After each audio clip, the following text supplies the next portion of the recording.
Welcome back to the channel, ladies and gentlemen, to What If Deku Was Invincible. Now, I know immediately off the bat a lot of you are going to say, yo, but Zither, didn't you just make this video like a month ago? And to answer that question, yeah, I did. But the reason that I'm uploading this isn't because this is my video, but because it's actually a buddy of mine's video. And when I tell you guys this What If is freaking fire, bro, I mean it. This video had me geeking from the beginning, from the character writing to the stuff that he had going on.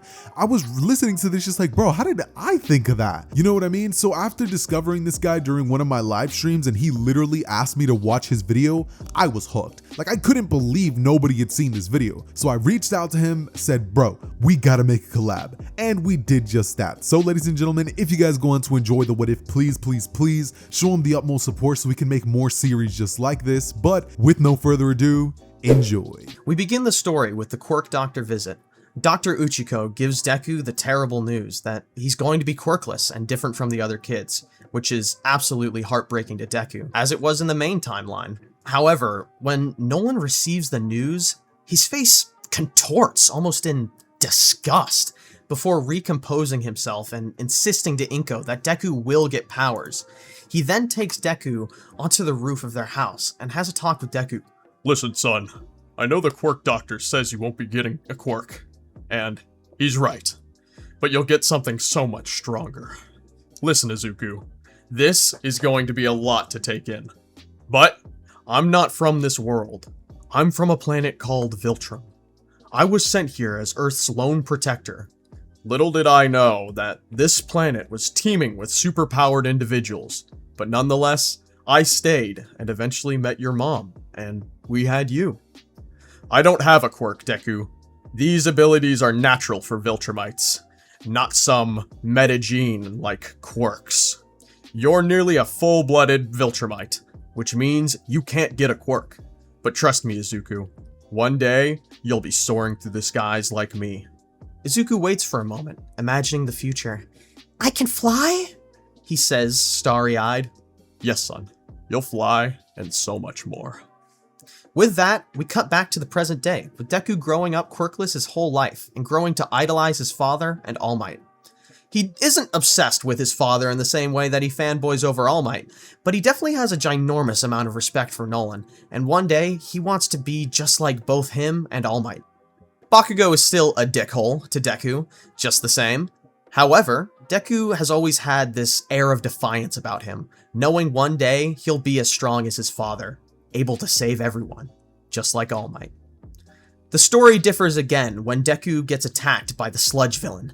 As the villain starts to attack Deku, in a desperate act of survival, Deku activates his abilities, somewhat earlier than Invincible, age 14 instead of 17. Whipping his arms around frantically, Deku flings the sludge villain off his body, coating the concrete walls around him. Deku is completely shocked at this, yet a smile begins to pull at his face.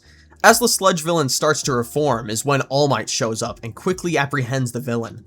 And, of course, Deku begins to fanboy out, completely forgetting about his powers for a moment, asking for All Might's autograph, with All Might pulling out his already signed notebook. Just like in the original, All Might is eager to quickly leave since his time is running out. However, Deku doesn't follow. At this point, he doesn't need to ask if someone can be a hero without a quirk, since now he has powers. Instead, he eagerly runs home, jumping for joy as he's on his way. He was so happy, he felt like he was flying as he closed his eyes. But as he opened them, he was flying! He had leaped at least 20 feet into the air and was floating above the ground. I'm flying! He would yell, almost in disbelief that the moment had finally come when he could truly begin his hero journey. The moment is cut short by a police officer walking by and yelling at Deku, "Hey, this is a no-fly zone! Get down, kid!" Deku looks around and strains himself for a moment, trying to figure out how to stop. I don't know how to turn it off! He yells before falling on his face as his flight just kind of cancels out on him. But it didn't hurt at all. Incredible, he thought to himself, before apologizing to the officer and confidently running home. But not at super speed. Not yet, at least. Deku waits for dinner with his whole family to deliver the good news. My day was pretty interesting, Deku says before his father speeds in, talking about a dragon. Deku decides now is a perfect time to tell them the good news. Guess who's finally getting his powers? Are you sure? Nolan says blankly, before promptly getting a kick from Inko. I mean, that's great, son. Just great. We'll start your training tomorrow morning. In the 10 months before the UA entrance exam, Deku would train in his abilities, mastering flight and control over his strength, so as to not accidentally lose control. By the time the exams rolled around, Deku was a force to be reckoned with, and all the while, it was great bonding between himself and his father. However, Deku can't help but notice that All Might hasn't been active since he caught that sludge villain. In fact, there have been 5 heroes that he noticed have been inactive for quite some time. Endeavor, Hawks, Best Jeanist, Edgeshot, and All Might. There hasn't been a large-scale villain attack in a long time. Not since before All Might. So it makes sense that the top 5 heroes could take a break. In some online circles, people have noticed the same thing as Deku, and have theorized that they're on a top secret mission. Deku doesn't put a lot of stock into that, yet he has an eerie feeling about it. All Might has never taken a significant break in his career like this. At least, not that Deku knows of. But these thoughts don't linger, as it is now time to cut to the UA entrance exam. Despite his immense power, Deku is still a total klutz, and socially inept loser. So he trips on the ground, just like in the normal timeline, but he's actually able to stop himself using his flight. He would hear a voice from behind him immediately after. Whoa! So I guess you can fly. I didn't even need to catch you. That's so cool. Deku whips his head around to see the uber cute brown-haired girl behind him, of course being Ochako Uraraka. And this would similarly unfold to how it did in the normal timeline, with Deku being, not quite socially good, and he's not able to even get a word out. The present Mike spiel would go the same as the normal timeline, and the real changes begin when the physical exam starts, with, present Mike saying, "Real heroes don't get a countdown! Go, go, go!" Deku would completely blitz off the line, causing a sonic boom with his speed, leaving cracks in the ground. Deku would proceed to decimate robot after robot, thinking to himself, wow, this is a lot easier than I thought. As the exam starts to get close to its end, the 0 pointer gets released. Seeing as they are worth 0 points, Deku begins to fly away, until he spots that brown-haired girl from earlier, trapped under rubble, directly in the path of the 0 pointer. He would fly over in an instant before flinging the rubble straight off of her and flying her out of the robot's path. However, that classic Viltrumite rage would begin to course through Deku's veins, knowing that this girl would 100% have died if it had been smashed by this robot, meant to fight literal high schoolers. His nose would begin to curl as his face contorted with rage, flying through the robot's head in the blink of an eye, in an awe-inspiring show of strength. Everyone's eyes there would practically pop out of their heads seeing this, and some would feel a pit in their stomach. After the exam, Deku goes home with a huge smile on his face. He knows he passed. No one there destroyed nearly the amount of robots that he had. His mother would greet him with a bountiful meal, knowing her son stood no chance of failing. But his father is the one who Deku most wants to impress, and of course, Nolan is proud of his son. I knew you had that Viltrumite spirit, Deku. I'm so proud of you. Patiently, Deku would wait for his acceptance letter, which inevitably came, with All Might saying, "Young man, no one has ever performed like you in all of UA's history. Not even me.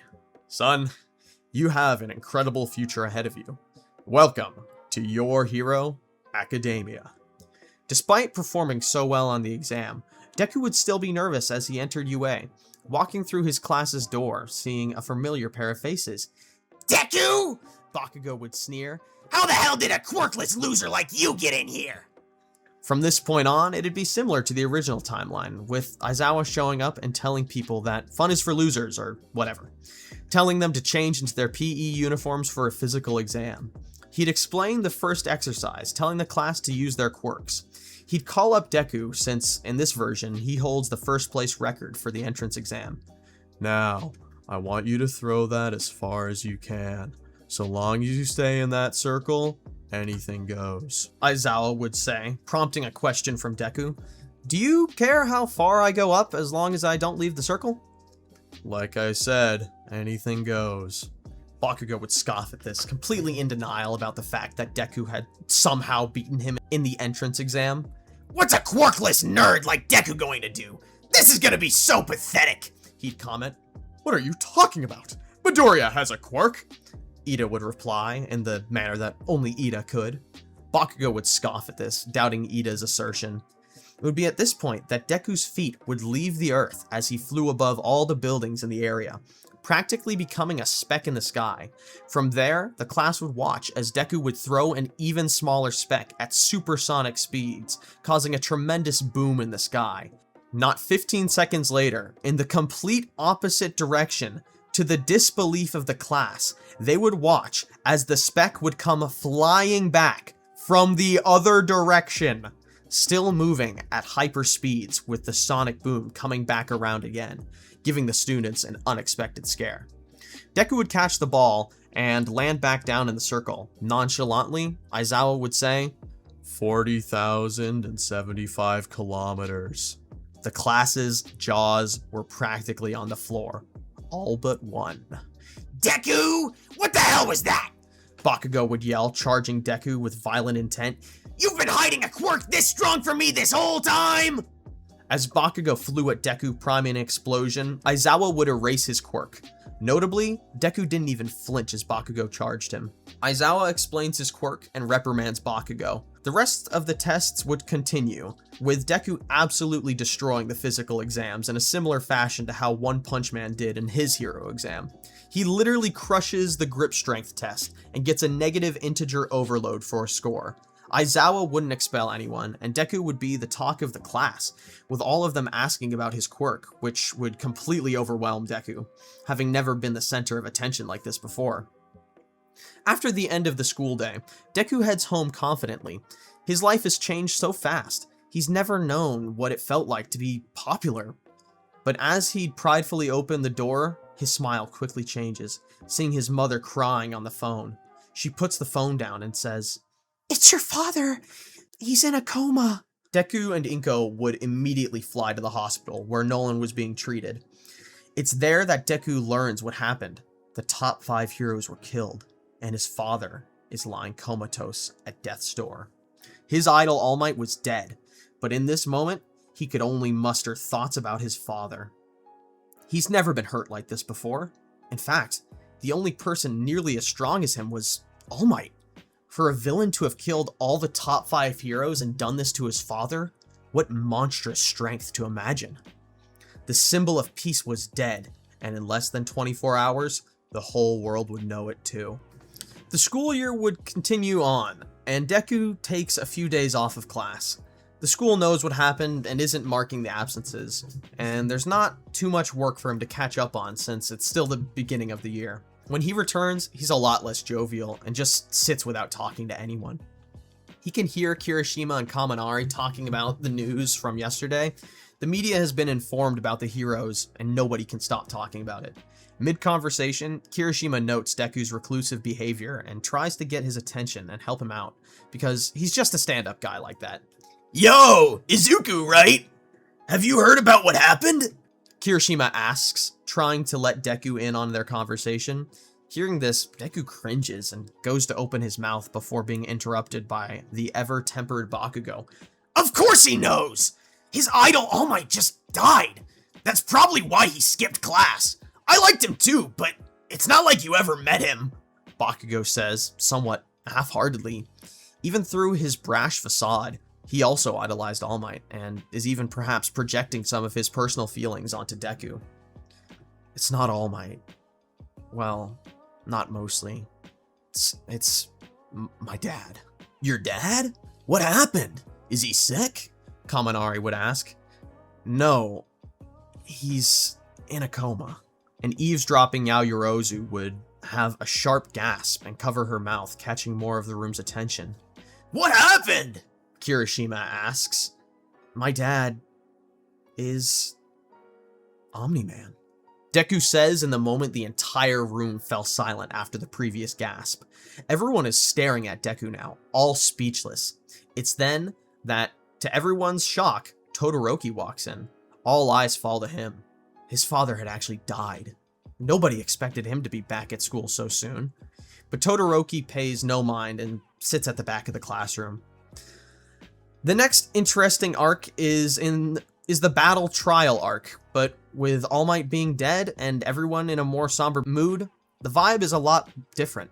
Instead, Eraserhead runs the combat and takes Deku and Todoroki aside, asking them if they think it's a good idea to participate in this right now. Todoroki would speak up first. Is this about my dad? He says, his icy demeanor somewhat gives way to a hint of rage. I'm fine, and besides, I need to blow off some steam. Okay, see, that's what I don't want. You two are some of the strongest students to ever tackle this course, and I can't have an emotional outburst let anyone get hurt. Todoroki, I think you should sit this one out. Angrily, Todoroki would head to the observation room. Aizawa then looks to Deku, waiting for a response. I think I should participate. I think a distraction would be good, especially right now. Aizawa squints at Deku for a sec before letting his suspicion go. Fine. Don't make me regret this. It's then that Aizawa requests that the class put on their hero suits and come outside for some hero training. And of course, Deku would be wearing the classic Invincible suit. The whole class would be complimenting its design. Despite his earlier sadness, being in the costume and finally getting some hero training, Deku begins to forget about his father's condition, genuinely excited for this class. Aizawa then pulls the teams, with Deku being paired with Ochako and Bakugo with Ida. Yes! Ochako would yell, quickly covering her mouth as the class turned to face her, her face turning tomato red. I'm sorry! She'd squeak out, with Deku also blushing.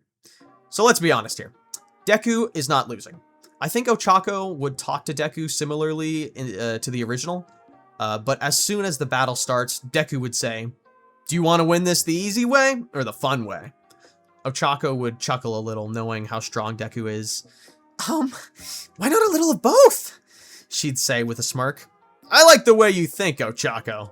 Why don't you let me handle Bakugo? And if you don't have the bomb situated by then, I'll give you some help. Ochako would nod her head, accepting this plan. So Deku would wait, out in the open, for Bakugo to inevitably come barreling down the hallway. And like clockwork, he'd hear explosions coming down the hallway, approaching him quickly. Until almost in slow motion, he'd see the blonde-haired boy fly through the hallway, directing an explosion at him. Deku would move straight behind Bakugo without him even noticing. Not wanting to hurt Bakugo too badly, Deku would simply flick the back of his head, causing Bakugo's brain to rattle in his head and make him pass out. He'd then wrap Bakugo up in the capture tape, taking him out of the game before he comes to in a few seconds. Feeling somewhat bad about not giving Ochako very much time, he'd fly outside of the building where the bomb is and watch, making sure that Ochako has everything handled, with her triumphing over Ida in the same way she did in the original. Heroes win, Aizawa would say as the two heroes celebrate their victory. The rest of the fights would unfold the same as the original, just without Todoroki and having Bakugo go twice, since he was the only one who volunteered to take Shoto's place. After this, it's on to the next arc, as the students would then prepare for their field trip to the USJ facility. The story would go the same as the original, with All Might obviously not being present. 13 would give her little speech, and then suddenly the villains would begin to arrive through the portals, with Aizawa saying, "Those are real villains!" He'd jump into action the same as usual, absolutely clowning on the low-level villains. The students would then all be teleported away to the same place as canon, with Deku getting caught by the portal just like he would against Angstrom Levy, landing him in the water. Deku would fly out of the water, not needing Froppy to grab him and save him from the water villains. He'd fly over the boat and begin to discuss the situation with Froppy and Mineta, with them basically coming to the conclusion that Deku should pile drive into the lake, causing a massive disturbance in the water in the same way that Deku did in the original. Mineta would throw his sticky balls in, and the three of them would be able to make it to the shore safely after, with Deku carrying both Mineta and Froppy to the shoreline. As he sets them down, he would hear a horrible cracking sound of bone smashing against cement. He would look around for where the sound came from, and then would spot something horrible. Nomu bashing Aizawa's head into the ground repeatedly. Deku would be horrified at the sight, blood and fragments of bone flying from his skull. It would be at this point that a lanky figure, covered in what looks like severed hands, lunges at Tsuyu. Without even thinking, Deku would speed blitz Shigaraki and grab his wrist like a vice. Shigaraki's eyes would widen, completely taken off guard by Deku's speed and strength. He'd then say, Nomu, kill that brat! Suddenly, and for the first time since he got his powers, Deku would feel pain as Nomu launches himself into Deku. His fist felt like a bullet to Deku's gut, sending him flying back, shattering the concrete as Deku's body made contact with it. But Deku ain't no glass cannon. Instantly, Deku would grit his teeth, the pain leaving his mind, as he knows he's the only one who can beat this guy, outside of All Might. He'd fly out of the rubble, a sonic boom shaking the USJ as Deku punches the Nomu so hard its beaked jaw flies off in a bloody spray, simultaneously sending the Nomu into the USJ stairs. Deku would turn to Froppy and Mineta and scream, "Get Aizawa out of here now!" as he flies back into the fray. Nomu would recover in almost no time, regrowing his jaw before getting grabbed by Deku, with him flying at supersonic speeds, grinding his face into the ground like Ridley from Smash Bros. Deku's rage would be ever-encompassing, with his Viltrumite lineage shining through. He'd let up, with half of the Nomu's body having been ground away, yet all the same, the Nomu would quickly regenerate. Deku then hears the same raspy voice from earlier. You idiot! That Nomu was made to kill All Might. Do you really think you could possibly hurt it? Shigaraki would say. Deku's face contorts into a snarl and says, "Yes, I do," as he would blitz the Nomu again. However, this time, Nomu would grab his hand, then smash his fist into Deku's ribcage, causing several ribs to shatter.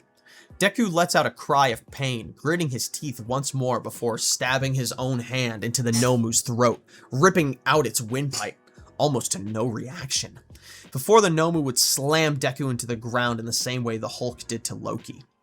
Needing to separate himself from the Nomu, Deku digs his free hand into the Nomu's upper arm, ripping its humerus out and stabbing it into its brain. The Nomu's grip muscles would be shredded, forcing it to let go of Deku's arm, before Deku kicks its head straight off its body like a soccer ball. Deku then slams Nomu's headless body into the ground, causing a massive crater. The UA students would all stand there, watching as their fellow student fights for his life and theirs. Todoroki and Bakugo at this point had made their way out of the isolated areas, and were watching the same as everyone else. But they couldn't take it anymore, as they'd rush in to help Deku. Bakugo would completely forget about his hatred for Deku in this moment, purely focusing on saving him. Bakugo lets loose a full gauntlet onto the Nomu's headless body before Todoroki sends a massive glacier to immobilize it, giving Deku a minute to catch his breath. But it wouldn't last, as the glacier begins to crack and then shatter, sending ice chunks flying. Nomu would lock eyes with Todoroki before flying towards him. Instinctively, Todoroki's fire side ignites in self-defense. An inferno erupts from his left, scorching Nomu, but it wouldn't be enough, as Todoroki's life flashes before his eyes, and this monster charges through the flames. Its flesh practically melting off the bone, as almost in slow motion, Nomu's fist would present itself just before Todoroki's face. At this moment, all Todoroki could think about was his father. It's at this point when Deku would fly in, punching a massive hole through Nomu's chest, saving Todoroki's life. At this point, both Bakugo and Todoroki are completely down and out, leaving Deku the last one standing against the colossal threat. It's then that Shigaraki begins to brag. Oh, poor wannabe hero. Is Nomu proving too much, you arrogant little brat? But I'm glad to get some use out of the old lug. After all, someone beat us to All Might, and what better way to celebrate the death of the symbol of peace than to crush the next generation of heroes to take his place? Shigaraki would cackle maniacally, all while Deku's fight raged on, his fear and desperation growing. Every punch takes a toll on Deku, but this creature seems like it can fight on forever. In a display of sheer strength and determination, Deku begins hammering Nomu like never before, giving his every fiber into beating on the beast, launching Nomu airborne and intercepting him with a punch after punch after punch, volleying him around, until Deku would fly back in, winding up another right haymaker, then slice. Deku's punch didn't connect. Instead, Deku feels an almost chilling, but increasingly fiery, hot sensation coming from his stomach, only to look down. His eyes widen in horror as he let out a breathless, pained cry. The Nomu had completely impaled Deku on his fist, causing both him and the Nomu to plummet to the ground. It's there that Nomu would crush Deku's organs in his hands, trying to execute Deku as fast as possible. Shigaraki brags once more at his seeming victory. Not long now, hero. You'll soon feel the cold embrace. But don't worry, you won't be alone.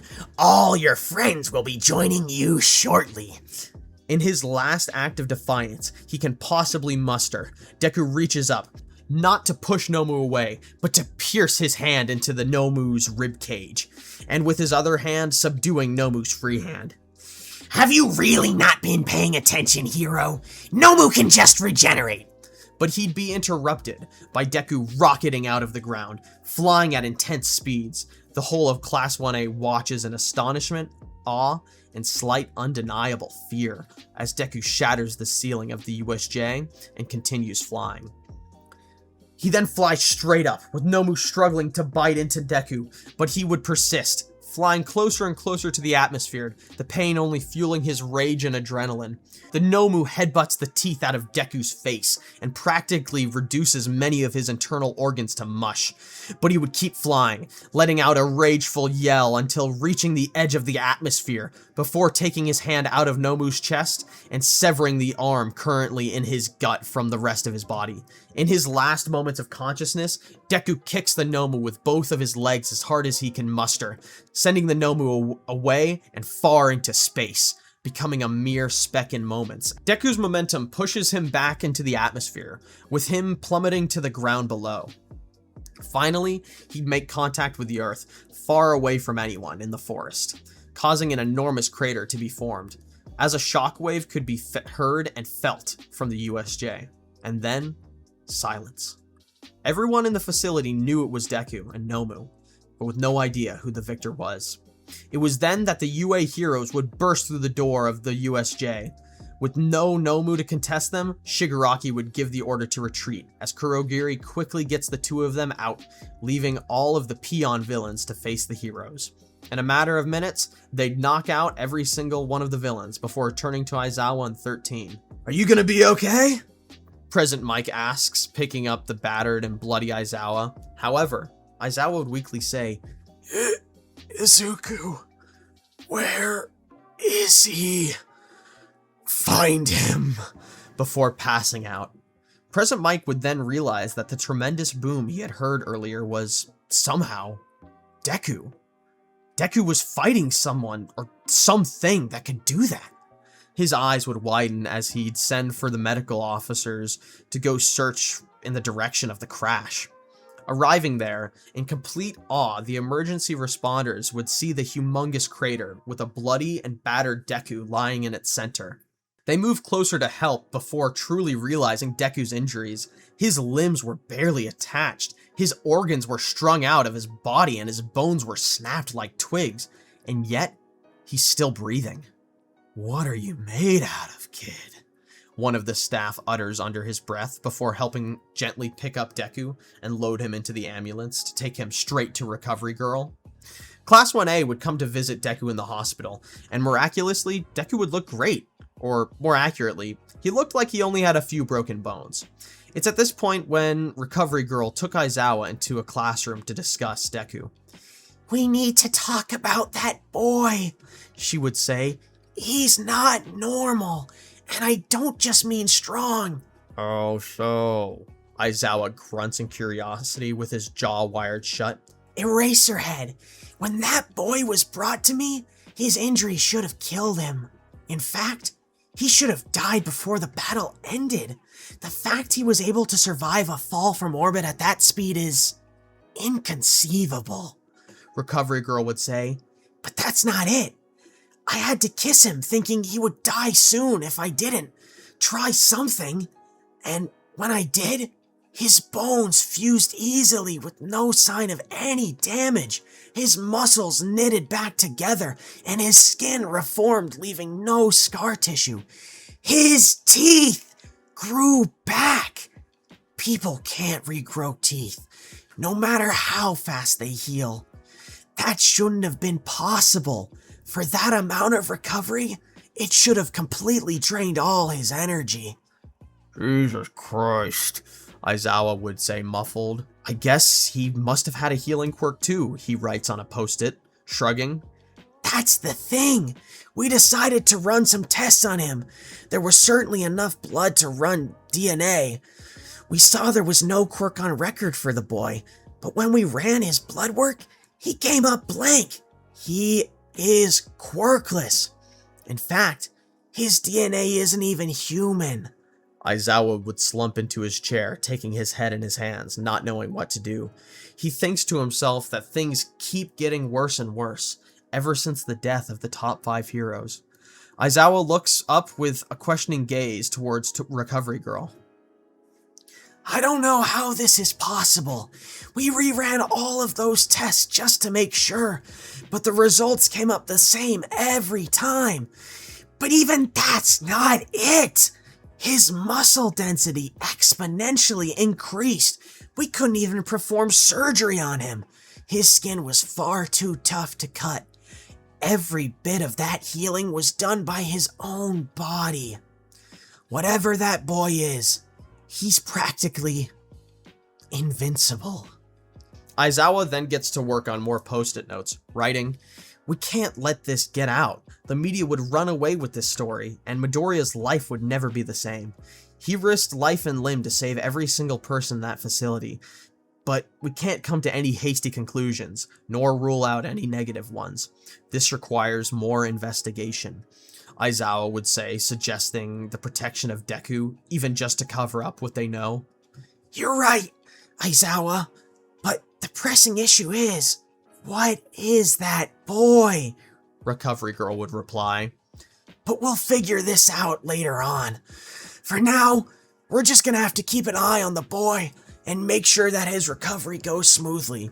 Yes, Aizawa would nod, clearly deep in thought, sitting back in his chair, mulling over what they had just discussed in his head. Editing Zether here, and really quickly before we keep going, I just wanted to let you guys know that if you're enjoying this video, to go check out my boy's main channel. You'll find it linked in the description, and I'll probably have him be the pinned comment, so you guys could just click on his profile and go check it out. But the second thing that I wanted to let you guys know about was the fact that that last part you guys just heard, part 1, was actually a re-recording of the original video he had made. He wanted to improve it, and I think it just sounds incredible. So expect that if you guys go to subscribe to him this point forward. But just to let you guys know, there will be a little bit of a dip in quality. I try to edit it out a little bit, add some music and do all the usual stuff, but for the next hour or 2 hours or so, give or take, it was really hard to work with the files, but it still sounds great. I watched it like that and I had no problems. Kind of gives that old school What Ifer vibe where like they used to record on their phones on Mobozyne, if you guys know what I'm saying. But anyways, yeah, much love, show a bunch of support. Let me know what you guys think about my boy in the comments, and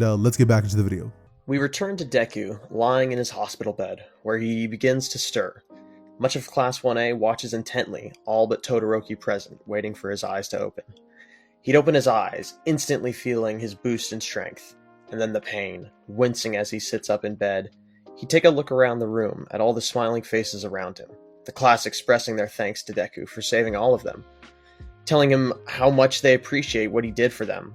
Modest as always, Deku would blush and not know how to take these compliments.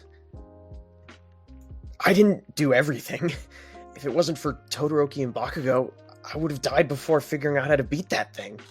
They bought me just enough time to recover, Deku would say humbly. It's at this point when a familiar voice would ring out through the room. You're damn right, you stupid nerd! All that muscle and you still couldn't do it on your own, Bakugo would say, standing in the corner of the room, leaning against the wall. Guess that thing wasn't as strong as we thought, though, seeing as you survived. he says antagonistically. But Deku doesn't care. In fact, he smiles warmly at Bakugo. If you really think so, I'll just sit back and let you take on the next roided-out bird monster, he says before leaning back against his pillow. Bakugo turns away, but he can't help but crack a smile. Eraserhead and Recovery Girl look on from the other room, staring intently at Izuku. After the class leaves, Eraserhead approaches Deku in his bed. His jaw still wired shut. He pats Midoriya on the shoulder, but can't seem to make eye contact. Yet he expresses his thanks nonetheless. We now cut to a dark facility, with All For One watching a news report in his shadowy room of many screens. On one of the screens is the crater where Deku had landed. The news seems to think a meteor had struck the Earth, but All For One knows better. It would seem the direct approach has failed, and that we now have a new target of interest. Dr. Uchiko, find me everything you can on this boy. I see great potential in him, he says, a devious grin playing on his scarred face. Back to the heroes, Eraserhead finds himself similarly investigating Deku. Now knowing his father is Omni-Man, Aizawa looks into any files that the police, Hero Association, and Japanese government have on Omni-Man.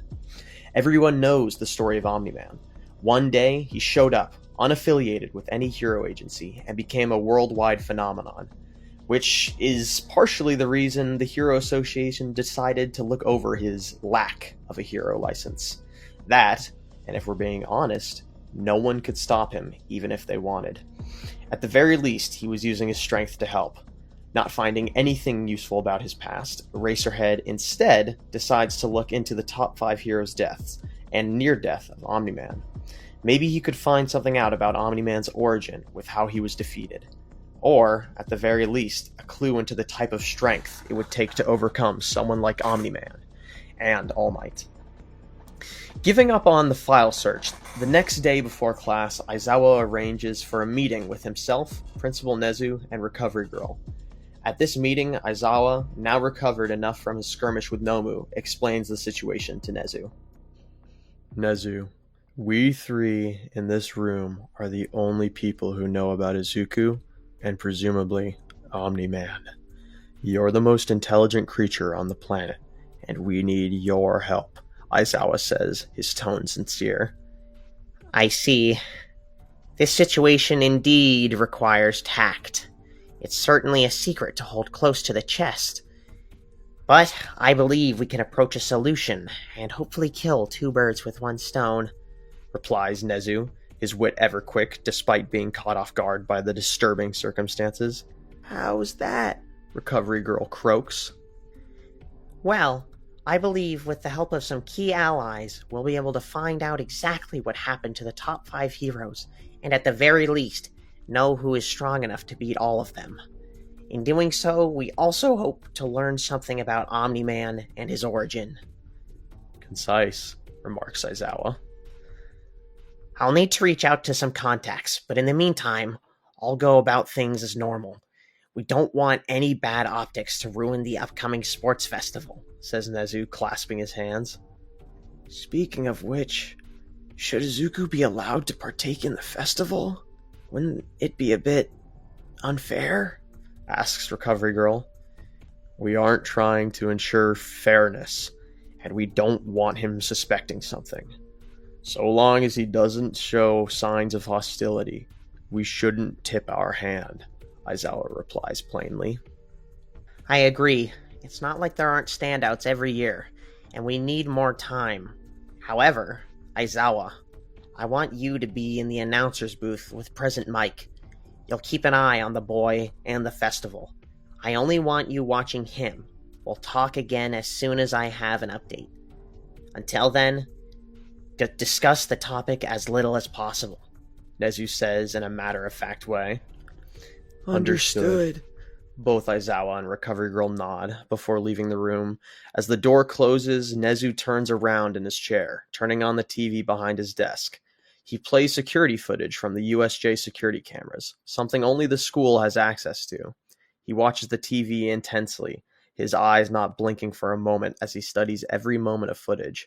His stomach feels like a great lump of lead resided inside it, as he saw Deku delivering earth-shattering punch after earth-shattering punch. Quirkless, Nezu mutters before slumping back in his chair. We now cut to Nolan in the hospital as he opens his eyes, waking up from his coma. His family is called, and a similar scene to what occurs in Invincible happens, with Deku being ecstatic that his father was awake. And he tells Nolan all about what happened at the USJ, with Nolan being very proud of his son's strength, and praises Deku. You're already starting to act like a full-grown Viltrumite, son. You have no idea how happy it makes me to see you come into your power like this, Nolan says. After, the family decides to leave. Deku heads off to school since Nolan woke up very early in the morning, and Nolan goes and demands his suit from the hospital staff, like he did in the show. Now, skipping forward to the announcement of the sports festival, hearing the news about the festival, the whole class starts to get pumped, extremely excited for the festival. Well, everyone but Todoroki. He sits alone, expressionless, something Deku takes note of. He approaches Todoroki, asking him if he's alright. Todoroki's eyes dart to Deku, his jaw muscles flex as he clenches his teeth for a moment before sighing. Is that a real question? Or do you just want to pretend like you can somehow be the hero? To make me feel better, Mr. Invincible, Todoroki spits. Taken aback, Deku feels a slight tinge of insult and anger, but shakes it off, knowing Todoroki was just lashing out. I'm sorry. I guess I should have asked. Do you want to talk about it? Says Deku in an attempt to be more considerate. Talk about what? My dead dad? Or the fact that I was too weak to do anything to stop that monster and nearly joined him? That is until big man on the block Deku had to save me. Why couldn't you just let that monster kill me? You had to be the hero. Todoroki spits venomously. I'm sorry your dad died. I can't possibly imagine what that feels like. Deku starts before being cut off. You're right. You can't possibly imagine. Because somehow your dad got to live. But not mine. I guess that's what he gets for being such a shitty father. But isn't it ironic? I was born to be his #1 hero candidate. Everything he wasn't. Groomed to be the best. And I resented him every day for it. All I wanted was to be free from his influence. His overbearing shadow. But now that he's gone, I don't know who I am without him. Even now, I can't escape his shadow. Todoroki's voice starts to tremble as he reaches the end of his speech. I know you're going through a lot of pain, but I'm not sorry that my dad isn't dead. And I'm not sorry that I saved you. You're wrong. You saved my life. You bought me just enough time to recover. Without you, I would have died. I was only returning the favor. Now, I'm going to stop harassing you, and you can either sit here and wallow or enjoy the sports festival. Deku retorts, confident and firm, but kind. From that point, we cut to the start of the sports festival. Seeing as Deku was the #1 student in the entrance exam, it's his job to give the starting speech. Deku begins to say, hi everyone. Well, let me just say, I wouldn't be here without my mom and dad. Mom, you remind me why I want to be a hero, and are the one who keeps me grounded on Earth, even after I gain the ability to fly. Dad, you inspire me every single day with your strength, courage, and leadership. You're everything I want to be and more. And I'm gonna win this for both of you. The crowd would roar with applause, clearly having chosen their champion for the festival, as Deku would walk off stage completely freaking out, having just spoken to all of those people. We cut to Omni-Man floating above the stadium, his arms crossed as he stares down at the school judgmentally, his fists clenched for a moment as his brow furrows. How easy it would be to destroy all these promising young heroes now. Deku is even here. It'd be the perfect time to show him what the Viltrumite Empire means. But he pauses for a moment, unable to find a way to explain properly to Deku how his life here means nothing. Instead, Omni-Man holds back and floats down to the seating where Inko watches on. There you are! You missed a wonderful speech from Izuku. Inko says scoldingly. Yeti attack in the Alps. Had to bury him under the mountain. I'm not that late. They haven't even started.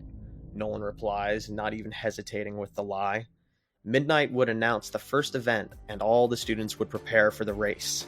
The shot fires, and Todoroki does his thing, freezing the ground, trying to stop everyone in their tracks. But this is light work for Deku, as he breaks from the ice with zero effort. He would then fly himself directly through any zero-pointers in his way. He could feel that he is faster than ever before as he reaches Mach speed, literally tearing up the ground as he flies, before slowing down a bit to reduce damage. He arrives at the finish in mere moments. The crowd goes wild, and Deku holds his hand above his head in the air in celebration of his overwhelming victory in the first event. Eventually, the other students arrive, somewhat embarrassed by how badly they had just been outclassed. Then, the next event would be announced, with the teams remaining the same as the original.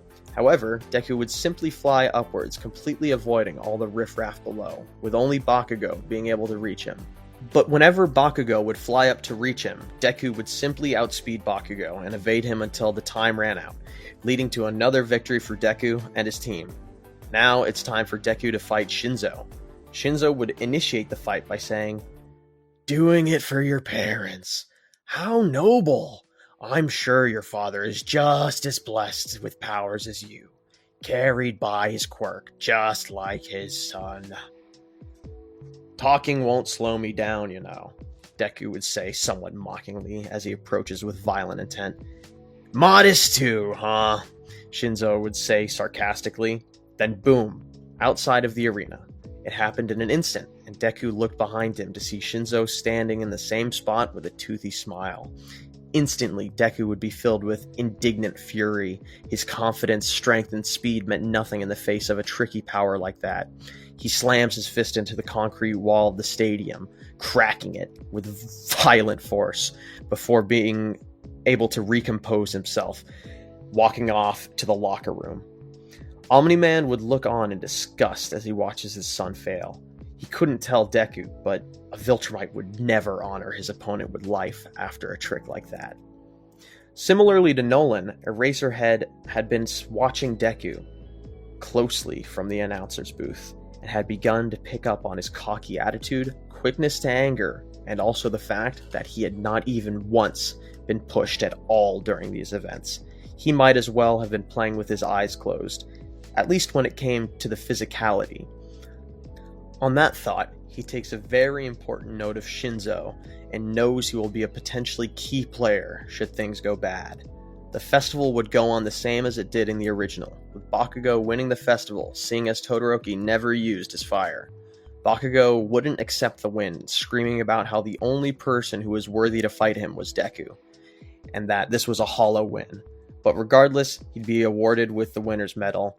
Ida would get the call about his brother and would drop out of the festival as normal, and Deku encounters Todoroki in the hall, who stops to talk to Deku. "Everyone knows you should have won the festival, but I guess your powers didn't make that muscle in your head any stronger," Todoroki says coolly. Still somewhat angry, Deku goes to leave before stopping and realizing something. Did you just make a joke?" he asks. "If that's what you call a joke, then you've got some seriously low standards," Todoroki dryly retorts. "I'll admit, it was pretty infuriating to lose like that, but if you ask me, I think you should have won the festival. I mean, you didn't even use your fire," Deku says, trying to lighten both their moods. "I have a thing about using my fire side. It reminds me of my dad and everything he put me through," Todoroki replies, looking away for a moment. "I know you and your dad had a complex relationship, and that he wasn't the greatest father, but I can also tell that you still loved him anyway. His death wouldn't be bothering you like this if you didn't. And maybe it wouldn't be the worst thing to be reminded of him right now. Maybe you can turn those bad memories into good ones. Every time you use his power for good, you can change what that power means," Deku says as he puts his hand on the other boy's shoulder in an attempt at comfort. Maybe," Todoroki says before almost groggily wandering off. He seems to be having a bit of a moment and probably needs to work things out on his own, Deku reasons.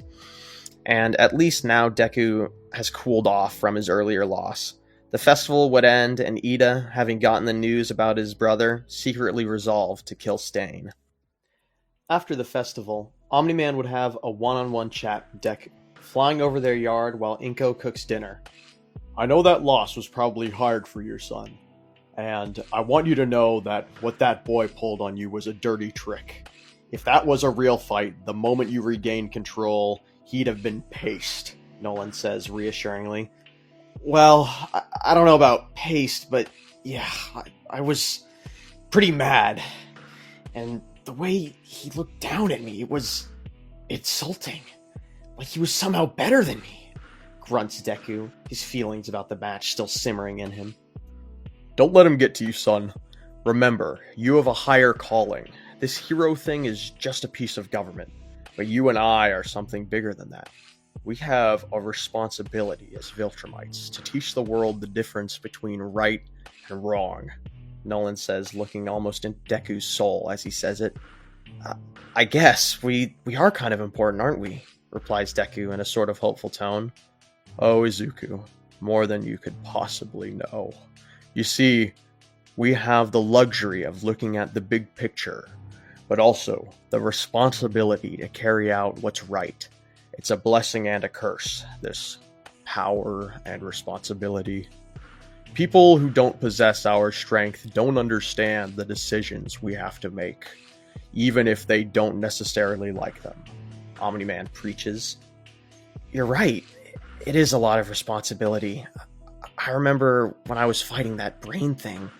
I couldn't lose. I had to win, or else everyone would die. I was the only person who was strong enough. Laughs Deku, indulging in his power fantasy to an extent. That's right, Izuku. Only you were able to make a difference, and I imagined your teachers didn't want you to intervene. But you ignored them and trusted your instincts. And because of you, everyone lived, Nolan says, getting closer to Deku, getting ready to say something. I do understand now, replies Deku confidently, his ego having been properly stroked. Well, maybe not Omni-Man goes to say before being cut off by Inko, coming outside and yelling up to them that dinner was ready. We'll talk about this some more another time, Nolan says as he and Deku descend. Nolan can feel his heart thumping in his chest. He was about to reveal everything to his son, but in this moment, he feels relieved that he was interrupted. He tries to shove those thoughts down, but they eat at the back of his mind as he heads to dinner. We now cut to Aizawa, Recovery Girl, Nezu, and now the newest person in the investigation, Sir Night-Eye.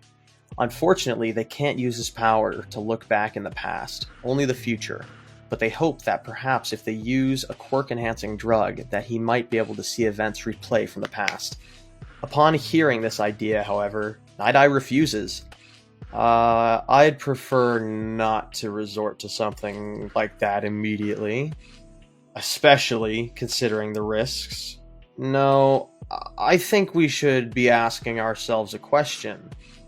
Why were the top 5 heroes and Omni-Man all together in one place? Some people speculated they were responding to a threat, but it's clear they were ambushed. And considering there was no record of them connecting up, we can assume they were called to their deaths, lured to be slaughtered, Night-Eye insinuates. There's no guarantee of that, and if we assume anything, it could put us on the wrong path from the start, says Nezu. You're right. Or, at least, you would be, if I didn't have a way to prove it, replies Night-Eye, his tone confident. Everyone stares at Night-Eye, waiting for said proof to be produced. Well, I don't exactly have it on me, and it's honestly more of a hunch that this proof exists. But I think I'm onto something, he says, less confidently. What exactly is this proof? Asks Recovery Girl. I believe that if we can get access to All Might's phone, we'll be able to see if he was signaled to go somewhere on short notice. A lot of the high-rank heroes have these sort of emergency call buttons that alert and notify the heroes of where crime is being committed, Night Eye informs the group. You're not the first person to think of something like that. The only problem is no one knows the passwords to any of these heroes' phones, and there's no real way of getting in without being timed out, replies Aizawa in monotone. That's where you're wrong. I know all of All Might's passwords. In fact, I made most of them because he was too lazy to bother making any password that wasn't just password with a capital P and dollar signs for S's. Night Eye pauses for a second, reminiscing about All Might. For years, I've known that All Might would die brutally. I read too far into his future. For so long, I thought I was cursed with knowledge, but now that he's dead, I find myself still searching for answers, replies Night Eye, caught somewhat lost reminiscing about the old days before All Might died. Night Eye, this is game-changing, but how do we get access to his phone? Asks Recovery Girl. Well, I was hoping that would be something that one of you could help me accomplish, says Night Eye somewhat cheekily. I'll pull some strings, Nezu replies. I believe this concludes the new information, unless someone else has something to bring to light. They all shake their heads. Then we'll meet again when we have the evidence gathered, says Nezu before they all nod their heads and leave the room silently, with Aizawa heading to class. Aizawa remains all business, not even hinting at the inner turmoil. He informs the class about the internships that they would now be receiving after the festival, so now they would need to pick some real hero names. Everyone would get hyped as they started to write down their names. The class goes up one at a time to tell everyone their hero names, and finally, Deku would of course pick the name Invincible. Finally! I'm so glad to be saying it. Invincible is finally, officially named in My Hero Academia. Okay, anyway, the class would all start to praise Deku on his fitting hero name. Bit on the nose, don't you think, nerd? Bakugo would say, trying to rage bait Deku. No, really? I'm sorry to hear that, Explosion Death Murder King the Fourth, Deku says facetiously. Point taken, replies Bakugo, frowning at Deku with the class snickering. Despite that, Deku remains very happy with his choice. Invincible. Todoroki chuckles to himself, thinking that he might have accidentally given Deku his name. Aizawa also repeats the name to himself in his head. Invincible. The thought sends a shudder down his spine. Ida broods and devises his plan to exact revenge on Stain just the same as the original timeline, and Deku, noticing Ida's demeanor when everyone is leaving for their internships, tries to talk to the grieving boy, but Ida doesn't seem to really internalize what Deku says. Deku at this point already knows what happened to his brother, and after seemingly befriending Todoroki, Deku has another person he just can't stand to watch be so sad. But he has to let it go, and let Ida go where he will.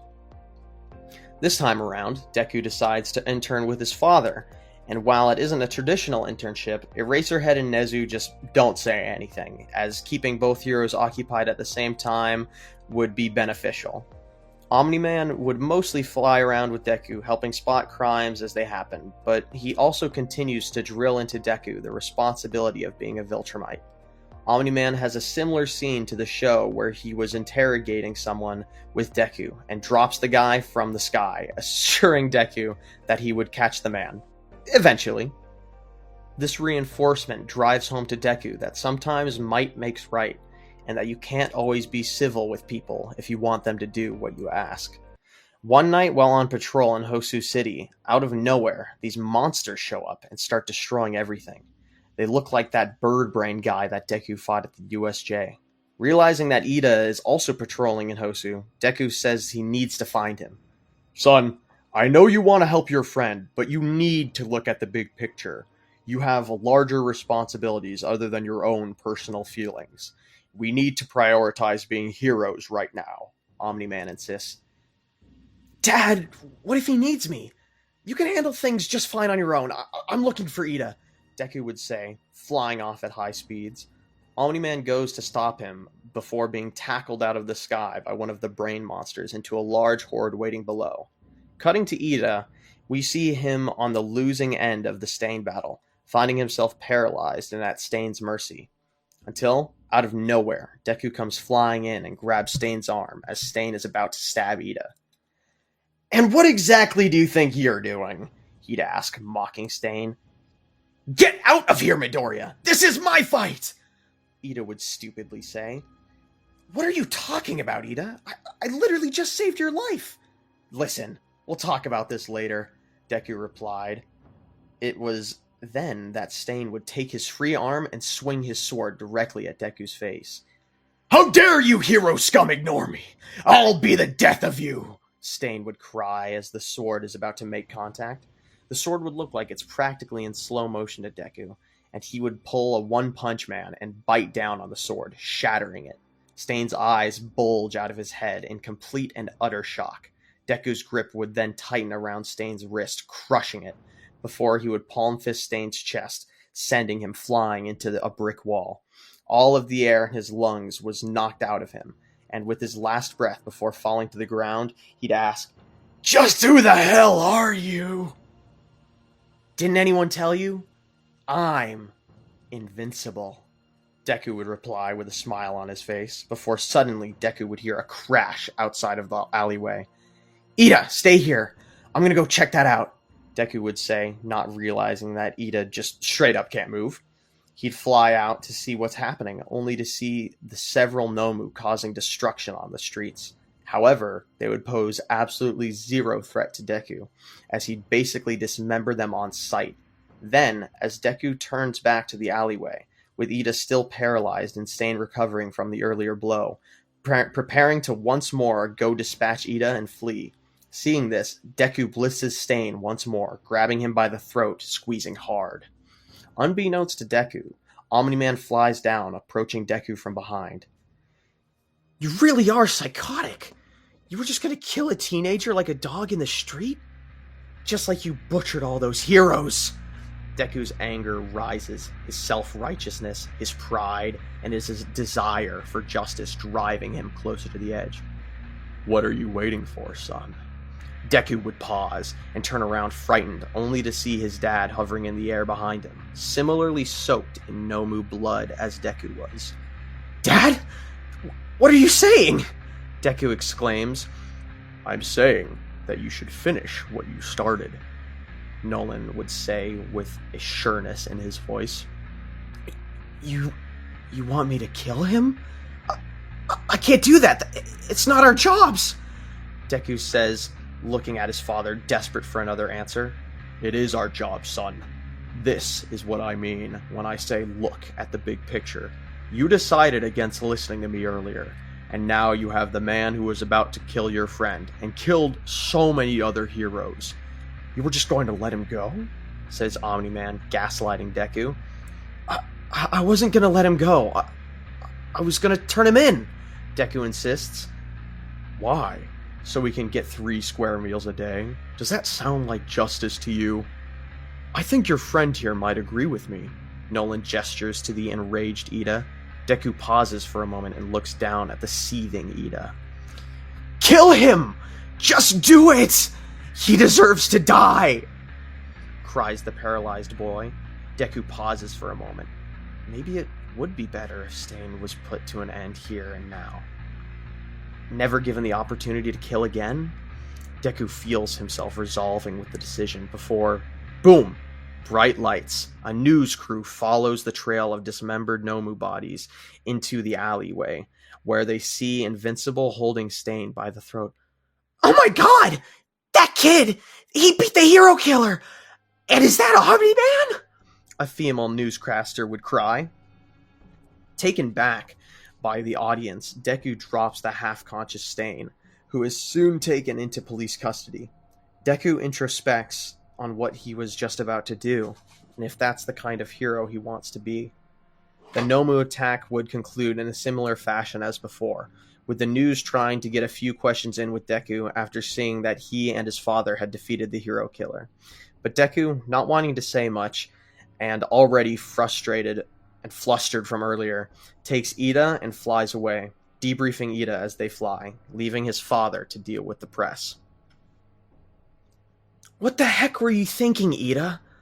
I know what happened to your brother, but I can't believe you, of all people, would pull something like this. Deku scolds Ida. You couldn't possibly imagine what I'm going through, Midoriya. Ever since I learned what happened, my heart has been consumed by this ever-growing rage, Ida would say, finally getting movement back in his body as he looks away from Deku. Do you think that this is what your brother wants? You think when he passed on the name Ingenium, he wanted you to take that and get yourself killed? He just lost his ability to walk, to be a hero. Do you think he wanted to lose his little brother, going out on this suicide revenge quest? Deku would say, his own rage somewhat shining through. I didn't think about that. I just couldn't sit there and do nothing. Heroes are supposed to get justice, after all, Ida insists. You're not a hero yet. You're a first-year student at UA, and one day you will be a hero that serves justice to everyone who deserves it. But you can't do that if you're dead, Deku would say, beginning to pick up some speed. You're one to talk. You were just about to kill Stain too. Stop acting like you're any different, Ida retorts, his words stinging Deku. I wasn't gonna kill him! Deku snaps, scaring Ida. I wasn't going to kill him, he says again, quieter, thinking to himself that he is different from Ida. His father said so, and everything after his power showed up led him to believe that it was true. Your father was right. Stain should have died, Ida once again spits. Ida, maybe you're right. Maybe Stain did deserve to die, but you don't, and trading your life for his would have robbed the world of maybe one of its best upcoming superheroes. Stain is subdued now, and no matter how you feel about that, it can't be changed. So don't let him continue to ruin your life. He took your brother's legs. Do you really want him to take your mind? Ida would remain silent for the duration of the flight, thinking about Deku's words. As the days passed, the boys would get reprimanded, but ultimately things would go back to normal, with Ida eventually coming to Deku to thank him. Thank you, Midoriya. I was in a really bad place, and if you hadn't come to save me, I would have died for sure. You were right. I see now that even if Stain did deserve to die, that I shouldn't have been the one to try and bring him down. I can never repay what you've done for me, what I owe, Ida says, much cooler and calmer than he had been acting the past several days. Ida, you don't owe me anything. Saving your life was reward enough. I'm just glad that everything turned out okay, Deku would reply, as the two boys had become fast friends with their shared experience. Cutting to Aizawa, we see him watching the news footage on the Hosu incident. He sees the dismembered Nomu corpses lining the streets, and then the almost divine figure of Invincible floating in the air, Stain's neck in hand. It was like watching a god step on an ant. At that moment, he hears a knock on his door and closes his computer. Come in, he says in a calm voice, only to see the last person he expects to walk through the door. It's Deku, and he seems a bit down, completely different from the video he was just watching. Mr. Aizawa, can I talk to you? The boy asked sheepishly. Of course, Midoriya. All my students are welcome to ask for help, Aizawa says, trying to sound accommodating, but still unable to push his fear, curiosity, and stress down. His stomach felt like acid roiling and bubbling, waiting for the slightest pop to erupt. I was meaning to talk to you about the Hosu incident, Deku says, almost at a mutter. What about it? Eraserhead replies, not sure where this could be going. Well, I was faced with a hard decision, and I just wanted to ask you something. Do heroes ever have to kill villains? Deku says with surprising ease. Aizawa is taken aback by this. This is probably the last question he wants Deku to be asking. Well, a good hero is able to subdue a villain and ensure the safety of everyone without resorting to fatal violence. But does it happen? Do heroes kill if they have to? Asks Deku once more. Aizawa pauses, knowing that the real answer isn't so black and white as he has put it. Well, heroes have been known to kill villains in the past, whether that be because the hero goes rogue or because their hand is forced. It's not something that any hero should relish or take pleasure in, but the job can get violent, and there isn't always a clean solution. Oh, Deku says, almost hoping Aizawa would have doubled down on his earlier philosophy. Well, I appreciate your advice, sir. I'm sorry for asking such a strange question. I just wanted to hear it from you, Deku says, looking down. I know you said you were faced with a hard decision. I have to ask, Izuku, were you going to kill someone? Aizawa asks cautiously. No, I wouldn't. I was with my dad and Ida, and they were both insisting that I kill Stain, and I didn't want to do it. I didn't do it, but the more I thought about it, the more they started to make sense. Deku admits to both himself and Aizawa. Izuku, you beat him handily. The reason we leave it up to the courts to decide what happens is because that's just too much power and responsibility to entrust to one person. Deku thinks this idea doesn't sound quite right to him. He thinks to himself, Aizawa has no idea the responsibility and power that Deku has. He doesn't understand the decisions that he has to make. Maybe Nolan was right. Maybe it is their job to show everyone else the right way. Thanks, sir. You've helped clear things up for me, Deku says, leaving Aizawa alone once more. The hero thinks about the conversation that just occurred. Omni-Man seemed to be pushing Izuku to be more violent and to take things into his own hands. That was not something that Eraserhead liked to hear. He definitely need to inform the others about this. Reconvening on the day of the finals for Class 1A, Nezu, Night-Eye, Recovery Girl, and Aizawa all stand in a circle, with Night-Eye holding All Might's phone out in front of him. Nezu was able to convince Sukauchi to hand over the evidence, despite that being a massive crime. Now, all that's left to do is log in and see what he can find. I suppose there's no reason to keep waiting, Night-Eye says, typing the password into the phone. Everyone stays silent with bated breath as Night-Eye begins to search through the phone to find anything that might help them find out what happened. All Might didn't seem to clear out his notifications very often, so it's hard to tell what's new and what has been sitting for a while. But instead of focusing on that, Night-Eye decides to check the emergency button as they had initially planned. I was right. He was called. It was an ambush, Night-Eye says with a chill. Everyone in the room looks on in silence. Now they could only assume the worst.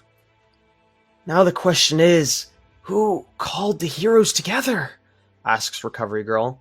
There's multiple possibilities. Maybe a villain was able to hack into the frequency these devices use and send out a fake distress signal to the other heroes.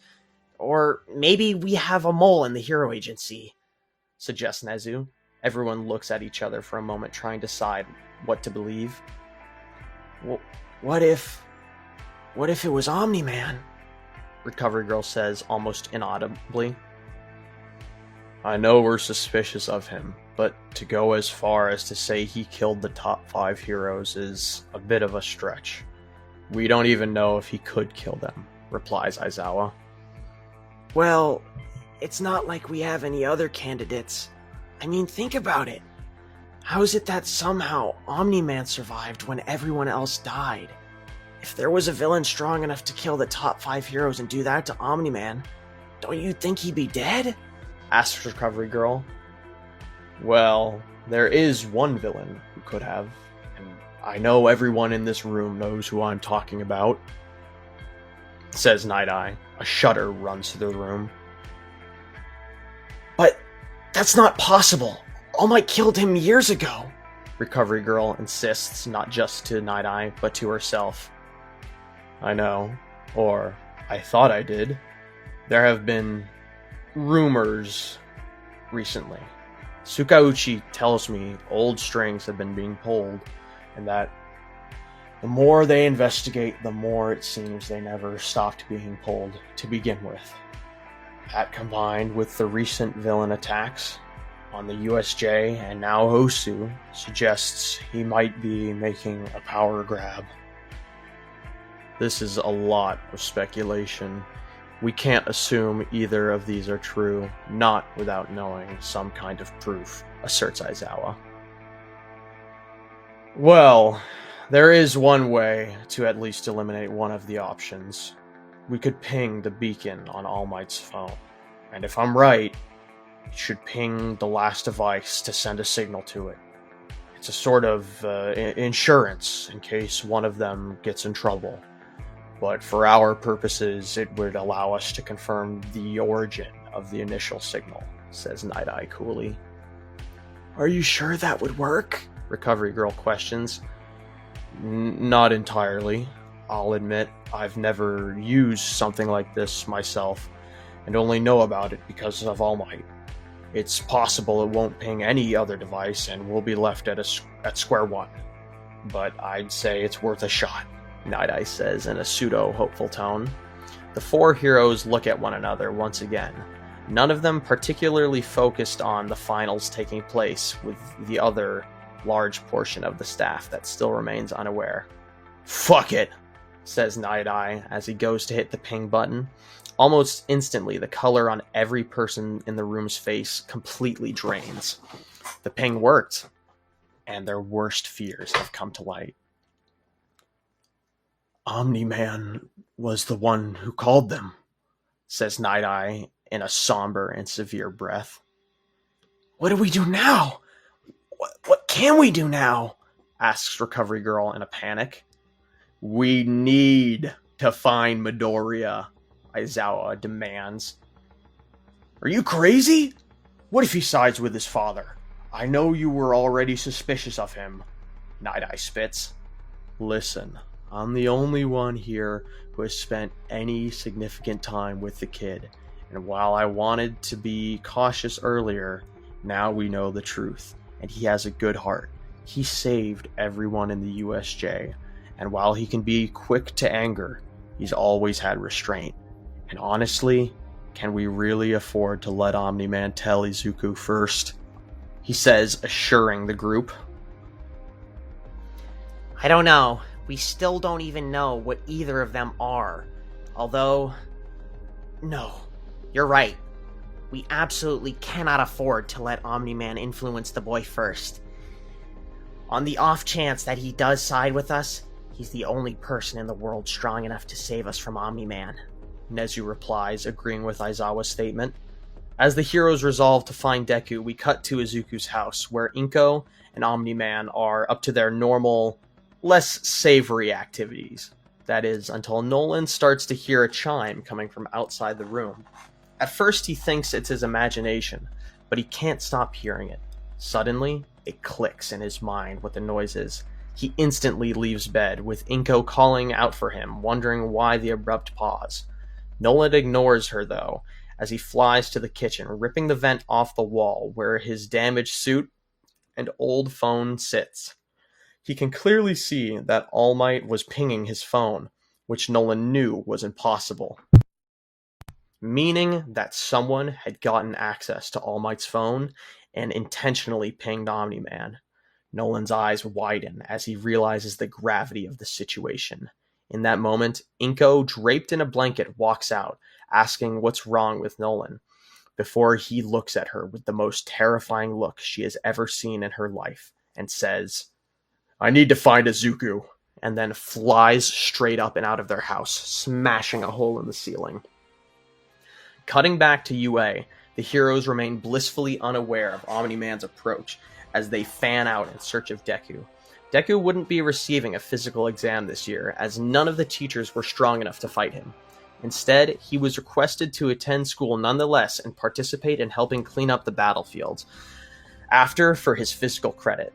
After Kirishima and Sato's exam, Deku was flying around grabbing up pieces of rubble before he heard Aizawa shouting at him. He looks over for a moment before hearing a monstrous explosion behind him as a fast-moving object seemingly just flew straight into the main UA building. With horror in his eyes, Aizawa saw that it was in fact Omni-Man who slammed into the building. His stomach turns as he realizes that the signal must have been two ways, and that everyone at UA was now in danger. Aizawa continues to run towards Deku as he floats in the sky, shouting for him to come down and talk, but it was no use as Deku recomposed himself and bolted off in the direction of the school. He arrives to see many of the students already dead from the impact. He's completely traumatized by the image, but he still flies down to save as many people as possible. Meanwhile, Omni-Man still flies through the school, causing havoc, searching for his son, until his phone pings him once more, signaling that he was close to the other device. Enraged, Omni-Man tears down the walls in front of him, only to find Sir Night-Eye taking cover in his hand. "You!" All Might cries, in an instant appearing in front of Night-Eye, his hand wrapped around the hero's throat like a vice. "I always knew you were an All Might fanboy, but his phone too? What was he, your lover?" Omni-Man says insultingly as he begins to prepare to kill Night-Eye, until he hears a voice come from behind him. "Dad?" He'd hear as he turns around to see a costumed Deku, watching as his father was about to kill Night-Eye. "Dad, what are you doing? Why are you choking Sir Night-Eye? Why is he here at all? What's happening?" He cries, completely confused about the events taking place. Omni-Man drops Night-Eye as he puts his hands up defensively, trying to show Deku that he means no harm. Instantly, Night-Eye bolts out of the room where Nolan blitzes after him, only to be tackled by his son. "Dad, stop this! What's going on? Is someone controlling you? Did Night-Eye do something?"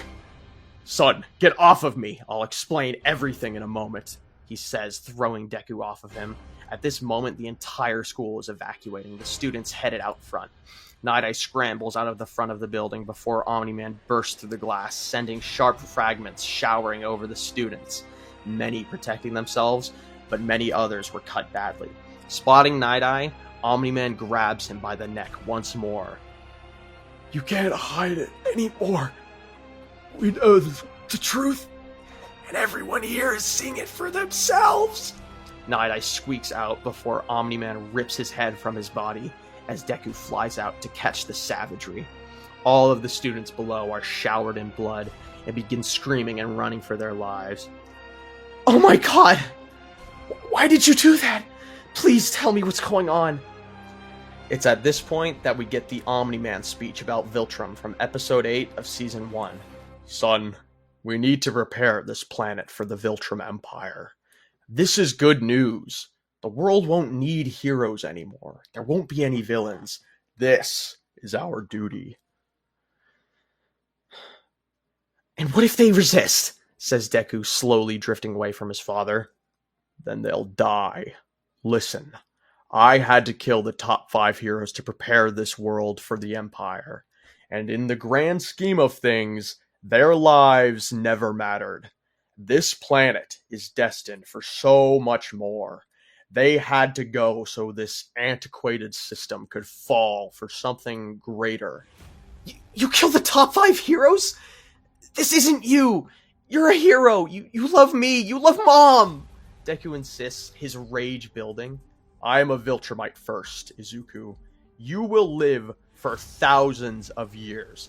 This is what I mean by big picture. You can sit here for hundreds of years, watching these animals make the same mistakes of every past generation. Or you could help me lead these people into the new empire. I do love your mother, but she's more of a pet to me." Nolan's tone assertive yet unemotional. "A pet? What if I don't listen?"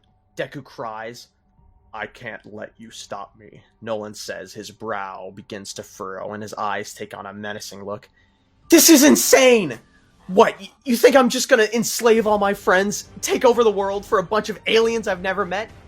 You called Mom a pet and just think I'm gonna be on board? Deku yells, putting his hands up. I won't let you do this! He screams indignantly at his father.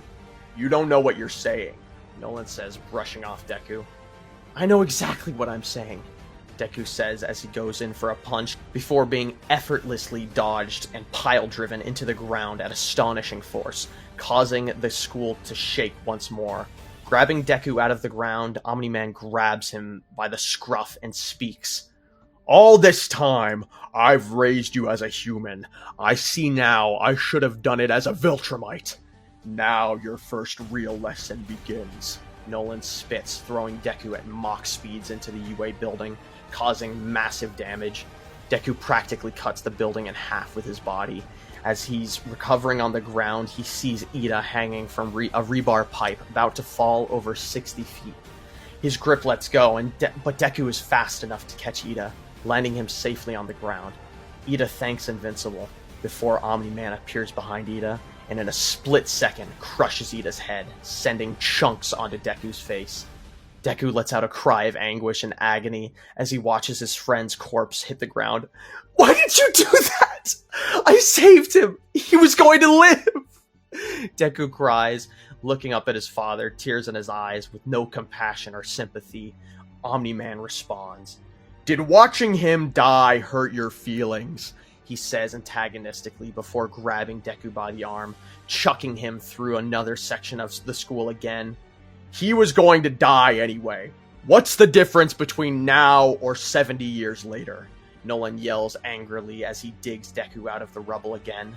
These people are so fleeting and insignificant. Maybe you need an objective lesson, he says before grabbing the back of Invincible's neck and holding him out in front of him as he flies through UA, Swiss cheesing the building. Deku can only hold his arms out in horror as he watches as dozens of the students splatter against his body, even some of his class and teachers too.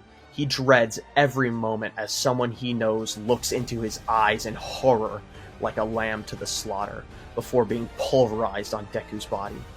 After drenching Deku in blood, Omni-Man punches Deku with thunderous power, sending him flying away from UA, bloodied and ragdolled. Eraserhead crawls out of the rubble, clearly injured and bleeding, but alive.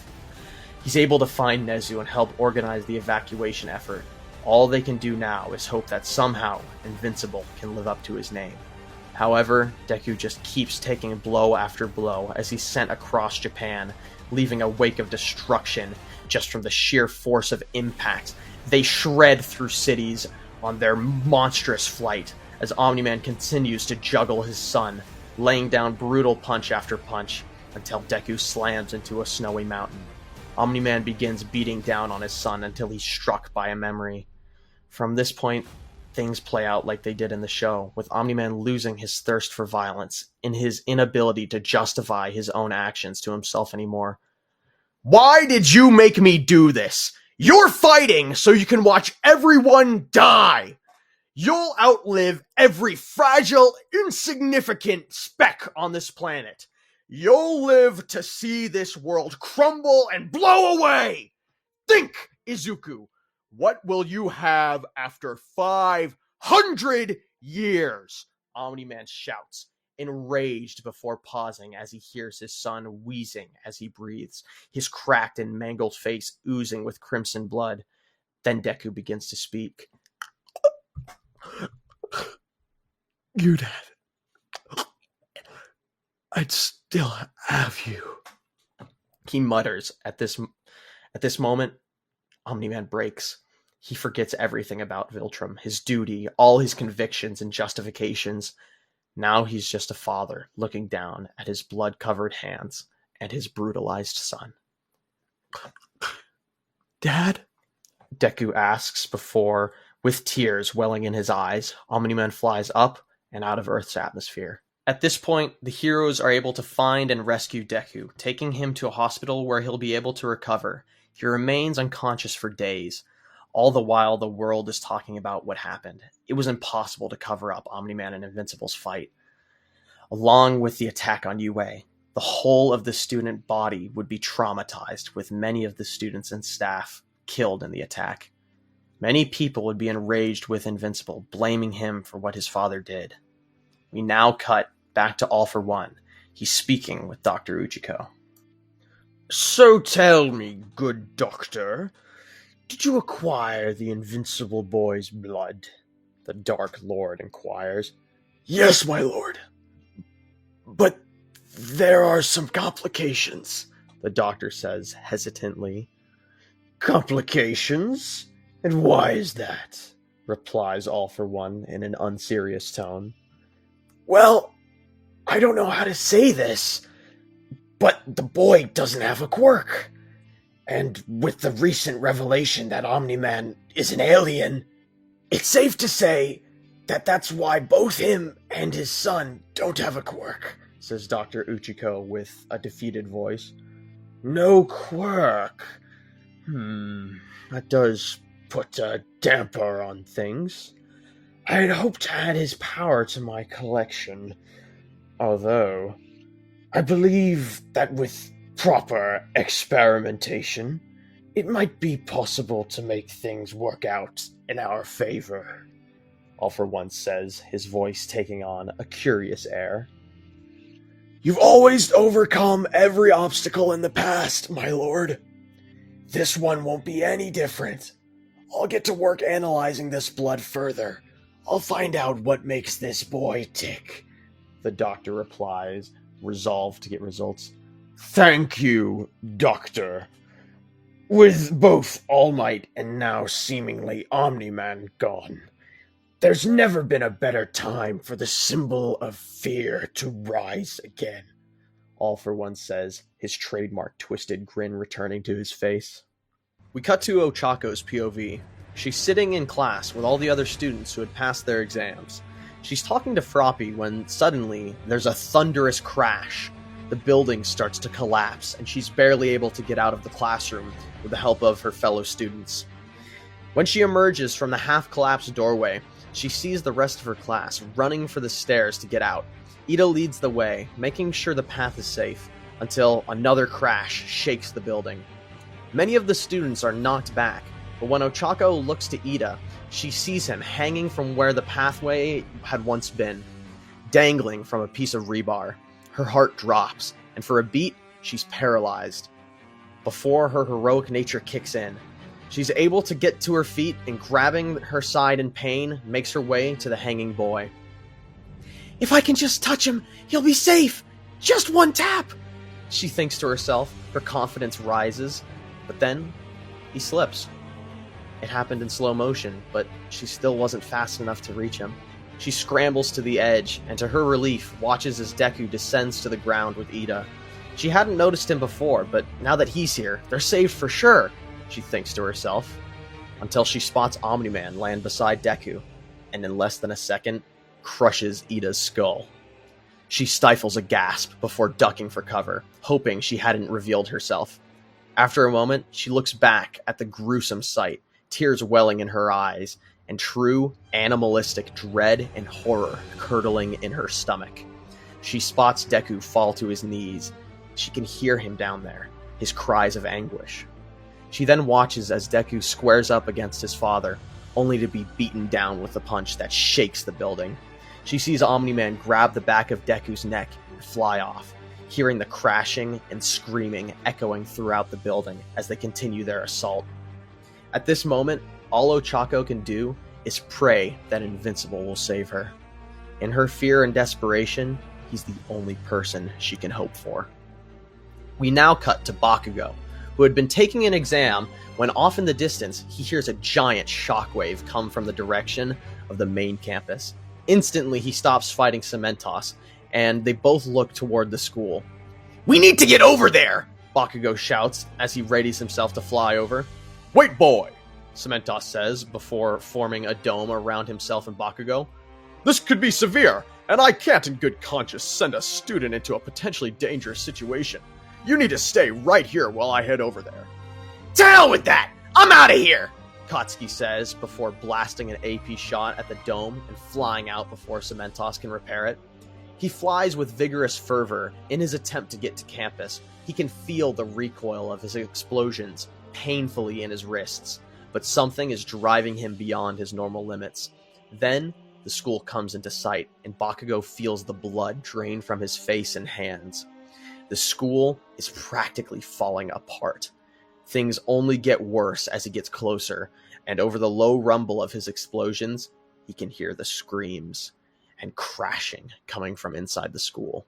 His hopes that this was just some kind of natural disaster had been completely destroyed. He explodes through the collapsed main entrance, seeing many students cornered and taking cover inside. "Get out now! I'm going in for anyone else!" he yells assertively. Like fleeing rodents, the students flock out of the door as Bakugo quickly makes his way further into the building, exploding the debris blocking his path and making an exit route for anyone else trapped inside.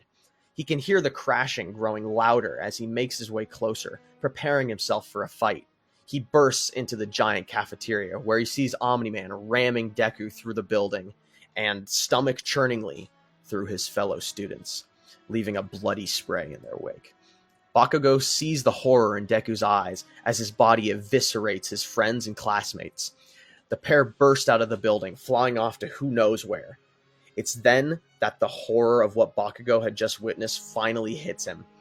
His shock wears off, and he bites his tongue and resists the overwhelming urge to vomit, reeling and falling to his knees, looking around at the carnage, before looking up and seeing a blood-soaked Todoroki standing off to the side, his attention transfixed on a similarly blood-stained Russian nesting doll.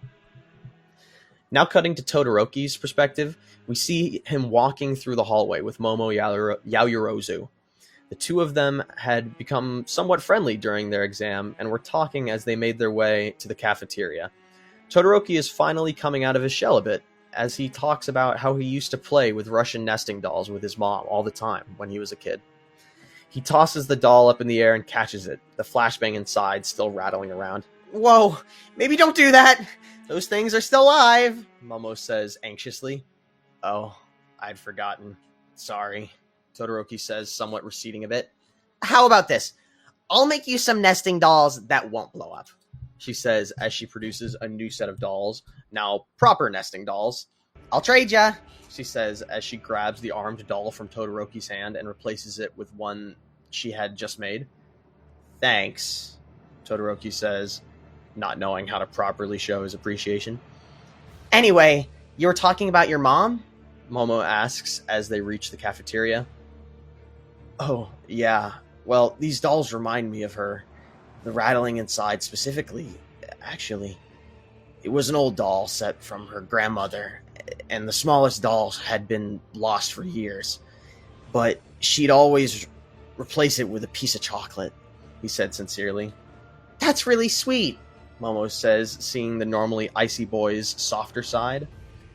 God, I haven't seen her in years. Not since she had her breakdown. Although with my dad gone, maybe I should see her. It's not like I have parents to spare, Todoroki says half ironically. I think that's a really good... Momo goes to say before she's cut off by a giant crash. The whole building shakes.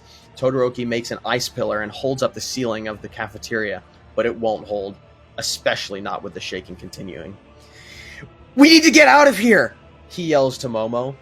She had somewhat gotten separated from Todoroki when the first crash came, and he now runs towards her, holding the nesting doll. Then the rumbling gets louder, and in an instant, he watches in slow motion as Deku's body shreds Momo Yaoyorozu to pieces, spraying her blood all over the icy boy and the doll he was carrying. The force from the pair of Viltrumites flying sends Todoroki soaring across the room. He watches Invincible's body being used to decimate his friends. Todoroki feels his head throbbing with pain as his stomach churns, looking back at the doll, thinking about the girl who not a minute ago was alive and talking to him. He looks up from the doll and sees Bakugo's horrified face. Now, we cut to about a week after Omni-Man's attack. With the help of pro heroes, UA is able to rebuild quickly. Normally, parents would be questioning if UA was to blame for this, but with the help of the UA Trader and the League of Villains, the footage of Omni-Man's attack on the school was released to the public. That, combined with all the footage from his rampage across Japan, had people blaming one of two people, Omni-Man or invincible. At the hospital, Deku stirs for the first time in days, and his mother is there waiting. She's asleep, but the moment Deku opens his mouth and his raspy words come out, her eyes dart open, and she scrambles over to her son. She gives him some water, and as he tries to speak, hugs him and begins to weep. Deku hugs her back, but he can't bring himself to cry, even though he feels like he should. He just feels empty. Several days later, Deku and Inko are talking, and she's trying to convince him to return to school. Mom, I can't go back there. Hundreds of people were killed during my fight with Dad. They'll hate me, he says defiantly. Honey, you need to go back to some semblance of normalcy. It's not good to stay cooped up at home all the time. And they won't hate you. You saved the entire planet. Stop pretending like this is your fault, Inko insists. That's not what the news thinks. A lot of people blame me. They say it was my fault. So many people died, and they're right. Maybe I could have done something different and saved everyone, Izuku says, guilt playing in his voice. You can't do that to yourself. Getting caught up in the coulda, shoulda, woulda. No one knows what you've been through. You're a hero, son, and no one can take that away from you. I guess you're right, Deku says half-heartedly, conceding to his mother and heading off to school. He feels like a criminal as he steps onto campus, keeping his head down, but he can tell people are staring at him.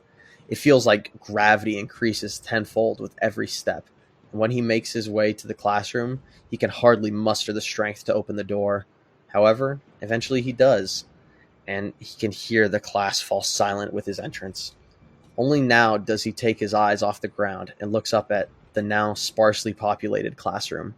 The only students left, presumably the only ones who survived the attack, were Aoyama, Tsuyu, Ochako, Kaminari, Kirishima, Jiro, Tokoyami, Hagakure, Todoroki, and Bakugo.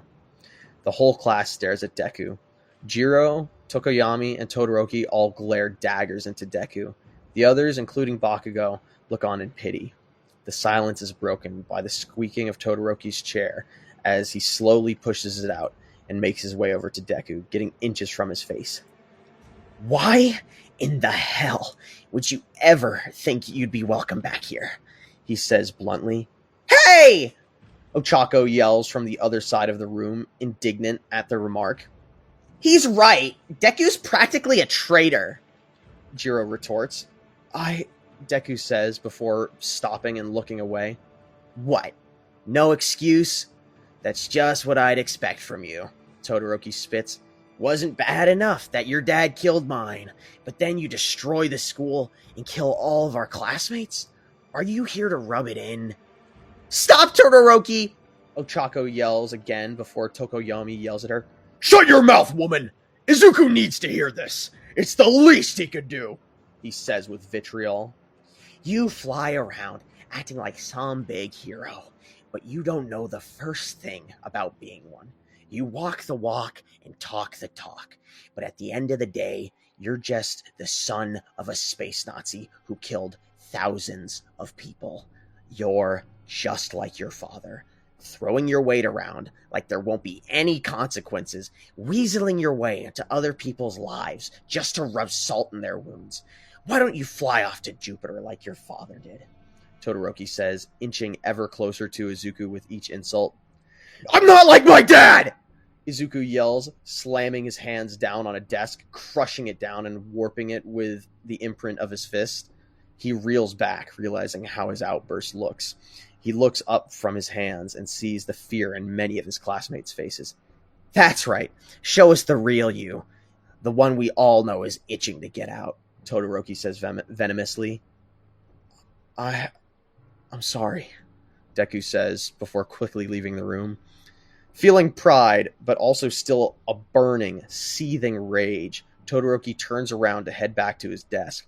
But as he does, he sees Ochako aggressively walking towards him. She winds back her arm, and before Shoto can register what's happening, she punches him in the nose. Hard, sending him to the ground with a gushing broken nose. You bitch! Todoroki cries before grasping his nose in pain. Did that make you feel strong, saying those horrible things to Izuku? You try to act like you're better than him, but you know what you did during the attack? Absolutely jack shit! You are a weak, useless coward. I watched Deku try to save Ida, try to save all of us. His father used him as a living battering ram to try and teach him a lesson. How do you think it felt for Deku? None of you know what he's been through, and he's the only goddamn person in this class who's shown any amount of heroism. Ochako yells out at everyone. While she's giving her speech, Bakugo slips out of the room and follows Deku. You have no idea what you're talking about. If Deku hadn't been there, this wouldn't have happened at all. It was his dad, his fight, his responsibility. Jiro retorts. What the hell are you talking about? You saw the same footage that I did. If Izuku wasn't here, everyone on the planet would be slaves to an alien empire. Omni-Man felt zero remorse, mowing us down like grass. His son was the only person who could have saved us, and he did. And the next time I hear one of you saying something like that to Deku again, I'll break your nose too! She screams at the class, stomping her foot. Todoroki scoffs and leaves the room, heading for the nurse, while everyone else shuts their mouth.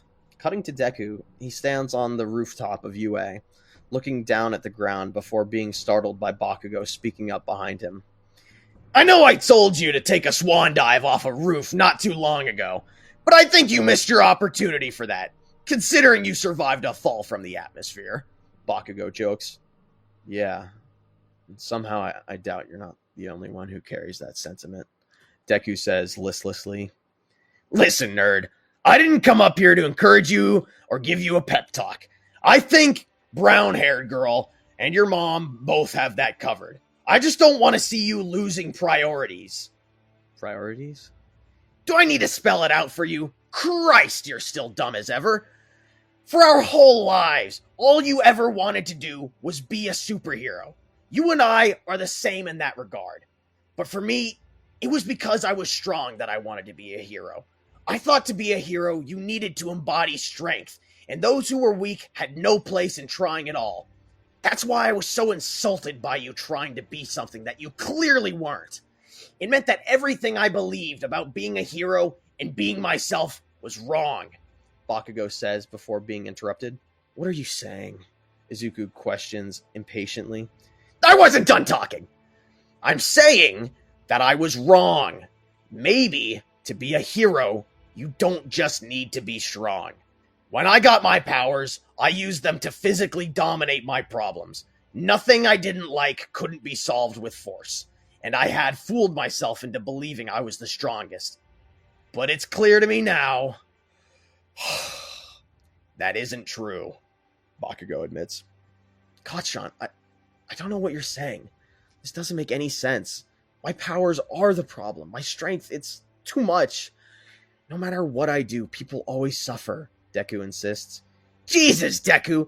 I'm saying that you aren't your father. I'm saying that if you were, you'd treat me like how I treated you. But that's not who you are. You're that nerdy, soft-spoken, antisocial dweeb that I've known my whole life. You have restraint and a good heart. And most importantly, you're selfless. So don't let anyone else tell you who you are. Because one day, I know that Invincible will be the name of the world's #1 hero, He says, oddly confidently. Bakugo, I don't know what to say. Don't say anything! And don't tell anyone I said that! I don't want any of these other weaklings thinking they're stronger than me too. I don't say that lightly, Izuku, Bakugo says before turning around and making his way back to class. Before he leaves through the rooftop door, Deku speaks up. I thought you said you weren't going to give me a pep talk.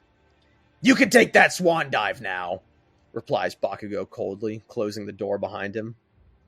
Deku thinks about the fiery-tempered boy and what he had said. Maybe he was right. Deku had gotten so caught up in his father that he couldn't focus on himself. He can't bring back the people that are dead, but he can still save so many more. Now with his internal self-worth somewhat more balanced, Deku makes his way back to class. When he walks through the door, he receives a lot of the same glares, but nobody says anything. He sits down near Bakugo and Ochako and settles in, trying to feel normal. Aizawa shows up and starts the class, maintaining his professionalism. Firstly, I'd like to address the tragedy that occurred a week ago. I want to thank every student who was there for their bravery, perseverance, and tenacity. We lost so many, and we will mourn them every day that we move forward. But life goes on for those of us who remain. And in their memory, I dedicate myself to each and every one of you. You will be heroes yet, and carry on their memories and spirit with every life you save. I don't want to discuss this topic for too long, but I don't want to hear any blame being thrown around. This isn't up for discussion, and even if it were, it's not conducive for a school environment. With all that being said, Aizawa says before being interrupted by the door opening with a bandaged-nosed Todoroki walking through the door. Are you alright? Asks Aizawa before Todoroki pauses for a second, looking over at Ochako, who gives him a death glare. He turns to Aizawa. I tripped and hit my nose on the stairs this morning, he says with some difficulty, not speaking another word before sitting down. After this, Aizawa announces the forced retreat, and that with the tragic events of the week prior largely reducing the amount of students in the hero course, the school has decided to combine Class 1A and 1B. Also, every student had retroactively been given full marks on their finals. The events that they had to live through were more of a test than the school could have ever asked them to take on. The class feels strange about going back into hero course work like this, but after they're able to push past that feeling, they feel excited about the upcoming field trip. The trip wouldn't be for another week. Nothing particularly interesting happened to Deku in that time, so I'll explain who of Class 1B survived the attack, and who will now be joining Class 1A. Kendo, Ibara, Jiroda, Tsunotori, Tetsu, Fukidashi, Monoma, and Shinzo would all be combining with Class 1A and joining them on the bus ride to the forest training arc. We now cut to All for One's shadowy facility once more. Tell me, Doctor, are the subjects going to be ready for Phase 1? We're on the clock, you know, All for One says playfully. Well, there have been mixed results, says Uchiko hesitantly. Do elaborate, replies the Dark Lord. I've had success in deriving a superhuman formula that, when injected into a Nomu, is able to enhance its strength greatly, the doctor says before trailing off. But, All for One infers, but the saturation of Viltrumite to human DNA can't be any more than 1 to 4. The Viltrumite genome is just far too dominant and takes over the host body like a cancer, even through super regeneration. It's an exponential process, but I've found that at 25%, the super regeneration is able to fend it off, he says half assuringly. This sounds like good news, but tell me, how much does it increase their strength? Inquires All for One. Well, that's the problem. The Viltrumite DNA limits the amount of quirks we can fit into a Nomu, and it already isn't a 100% chance that the DNA is accepted by the host anyway. Basically, the only way to get value out of this strength boost is to have a base strength multiplier quirk on top of that. That, and the cost of super regeneration functionally being limited to normal Viltrumite healing capabilities, Uchiko says strangely specifically. It sounds like you've already got a solution in mind, implies All for One. Indeed. You remember our friend Muscular? Well, when he joined us a couple of months back, I never expected to be running experiments on him. But after many hours of hard work, I believe that he will be the first in a long line of high-end Nomu, the doctor says confidently. High-end, you say? So he retains a personality? Asks All for One. He does, but doesn't seem to remember much of his old life. But his murderous impulses are still there, so he's more or less the same, Uchiko says backhandedly. Excellent. Then prepare him and the other squad members for their mission. It won't be more than a day from now, and if we hope to secure this army, we'll need the boy. All for One says, leaning back in his chair as the doctor nods and leaves. We now cut to the arrival of the new Class 1A, as they're instructed to make it to the camp by the end of the day. Here's where you'd normally expect to see Deku decimating dirt monsters or just flying to the camp in an instant, but he doesn't feel that fire to perform in this activity. So, for the most part, he drifts behind his classmates, helping them out when they need him, but not being much of an aggressor. Ultimately, they make it through the forest with little to no difficulty. It's at the camp where Deku has his interaction with Koda, but as he goes to punch Deku in the nuts, his hand feels like he just punched solid titanium. "Oh my god, I'm so sorry. I didn't see you down there, kid," Deku says, flustered. "Shut up!" Koda says as he holds his hand and runs off. Deku asks one of the wild pussycats about Koda, and she explains to him what happened with Koda's parents and why he hates heroes so much. He's not wrong. Being a hero isn't exactly for those who want a family life, Deku says somewhat coldly as he ends the conversation there. For the most part, training camp goes the same as normal, with Deku training his strength and speed nonstop, using specialized equipment they had made for him, similar to Season 3 of Invincible. Those of his class, and even his teachers who did not despise him, came to watch his training. It was quite the spectacle, with him easily lifting mountains of weight. A favorite was him flying to the moon and back, something that everyone had a hard time believing. But generally, the story elements go the same. Deku even has his moment where he finds Koda and tries to empathize with him. "Go away, you stupid hero," Koda says, looking away from Deku, his legs dangling off the cliff. Deku doesn't try to make Koda come closer. Instead, Deku just sits next to him. For a moment he stares off, gazing into the mountainside, slowly bringing his view down from the horizon across the vast forest, turning to face Koda. "I can see why you like this spot. It's peaceful," Deku says before turning back to look at the view again. Taken aback, Koda wants to insult him, but he also is confused. He doesn't act like most of the heroes he's talked to or seen. "Why are you bothering me?" asks Koda, trying to get Deku to leave. "I'm here because I know why you hate heroes. I know what happened to your parents," Deku replies plainly. "Yeah? And what about it? I know what happened with your dad," Koda says loudly. Deku's heart beats for a moment, his enhanced perception making the moment drag out for what feels like forever. He felt genuine rage at those words, but he composes himself, keeping those feelings down and breathing. "Exactly. I understand why you feel the way you do. To an extent, I feel the same. Being a hero isn't fun. It's not something you want your family or friends to do.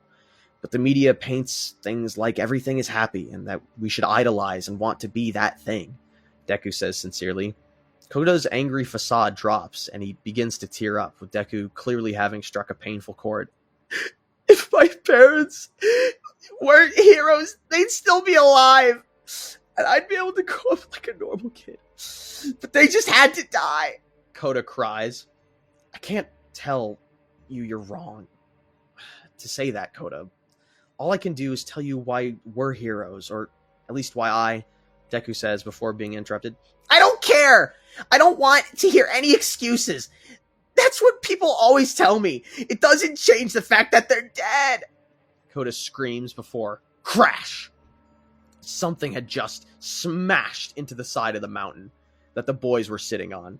Koda falls off, but Deku easily catches him with one hand. Deku pulls Koda up close to him, still wearing his hero suit from training earlier.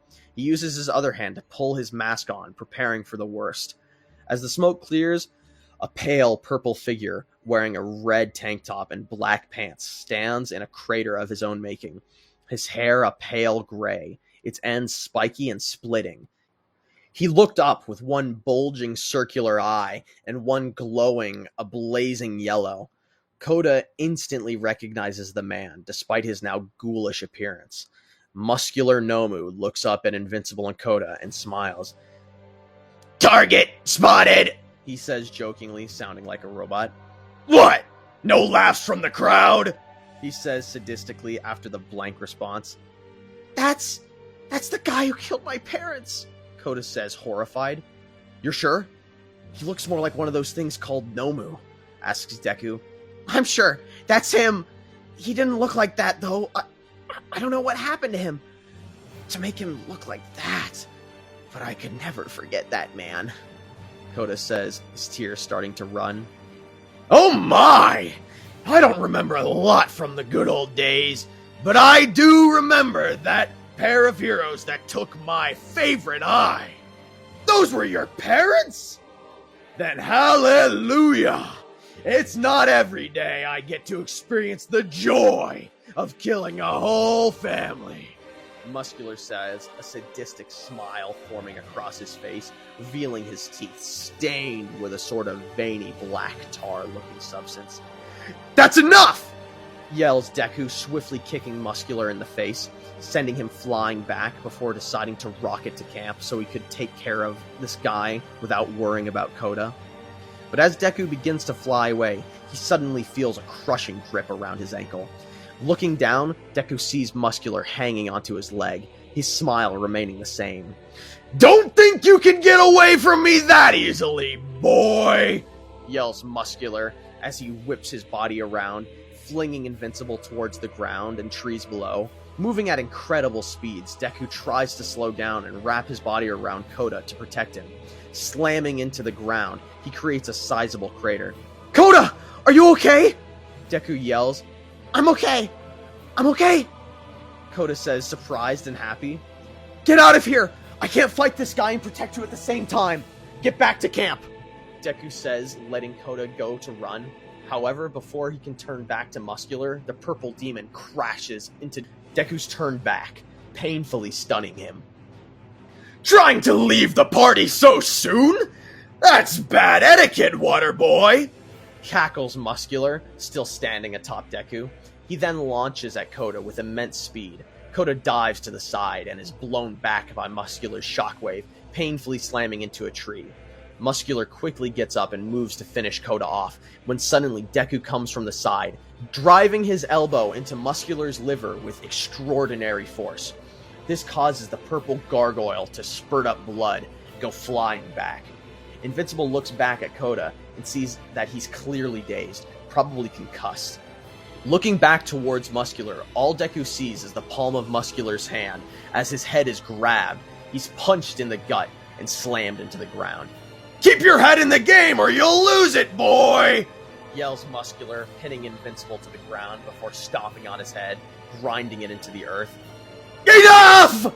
Screams Izuku as he hammer fists the side of Muscular's leg, causing it to buckle. He then erupts from the ground, landing a flying bicycle kick to Muscular's jaw, the creature going flying back once again. Not taking his eyes off Muscular, Invincible stands in front of Kota and talks to him. Kota, can you hear me? Yes. I can hear you. I feel really dizzy, he says as he stands up, but immediately loses his equilibrium and falls to his knees, vomiting. Listen, Kota, I need you to stay awake. You're concussed, so there's no way you'll make it back to camp without me. I need you to be brave and hang in there. I won't let him get you, Deku assures the boy. Bold words, says Muscular as he emerges from the rubble he had been buried under. I've been playing with you up till this point, but now I see you won't take this seriously unless I make you. As he says this, his body begins to pulse. His pale lavender purple skin then becomes pulled taut as his muscles begin to bulge. Then, pulled to its limit, the sickly flesh begins to rip open, exposing the velvety purple muscles underneath that give him his purple hue. His muscle fibers grow more and more as he practically triples in size. Seeing this, Deku is taken aback for a moment, disgusted by the villain's abilities, but he steels himself and jettisons at Muscular, both hands extended in fists as he slams into the muscle-bound freak, but Muscular doesn't budge. The hell?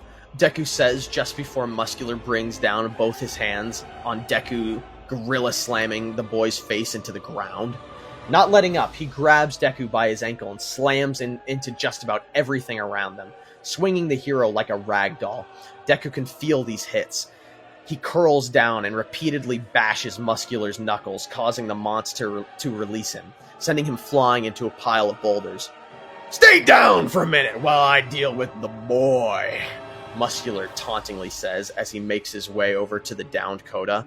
The little boy tried to crawl away before Muscular steps on his foot, completely crushing it. This causes Koda to scream out in agony, tears streaming down his face. "No, no, no! No running away for you!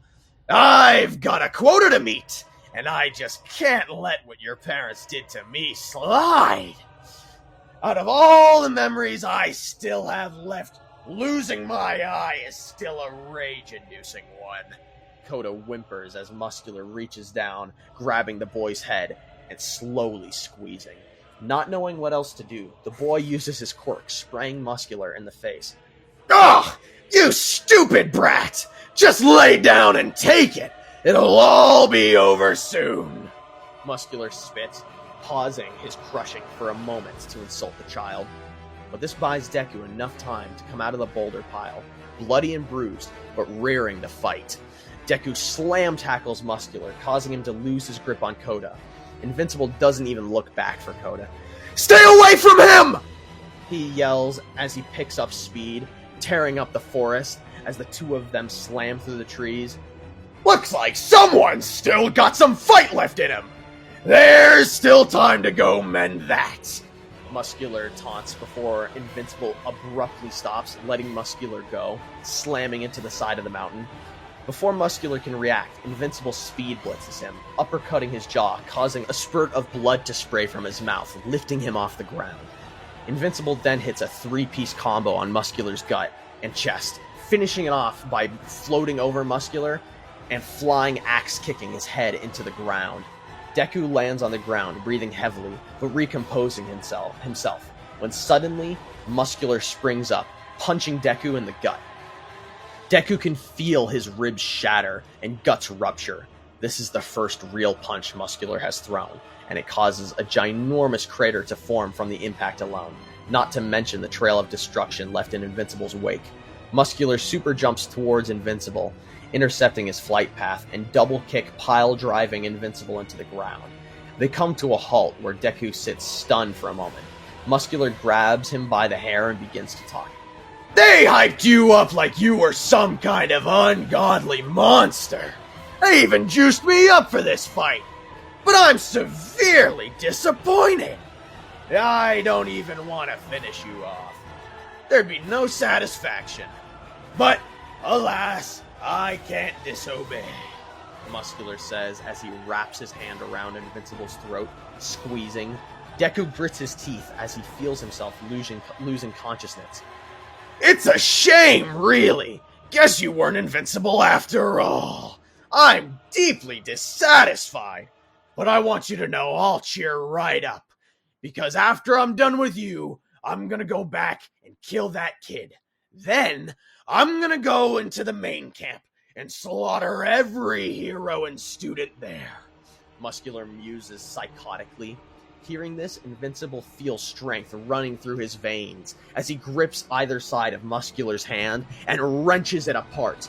For a moment, he completely loses control and literally rips Muscular's hand in half, down to his forearm, his mangled thumb and forefinger dangling from the bone like a banana peel.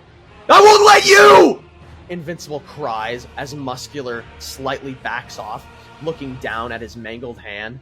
"Looks like someone wasn't using their foot," Muscular goes to say before Invincible punches him in the face so hard that if it were played in slow motion, his face would look like it was wrapped around Invincible's fist. Instantly, Muscular feels his head pulling the rest of his body behind him, causing whiplash, but that's the least of his problems. The entire left side of his face was now missing teeth. His jaw was hanging loose, and Invincible had punched him so hard, the skin on his face had been completely rubbed away via friction, leaving gushing wounds on his face in the shape of the boy's fist. Muscular looks up after crashing into a giant tree, stopping his momentum. Before he can even inhale a single breath, Deku is on top of him, his speed alone sending a shockwave through the forest. You piece of shit! And I'm done with you! You'll I die painfully. Muscular gets out of his barely functional jaw. He goes to punch Deku, but the boy effortlessly dodges, grabbing Muscular's arm and uppercutting his elbow, causing it to bend backwards, the bone sticking out of where the joint should be. Stop threatening my friends! Deku yells as he Hulk slams Muscular back into the ground as he tries to stand up. Muscular now just throwing out threats left and right, only further riling up Deku. Deku continues to pound on Muscular, ripping and crushing much of his muscle fibers before they can grow more to replace them. Muscular then winds up his legs and delivers a powerful double kick to Deku's gut, sending him crashing away once more. When he looks back, he sees Muscular super jumping like the Hulk towards the main camp. Feeling his broken bones now more than ever, Invincible winces, but he braces himself, then blasts towards Muscular. He hadn't realized it, but their fight had slowly been getting closer and closer to the camp. Muscular lands in the middle of the attack that the other villains were doing, with Spinner jumping back in surprise, and in a sort of desperate look, he grabs the closest student he can, sending Tiger flying away with a powerful shoulder bash. He pins Tetsu to the ground with his foot before he can react, and turns around seeing Invincible land. Everyone stares at the bloodied and enraged Deku. Remember what I promised you, hero! Don't come any closer, or I'll pop this boy's head like a grape! Yells the muscle-bound freak. Invincible stands ready to move at the drop of a hat. Any opening and he could blitz Muscular. You're gonna listen here, boy! I'm gonna crush your skull here in front of all these people, and you're gonna let me. Unless you want all these kids to meet the same fate. Demands Muscular. To hell with that! Tetsu yells, hardening to steel. Muscular is taken by surprise as he tries to stomp the life out of the boy. The metal starts to warp and creak, but it's enough time for Deku to blitz Muscular, double hammer fisting the side of his head, causing Muscular to drop Tetsu, who unhardens with large purple bruises across his entire upper chest and neck. Muscular gets up quickly and lunges for another student, a meat shield, but Invincible is too fast for him. He beats down on Muscular. I won't let you lay a finger on any of them! He yells as he begins to lose it on Muscular, no longer holding back any of his strength. The blows of him beating down on Muscular's face cause shockwaves that send everyone else in the vicinity flying back. Muscular still has some strength left, and he punches at Invincible, causing him to reel in pain before coming back at Muscular twice as hard. He sits there, beating on the half-conscious Muscular, wailing on him like there's no tomorrow. "Invincible! Stop!" cries a feminine voice from behind. Deku recognizes Ochako's voice, and he stops beating. There's this ringing sensation Deku feels throughout his whole body. He pauses for a moment, then looks at his hands. Then Muscular, whose every breath seemed to be pained and bloody. Deku takes a step back, his anger subsiding. Now he looks around him. Everyone is staring at him. He then turns all the way around to see Ochako. "You beat him! You saved us! Everything's gonna be alright," she says as she alone approaches the purple blood-soaked boy. Deku stands there for a moment. "I'm sorry. He was just..." Deku goes to say. "I know! We all saw. He was going to kill Tetsu, but he's in no shape to fight now. Your adrenaline was just making you go wild," she assures him. Yeah, Deku says to himself, wanting to believe that, rather than acknowledge the fact that he nearly killed Muscular. Granted, he's practically a living corpse already after becoming a Nomu, but he seemed to have a lot more personality than the last monster Deku fought. He thinks about what his father would say. Omni-Man probably would have told Deku to kill him.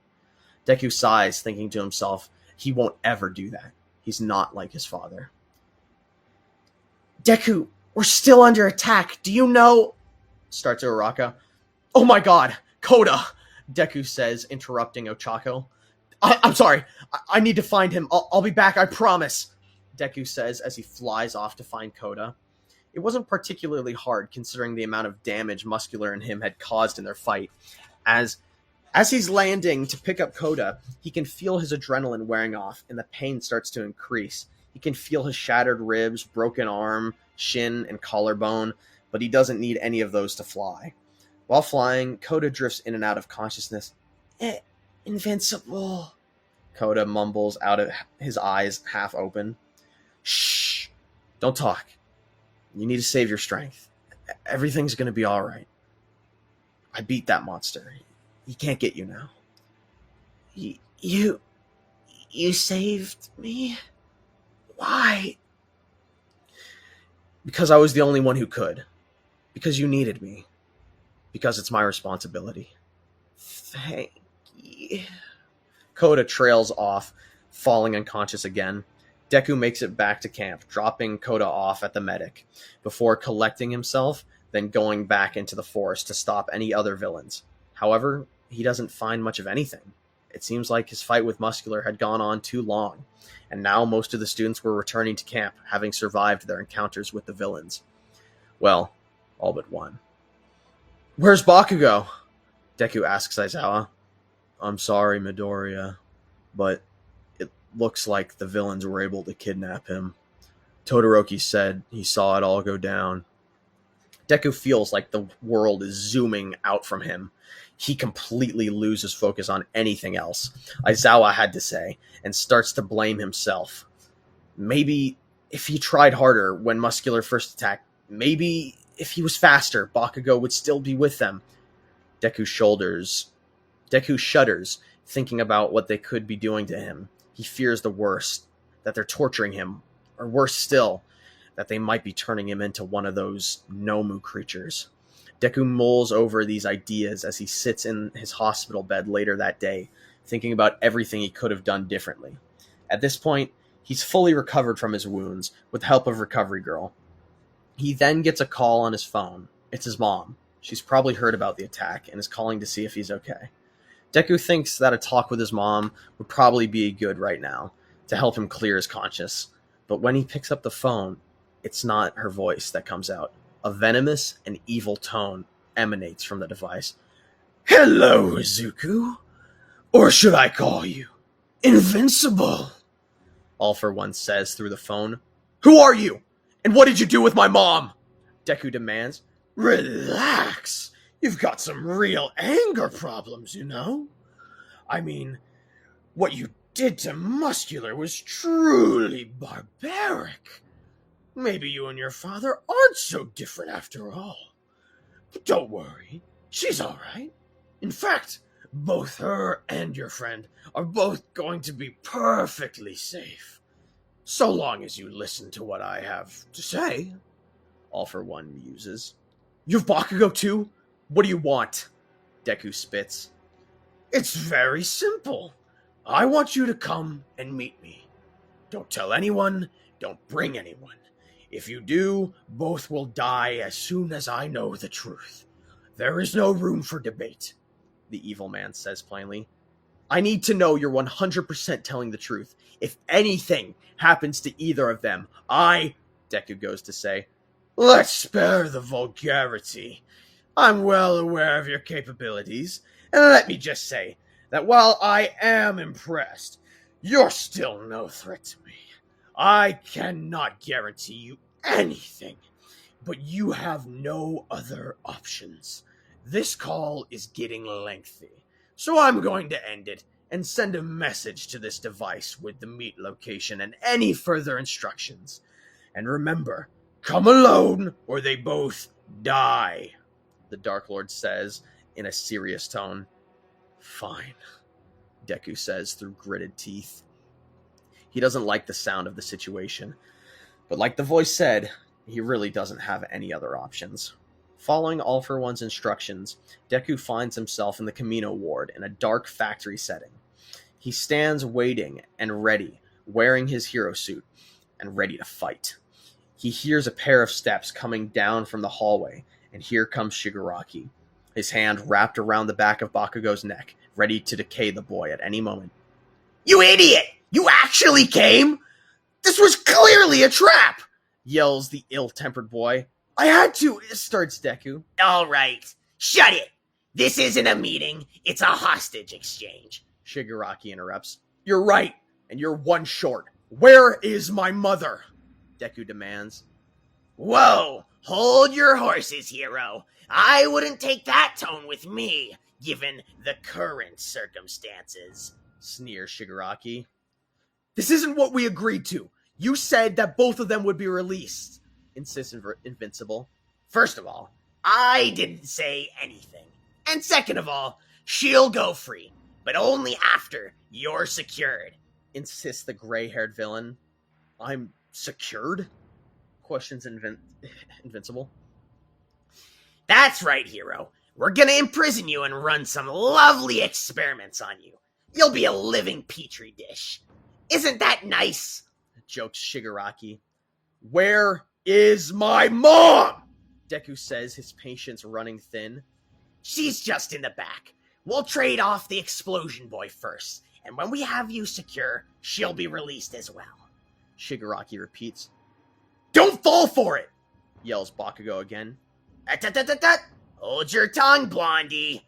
We still might kill you just for the fun of it. Shigaraki threatens. But my mom is here? Deku reasserts. Yeah. Just ask Spikehead. Shigaraki says. Yes, she is. But don't think for a second they'll actually let any of us go. Bakugo insists once more. One more outburst like that, and you're dead, kid. Shigaraki declares angrily. Let's just get this over with, Deku says as he walks towards Shigaraki. He wraps his hand around Deku's throat before letting go of Bakugo. But unbeknownst to Shigaraki, as Bakugo and Izuku get close, Izuku quickly crushes the bind on Bakugo's quirk suppression cuffs. They both don't acknowledge what just happened, playing it off cool. Bakugo walks outside of the building. When Deku and Shigaraki make it to the back, Deku's heart skips a beat, his fear and anxiety reaching a new level. He sees his mom being surrounded by two Nomu, ready and waiting for the drop of a hat to kill her. Mom! Cries Deku, causing the Nomu to twitch. My sweet boy! No, please don't do this. Just let them kill me. I couldn't live with myself knowing what you're doing to protect me, pleads Inko. I can't do that, Mom, Deku says assertively. She looks down at the ground, her tears pouring. She knows she can't convince Deku not to.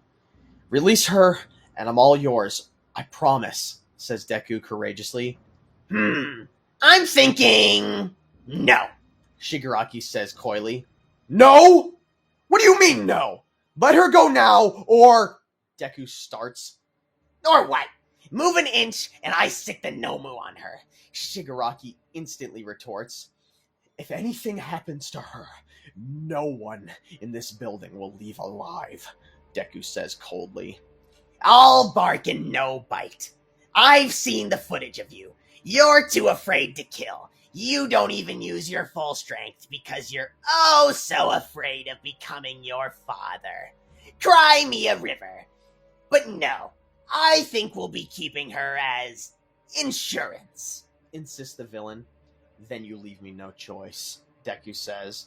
It's at that point when Bakugo bursts through the ceiling, having been listening in from the roof ever since he had quickly dispatched the Nomu outside. The Nomu are taken off guard and unable to see through the smoke of the explosion. They can't see Inko. In that time, Bakugo goes down using an AP shot on one of the Nomu and tackling Inko away from their range. Shigaraki goes to put his fifth finger on Invincible, but gets speed blitzed, having the tables turn in a microsecond. Now he hangs off the ground by his neck. Master! Shigaraki is able to croak out before a black goo-like substance emerges from his mouth, enveloping both him and Invincible, leaving Bakugo to save Inko from the two Nomu, now following their programming to kill Inko. We cut to All For One, who had just teleported the pair to him. He looks down at Invincible and Shigaraki. Old boy, he commands. You were the voice on the phone, yells Deku enraged. That's right, and if you know what's good for you, he goes to say before getting blitzed by Invincible, tackling him through the building and out of the factory they had been in. All for One uses one of his quirks to send an unnatural force at Invincible, sending him away from him. Don't try it! You think those were the only two people I had prepared to kill? Behave or you'll lose everyone, says All for One, but Invincible doesn't seem to be in a listening mood, as he recovers from the force blast and instantly flies back at All for One. The Lord of Chaos is able to dodge out of the way. Damn it, boy!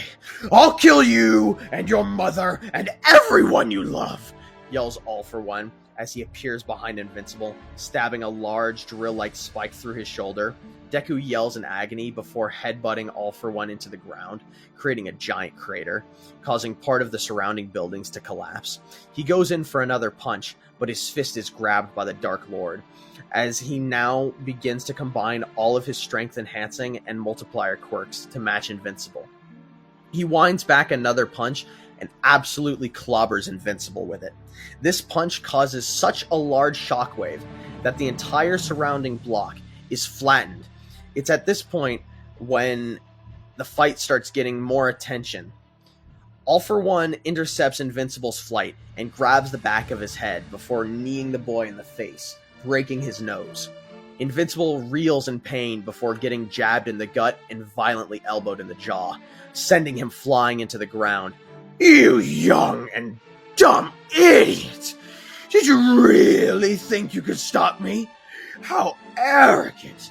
To think that Muscular was the strongest thing we had. How foolish! Scoffs All for One. It's at this point when the media begins covering what's happening as the choppers begin surrounding the crater. The newswoman instantly recognizes Invincible. It seems like the hero Invincible is fighting an incredibly strong foe. Some correspondents believe that his father has returned to finish what he started, says the reporter. Ah, good. An audience. What better way to announce the resurrection of the Lord of Chaos than by killing the world's strongest hero? As he monologues, he smashes Invincible's head into the ground over and over as he taunts him. After I kill you, I'm going to find all your friends and make sure to turn them into Nomu. Painfully. I'll make sure that part of their brain stays intact, and I'll take great pleasure in pulling your mother's organs out. It's always the sweetest feeling when they think they're saved, only to die a horrifyingly painful death. The look in their eyes alone is enough to keep me going for days. Hearing this, Invincible musters enough strength to get free, now floating above All for One. Oh, did that make you mad? Is somebody ready for round two? He jokes before Invincible lets out a cry of rage and tackles All for One into the existing crater, only expanding it more. As the battle rages on, the world watches Invincible fight another unimaginable foe, creating huge amounts of damage. Invincible is staying in the game. He's keeping up with All for One, but just barely, slowly getting worn down. You know, maybe I won't kill you immediately. Maybe I'll keep you around just long enough to watch everyone you love die in the most horrible way possible. You'll make a good example for my new empire, and for anyone else who dares dissent. All for One further threatens, feeling the rage in his heart burning more than ever. Invincible lands blow after blow, but it's not enough. He begins to tire and gets absolutely smashed by All for One, getting pinned against the ground once more. All for One stomps Deku's knee, making the leg useless. As Deku screams out, the Dark Lord can't help himself but to laugh as the whole of Japan watches Invincible get dismantled. You know, I don't actually need to keep you alive. Your body would provide me with enough blood for everything I could possibly need, he says, grinding his heel into Deku's crushed leg, causing the boy to cry out in pain. Why do you need me so badly? Yells out Deku as he rolls over to face his opponent, who quickly stomps his gut. Haven't you figured it out by now? I need your blood to make my Nomu stronger than ever. You remember your good friend Muscular?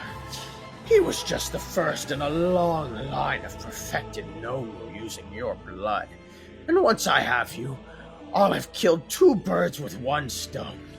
I also plan on distributing it as a quirk-enhancing drug. I'll call it Invincible, he says, laughing to himself as he torments Invincible. My blood? You're using my blood to make those monsters? I won't let... Deku goes to say before getting punched in the face by All For One. You won't what?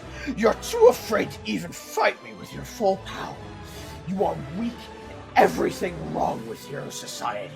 Your lineage is cursed, and no matter how much you pretend to be a savior, the people of this planet will always see you as a monster, an alien conqueror. You know, I am truly and genuinely disgusted by you, and I will take great pleasure in putting you out of your misery. Eventually.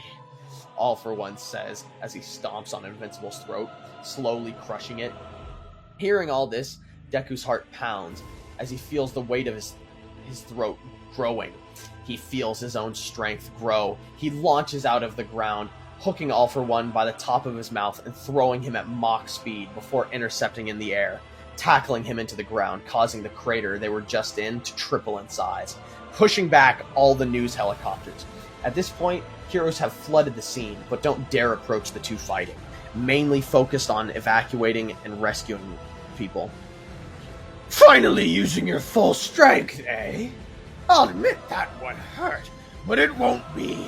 All For One says, standing up, charging up a devastating punch. Before he could even finish his sentence, Invincible was on him again, roundhouse kicking him in the gut, sending All For One airborne once more. Invincible remains silent, completely and wholly focused on the fight.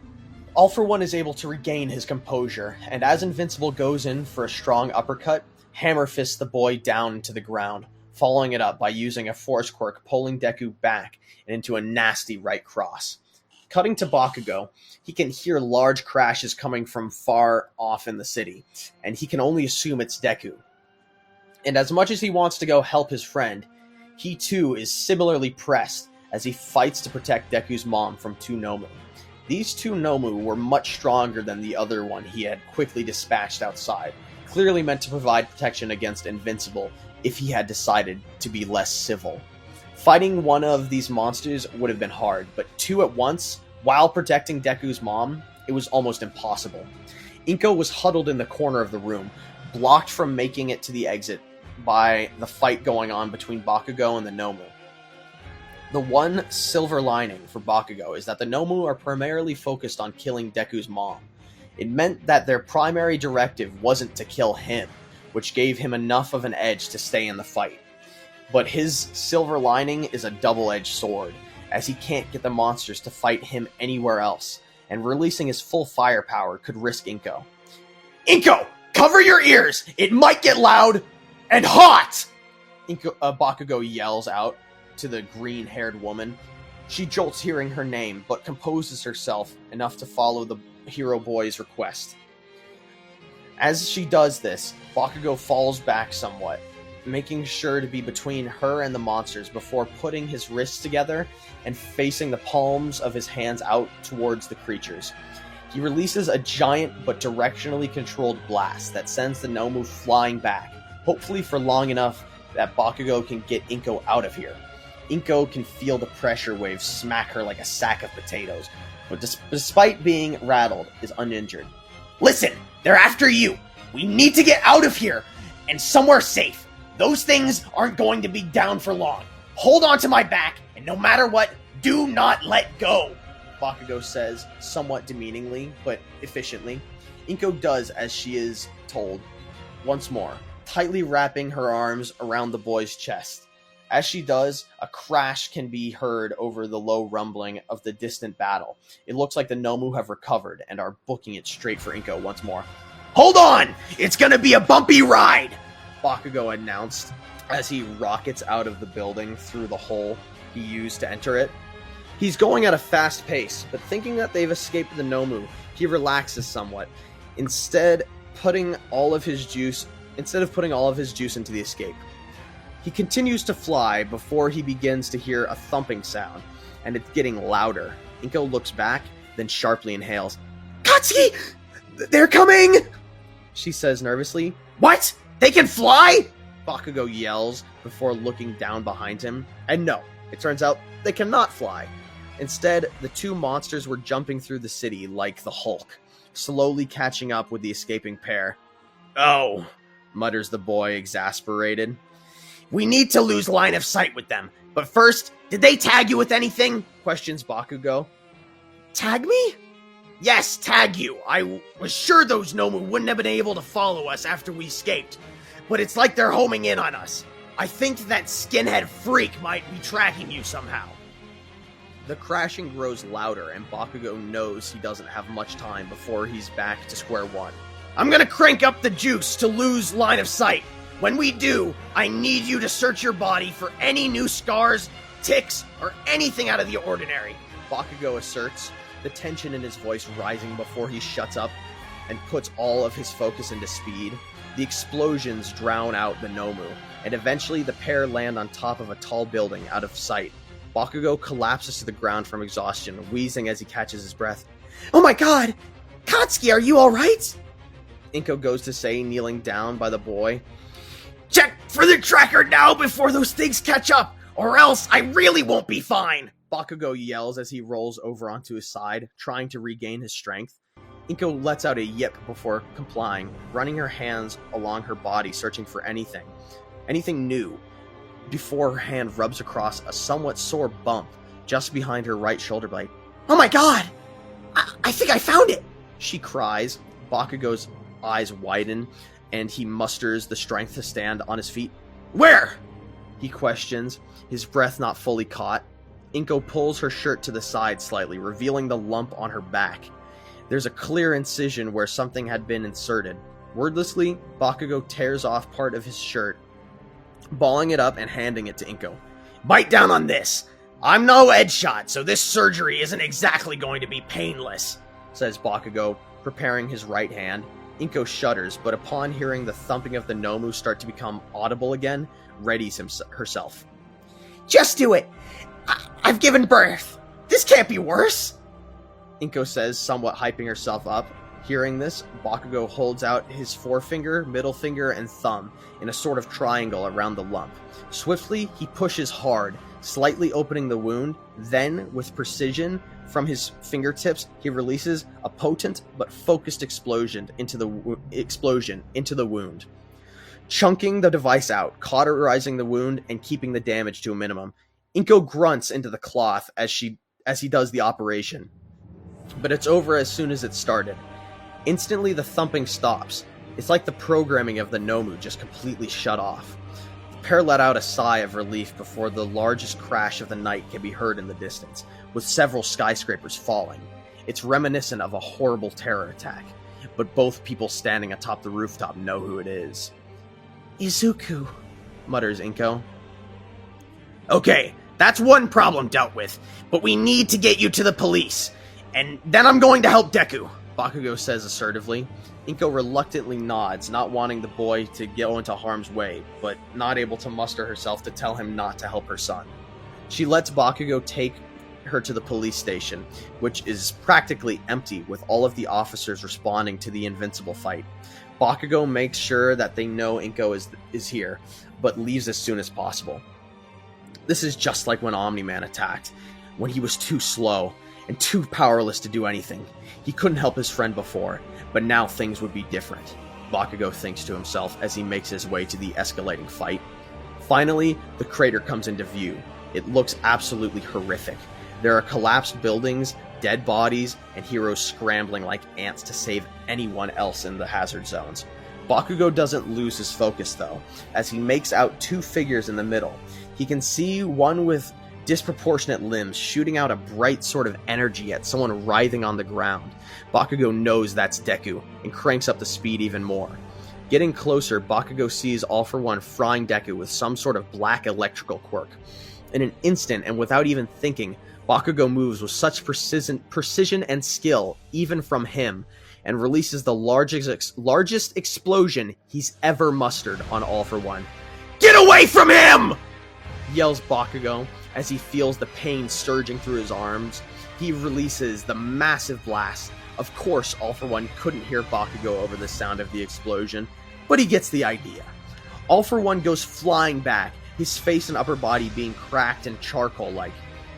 He lets out an indignant and agonized cry, shifting to a rageful tone as he looks up, seeing Invincible collapsed and recovering, and Bakugo standing in front of him. "Ew!" All For One yells, speed blitzing Bakugo, stabbing him with one of his quirks, similar to Moonfish, and suspending the boy in the air. "I'll kill you for that, and then I'll kill your friend next!" yells All For One as he goes to disembowel Bakugo, but soundlessly and so fast that no one, not Bakugo, All For One, or even the news crew with their aerial view, was fast enough to comprehend Deku's movement. Deku tackles All For One away from Bakugo towards a forest, taking them far away from the city. All For One gets flung forward, slamming into tree after tree. He goes reeling, but recovers before Deku is able to land another hit, slamming Deku into the ground, choking him. "You know this won't end until I kill you, your friends, and family. That is the only way this ends. Getting angry won't suddenly make you stronger," All For One taunts. But that's the final straw. The pain, adrenaline, and sheer rage Deku is feeling right now causes him to shove All For One off of him before speed blitzing him. "Stop threatening my family!" he cries. Their fists collide in a colossal shockwave, and All For One's arm completely explodes, with Deku's being fractured. All For One looks at his mangled arm in shock, but before he can react, he's punched again, this time in the chest. Every bone in his body cracks to pieces, with his lungs and even heart getting ruptured. He goes flying back faster than the speed of sound, but Deku gets behind his trajectory, punching him in the face even harder, sending him flying upward. "You have no idea how much I've been holding back!" he yells out, intercepting the Dark Lord once more, hammer fist pile driving into his back, his spine completely snapping. He lands on All For One, slamming into him with both feet, further driving him into the ground and sending out a massive shockwave. He then sits over All For One's body and begins wailing on him. "I'll never let anyone, ever hurt my family!"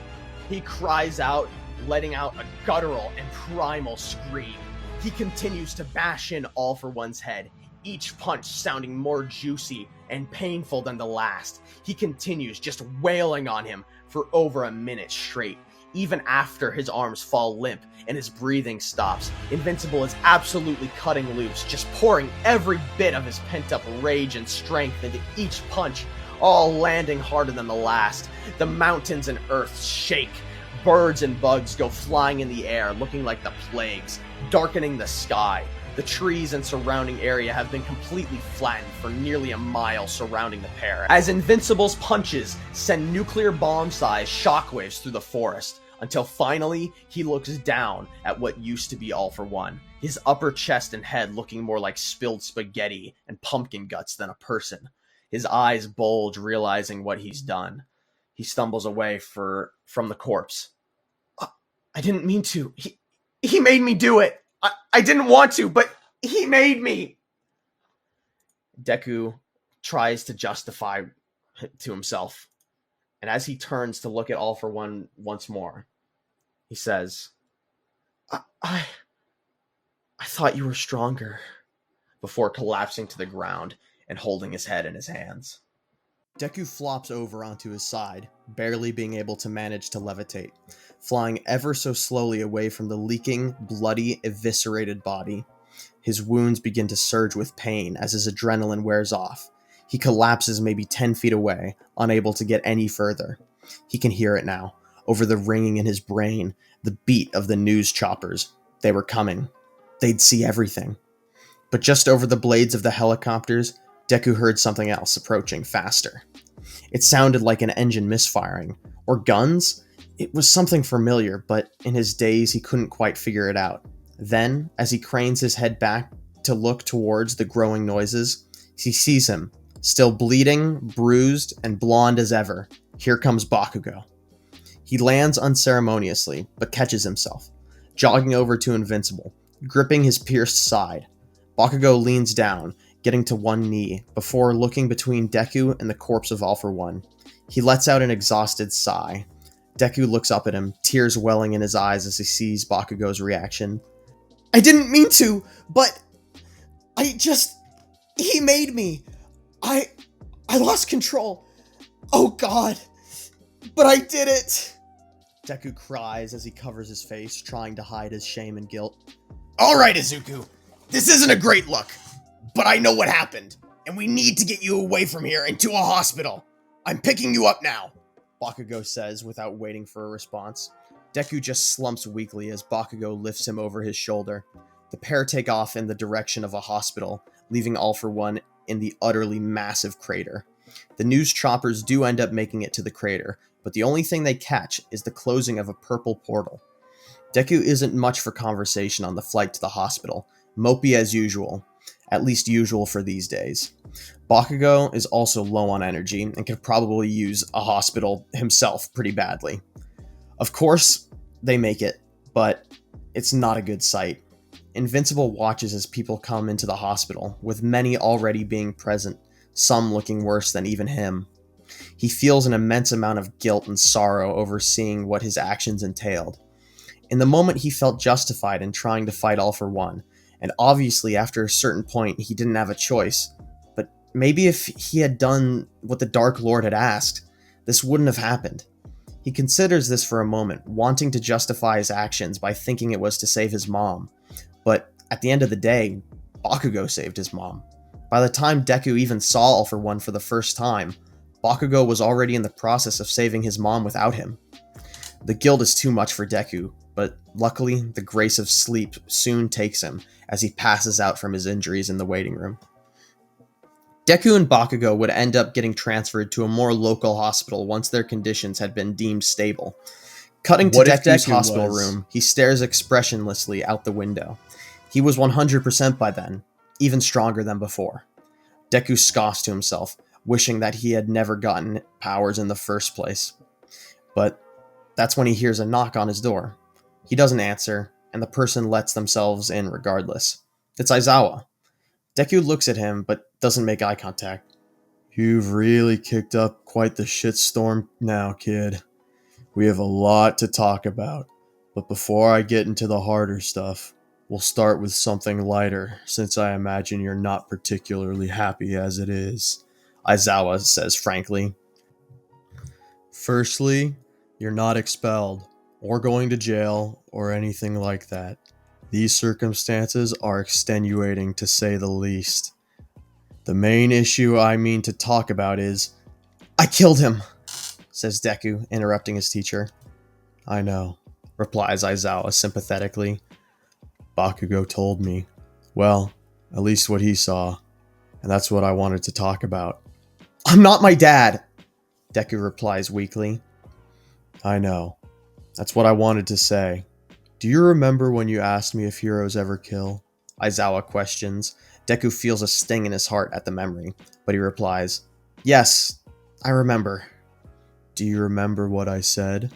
Because this is one of those rare instances where heroes do kill. You and most of Japan don't know this, but All For One was a villain thought to have been killed by All Might in a brutal and bloody battle. Of course, there's always something to be said about collateral damage, but we need to face the fact that All For One was secretly setting up for something far worse, and you stopped him." Did I? Deku says, not even particularly reacting to the idea that All Might tried to kill this guy. All of those people who died would still be alive if I wasn't a hero. His plans revolved around getting my blood. No matter what I do, it's like everywhere I go, death follows. Todoroki was right.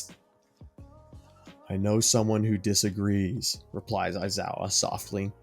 Deku makes a questioning face before another visitor steps into the room. It's Koda. Hi, Invincible. Koda says awkwardly, his head still bandaged from the fight with Muscular, which hadn't been all that long ago. I'm sorry you had to hear that, Coda. It's okay. I never liked it when people sugar-coated things anyway. Coda is here to thank you, Izuku. Thank me? Of course I'm here to thank you, you idiot! You saved my life and almost died trying. I needed you more than anyone else in the world, and you were there. I was saved, and now I understand why you're a hero. It's not about you. It's about everyone else.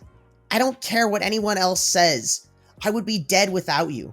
And so would have so many other people if you had never become a hero. You're my hero, Invincible, Coda says. This leaves Deku speechless. Coda looks down at the ground and shuffles awkwardly before saying, "Thank you," again, and leaving. Listen, kid, we're in the real world.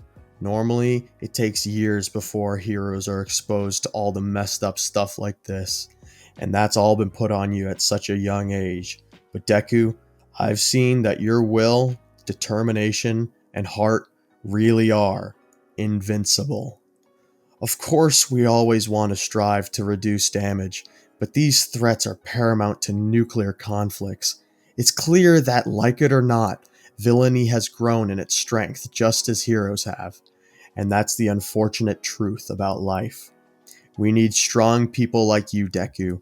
Against threats like these, I'm just a guy with a scarf that knows karate, Eraserhead says somewhat long-windedly, but clearly having made his peace. Thank you for saying that. I don't think I can ever really give up being a hero. Honestly, it feels like I have to repay the world, but it just gets harder and harder.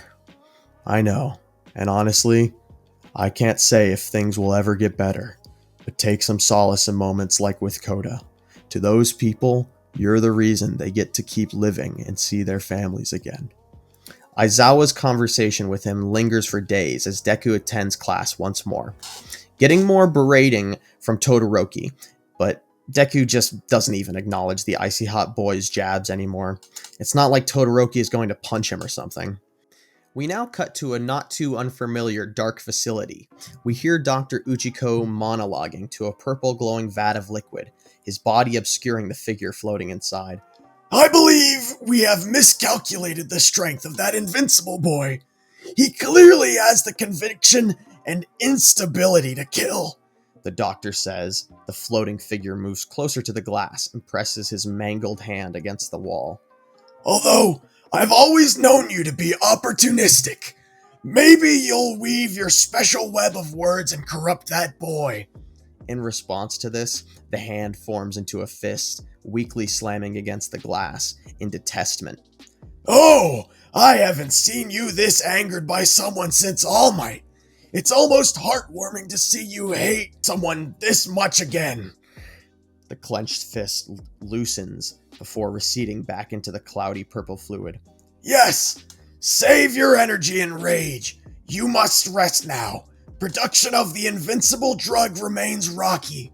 Although, as we speak, Shigaraki is out finding ways for our operation to expand. The boy has really taken on responsibility. I believe shortly he'll be perfectly ready for our plans. We move to see the full figure floating in the fluid, surrounded by tubes and various other medical implements. Floats a mangled and frail all-for-one. Hardly able to be called alive, but certainly not dead. A smile creeps across his mutilated head. As the camera zooms out, we see many pods of Nomu in development. Back to the heroes. Walking their way to the hero license exam, Deku, Bakugo, and Uraraka had become somewhat of an unlikely trio. But they had forged a bond over their shared trauma, and honestly, Ochako and Katsuki had somewhat become Deku's defense squad. He was a controversial figure on campus, and despite his timid nature having been fairly quashed by now, he still doesn't defend himself. After all, he's invincible. Bakugo isn't one to compliment Deku, more so to insult people who think they're better than him, and Ochako defends Deku's character. It's not a great dynamic in the presence of haters, but when the three of them are unbothered, they actually get along pretty well. The three of them strode in their updated hero costumes, with Deku now going with the Invincible blue suit from the comics. They were talking about hero trading cards. Well, it was more like Deku and Bakugo trying to give Uraraka the rundown on the meta and general intrigue of the cards. Bakugo talking about how cool they can be, and Deku explaining their stats and abilities. At this point, Uraraka was failing to maintain interest. Luckily for her, they get interrupted by the second-year students from Ketsubutsu Academy, who feign their friendly demeanor, as they do in the normal timeline, even complimenting Invincible's strength. But Bakugo pretty much shoos them off, sniffing out something fishy. As they make their way to the exam hall where UA was to gather, some of the students from other schools give Deku strange looks, although they didn't all seem bad. The exam starts like normal, with the building's walls collapsing and the supposed crushing of UA to begin. But as the red balls fly at Deku, he claps his blue-gloved hands together casually and sends out an air blast, knocking every ball away.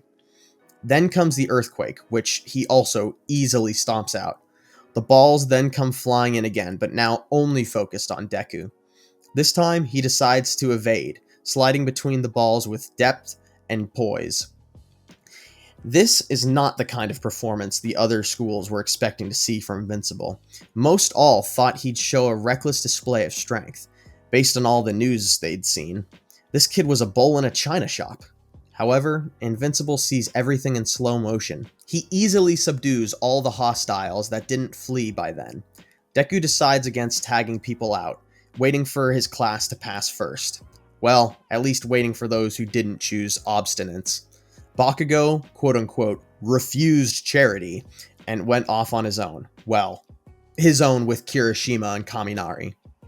Deku decides to let him do his thing, and it's no surprise that Todoroki didn't even stick around to watch Deku win. The rest of the event goes as normal outside of the interaction with Toga, which never happens. Class A, as they're now called since there is no other hero class now, all pass. Deku is happy for his friends, but he doesn't feel much better himself. He thinks about how this exam is kind of pathetic. When villains were around, I dealt with them without a license, Deku thinks to himself. Though, maybe that was why he was so bad at being a hero. He doesn't have much time to think about this as the next part of the exam begins.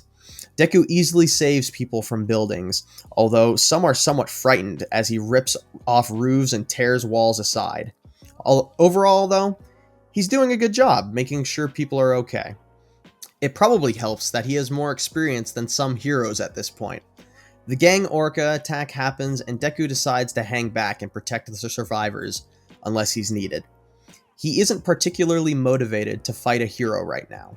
As he guards the people, he hears one of them commenting on his blue costume, saying he looks evil now. Deku frowns, thinking to himself that he liked the colors. He then watches as Todoroki starts having it out with another student on the battlefield. He zooms over, listening to Gang Orca lecture the two heroes as he continues his villainous act. "You know, you could learn a thing or two from this guy," Invincible taunts as Gang Orca turns his attention. Instantly, he blasts Invincible with his sonar pulse, and interestingly, he absolutely destroys Deku's sense of equilibrium, causing him to fall to the ground at Gang Orca's feet, vomiting. "So could you," replies the black and white whale. "One last blast for good measure should keep you down. I know you're a hard beast to put down," he taunts.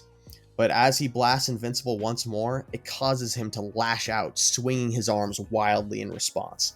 Unfortunately for Gang Orca, he was standing too close and got clobbered by a hammer fist to the shin. This not only pulverizes his shin, but sends him flying into the exam wall. The exam is called to an emergency pause, but after Gang Orca is deemed in non-critical condition and just a broken leg, the exam is called, and students gather for the results. Not too surprisingly, most everyone in Class A passes, with only Shoto not passing. In this timeline, with all of his prior experiences, Bakugo would actually pass, having more of a tactful personality at this point. Todoroki has a little bit of a hissy fit over this, storming off, not wanting to see the person he hates most right now be granted the hero license he himself feels he deserves. Now we cut to the warehouse where Shigaraki meets with Overhaul for the first time. However, this time he brings a gift. Shigaraki knows about Chisaki's quirk drug empire, so he brings an appropriate gift. 5 vials of the stable Invincible drug formula used on Muscular. Shigaraki explains that without All for One, they can't make more, but with Overhaul, it might be possible. Ultimately, things would go down similarly to how they did in the manga, just without much violence before the alliance forms. Cutting back to UA, now is when we'd be introduced to the big 3. Well, there's only really the big 2 now, as Nejire would have been actually killed during Omni-Man's attack. Mirio would challenge the entirety of Class A, just as he did in the manga, excluding Invincible. Deku could care less, he's not looking to make more people angry. Of course, Mirio absolutely wouldn't have been able to beat Invincible. Remember what Omni-Man did to Green Ghost? Obviously Deku wouldn't do that, but Mirio just wouldn't have a way of hurting Invincible, even if Deku couldn't land a hit on him. The timeline goes somewhat similar to the normal one, with Deku wanting to intern with Mirio, and despite Night-Eye not being alive, Mirio's still on the Overhaul case. Call it fate. Simultaneously, Kirishima is with Fat Gum, and is chasing after that guy with the knife quirk. Things play out as they normally would, except when the villain goes to dose himself with the quirk-enhancing drug, something horrific happens. His muscles begin to pulse. Instead of making his quirk stronger, he gains unbelievable strength. Red Riot is forced into his unbreakable mode, but this time, when he's punched, he can feel himself cracking. This guy's strength is unbelievable, but he just keeps growing in muscle mass. Kirishima realizes that he just won't stop growing, and his strength keeps going up. So he doesn't have long before this guy is out of control. Kirishima gives one last push, slamming into the villain and tackling him out of the range of the bystanders.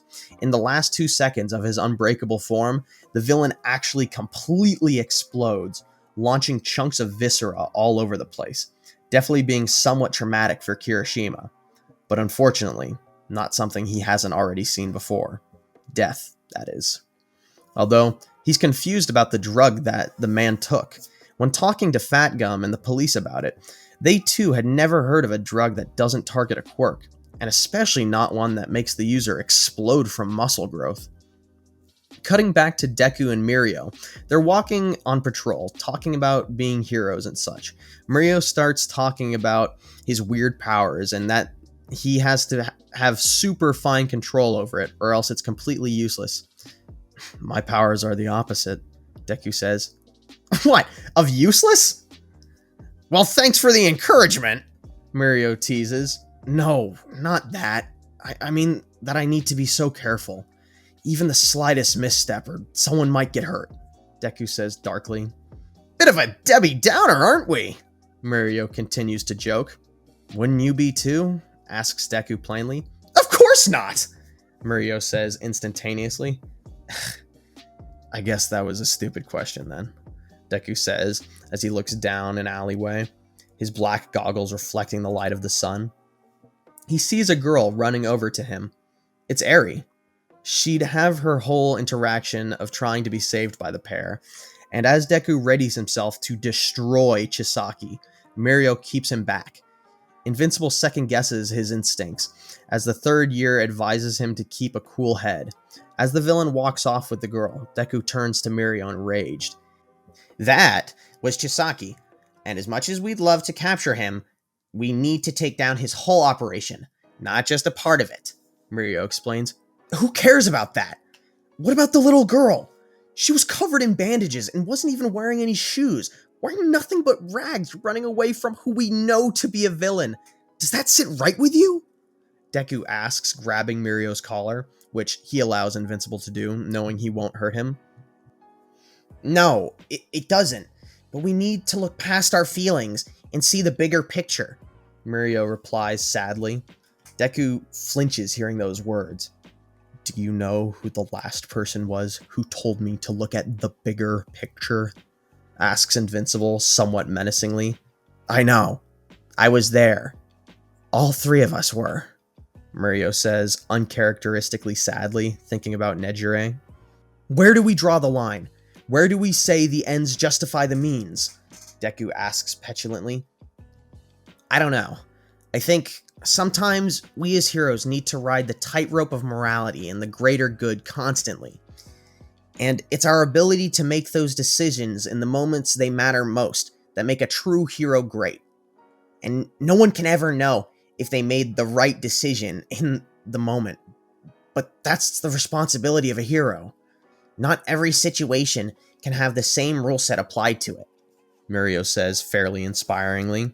Deku remains silent, thinking about what Mirio said.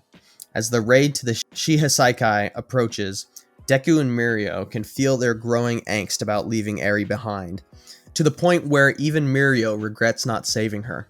But eventually, the raid would come, and Deku just absolutely flies through every opponent in his way. He doesn't care about fighting anyone other than Chisaki. He flies through the maze-like tunnels, smashing through every wall that Joy Uraraka tries to form, before eventually he'd find himself face to face with Overhaul. Having seen Invincible on the news, Chisaki knows he doesn't have a chance at beating Invincible as it stands, so he threatens to harm Eri if Invincible moves. He then reaches to the ground, completely overhauling the entire arena around them, opening the roof, where Rakia falls down, beaten by the dragon hero. The member of the 8 bullets would actually fall onto the rising platform Eri and Chisaki were on, causing Chisaki to lose his grip on Eri. And before he knew it, Invincible had flown up in the blink of an eye, grabbed Eri, and moved out of Overhaul's reach. Deku flies down, where he sees Mirio arriving, and Deku hands Eri off to Togata. Overhaul, realizing he's lost his leverage, and knowing what Invincible did to All For One, starts getting desperate.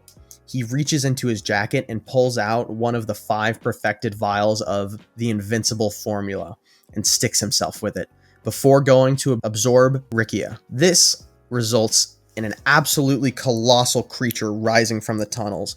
Invincible actually gets blown back from the shockwave of Chisaki's rapid expansion. When he's able to make his way to the surface, he sees him. He looks somewhat similar to the giant from Invincible, but more pale purple than orange, and with more features that Overhaul is known for, like the mask.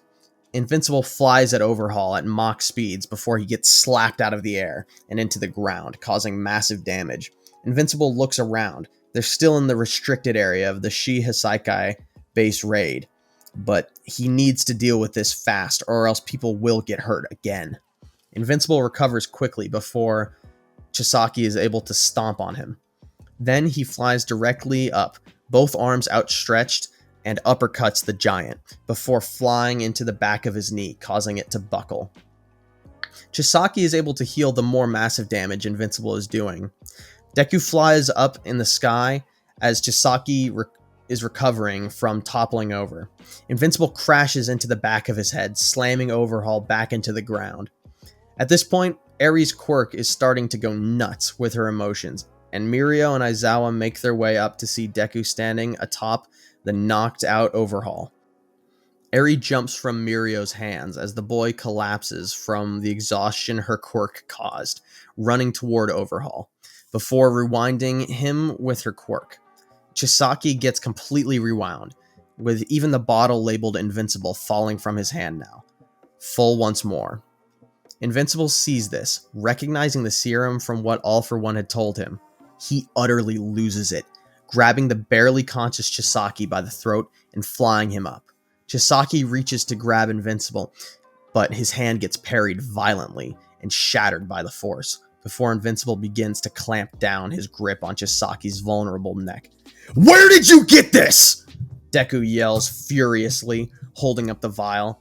That's my business, Chisaki says, choking but trying to retain his cool composure. "I know what this is, and it shouldn't be able to exist, because I killed the only man who could make it. How did you get this?" Invincible insists harder, squeezing Overhaul's neck even more, causing the villain's face to begin to change color. "Maybe he's not the only one who figured out how to manipulate your DNA," says Chisaki, trying to remain cool. This sets off Deku. "I could crush your neck like a toothpick it'd be easy, Deku says before pausing for a second, then dropping Overhaul, letting him fall for a while before catching him by the ankle, not too gracefully, completely dislocating Overhaul's leg. Did you think that this would make you stronger? Did you think it would save you from me? From your sins? Deku says with even more rage than before. Please don't drop me. I got it from the League of Villains. Chisaki begs before Deku squeezes harder, crushing the bones in his ankle. I wasn't done talking! How many years did you torture that little girl? Why shouldn't I drop you? You turned people into weapons, even me! Deku says, nearly giving in to his desire to let Chisaki splat. Please! I need to save my father. Just let me save him, then you can do what you want. Chisaki begs. This completely snaps Invincible out of his anger, and he realizes just how much like his father he's acting right now. He flies down without a word, leaving the pale Chisaki to be arrested and then dealt with by the League of Villains.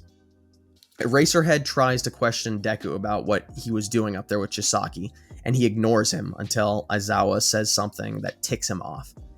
Invincible, what the hell were you thinking? We don't torture people. We aren't above the law. You're acting just like Omni-Man, Aizawa says before pausing, realizing what he just said. Excuse me? Do you know what this is? Deku says, holding out the vial of the invincible drug. This is what they needed my blood for, and somehow they're still making more, even without All For One. He's a piece of gutter trash. What? This is not good. Listen, I can't keep making exceptions and excuses for you, Izuku, says Aizawa.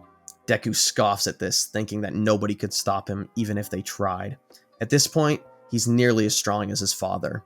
Aizawa sighs before turning away from the boy, not wanting to make the conflict worse. I'm sorry for comparing you to your father, but this is something you've shown you struggle with. Sometimes, for your own sake, it's best to let others handle it. Just like All Might handled All For One, Deku says antagonizingly before flying off indignantly.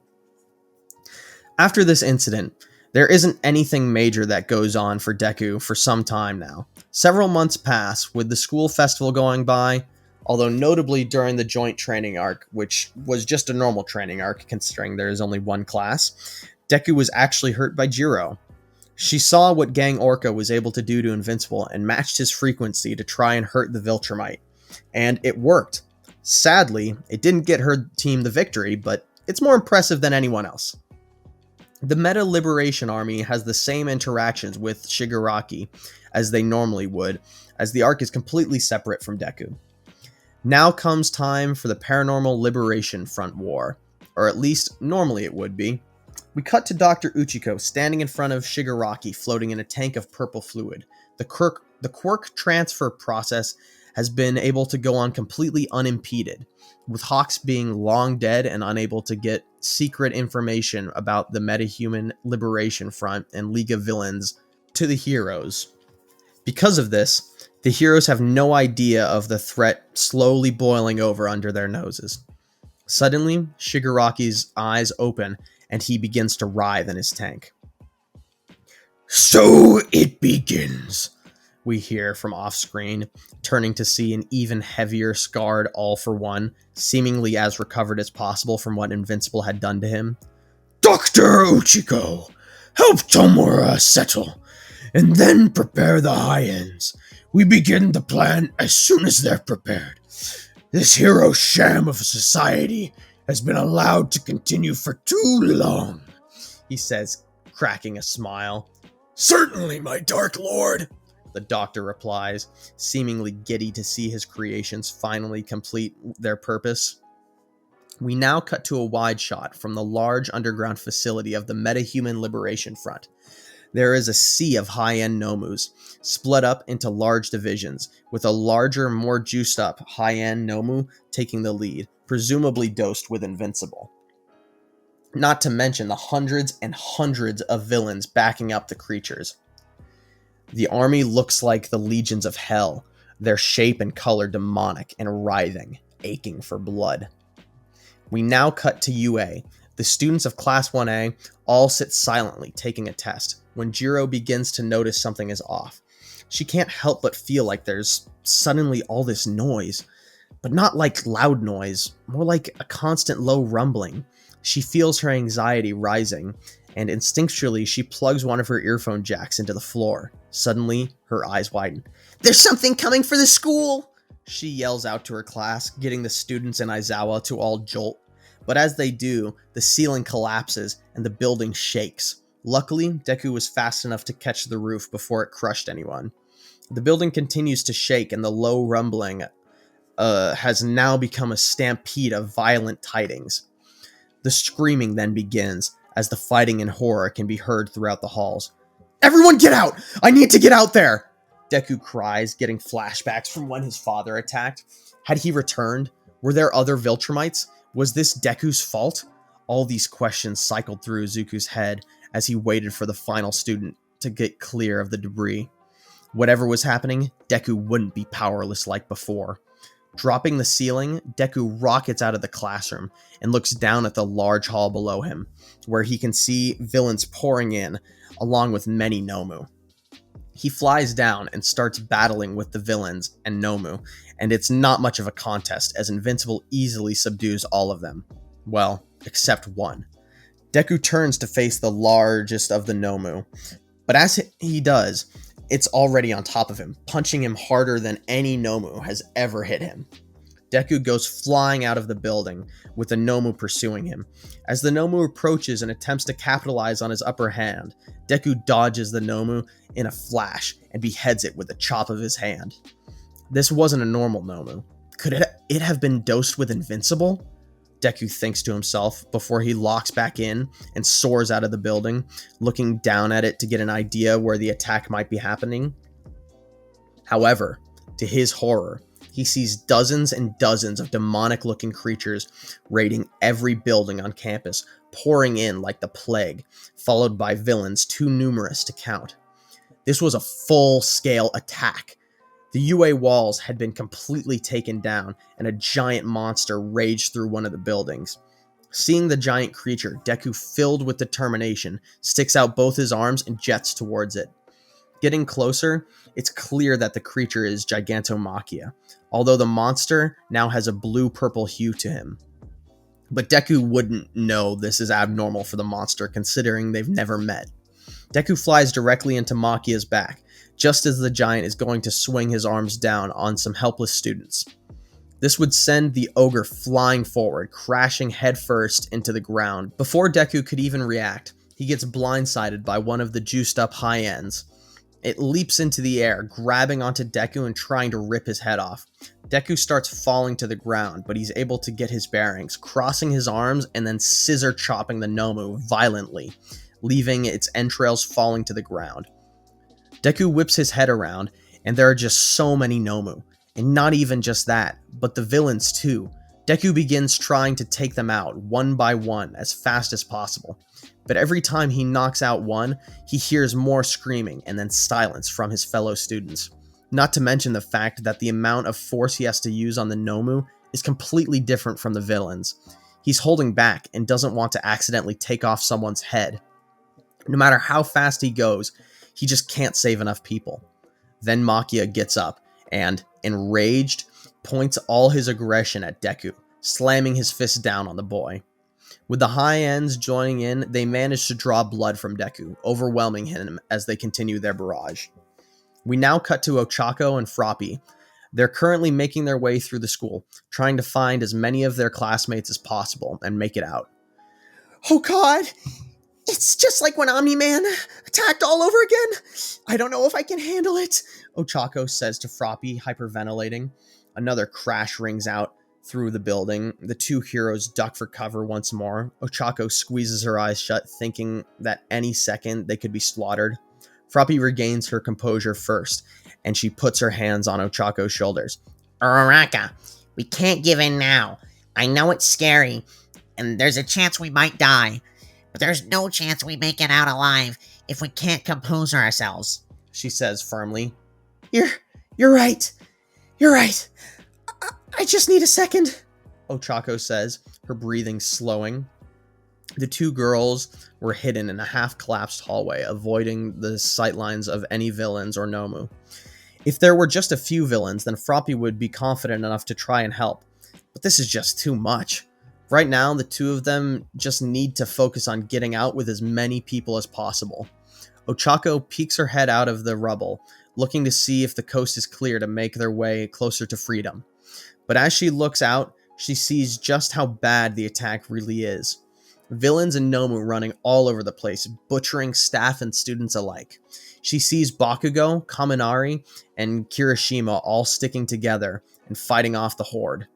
Ochako scans the room for any potential opportunities to escape, and it looks like she may have found their moment. She watches as Invincible flies through the building, dragging a giant monster in front of him, as he uses the creature as a battering ram against the Nomu. He's bleeding and bruised, but otherwise looks unharmed. Bakugo and the other boys pressure their enemies into Invincible's path, leaving the large room clear for the moment. Ochako turns to Froppy. Now is the best chance we're gonna get. We need to make a break for it before the whole building collapses, Uraraka says with nervous intent. Alright, let's make it quick. We don't know how long of a window we have. Froppy replies, quickly, standing to her feet and looking out of the opening with Ochako. Before, on the count of 3, they book it across the room. There are still some straggler villains left, and a few of them see the girls running. 3 villains, one with a basic strength quirk, one with a multi-arm quirk, and another with a wings quirk, attempt to cut off the fleeing girls. Froppy sees this and is able to roundhouse kick the winged assailant as he gets there first. But the other 2 aren't far behind, with one of them grabbing her leg that she just used to kick their ally. Keep running, Ochako! Don't let them catch you!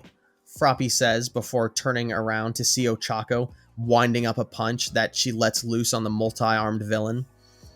It staggers him enough to drop Froppy, but not enough to knock him down. Regaining their bearings, the villains prepare themselves for a second assault, but before they get a chance, a ginormous electrical blast sizzles through the air. It absolutely fries the villains, knocking them out. The girls turn to see Kaminari, having launched his disc at the villains, recovering from the exhaustion of a blast like that. He looks up, but isn't all stupid like usual. He's bleeding a lot from the head, and looks like he's running on adrenaline and nothing else. Kaminari, please come with us. You need to get out of here too, yells Ochako, but before she gets a response, he's already turned in the direction of the screaming and starts running there. No, you need to leave, but I'm staying here until this is over, Kaminari yells as he turns to run. The girls look around the room once more as Bakugo and Kirishima seem to have won their fights and are now doing the same, making their way closer to the violence. The 2 girls once again turn to each other, then attempt to make their way out once more. We now cut to the 3 boys as they find themselves in one of UA's giant quads. This area is completely overrun by villains. All the boys can feel their exhaustion, pain, and undeniable fear growing, but steel themselves as they charge forward. Every once in a while, they get a glimpse of Invincible as he crashes through the building, fighting some new horrific monster every time, and of course, the recurring threat of the giant. But they can't focus on that, as they have their own life-threatening battles. Bakugo currently fights a Nomu with the ability to redirect kinetic energy, and no matter how much juice he puts behind each blast, he can't overcome the villain. Kaminari seems to be having a similar problem with a villain that has a similar quirk to him, based on electricity. How's about we switch dance partners? Bakugo says in a joking tone. I thought you'd never ask, says Kaminari in response. They switch targets, and Kaminari absolutely zaps the Nomu, causing it to lose all brain functionality. But as Bakugo goes to fight the electric villain, another villain is flung into him with violent force, knocking the 2 out. Bakugo turns to see that Kirishima was the one who threw the villain. He was mine! Bakugo yells.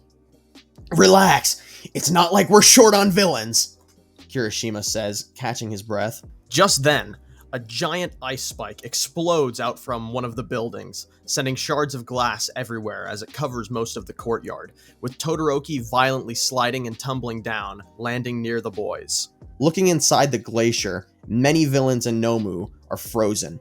It's clear that Todoroki was being jumped by several Nomu, which would explain his state.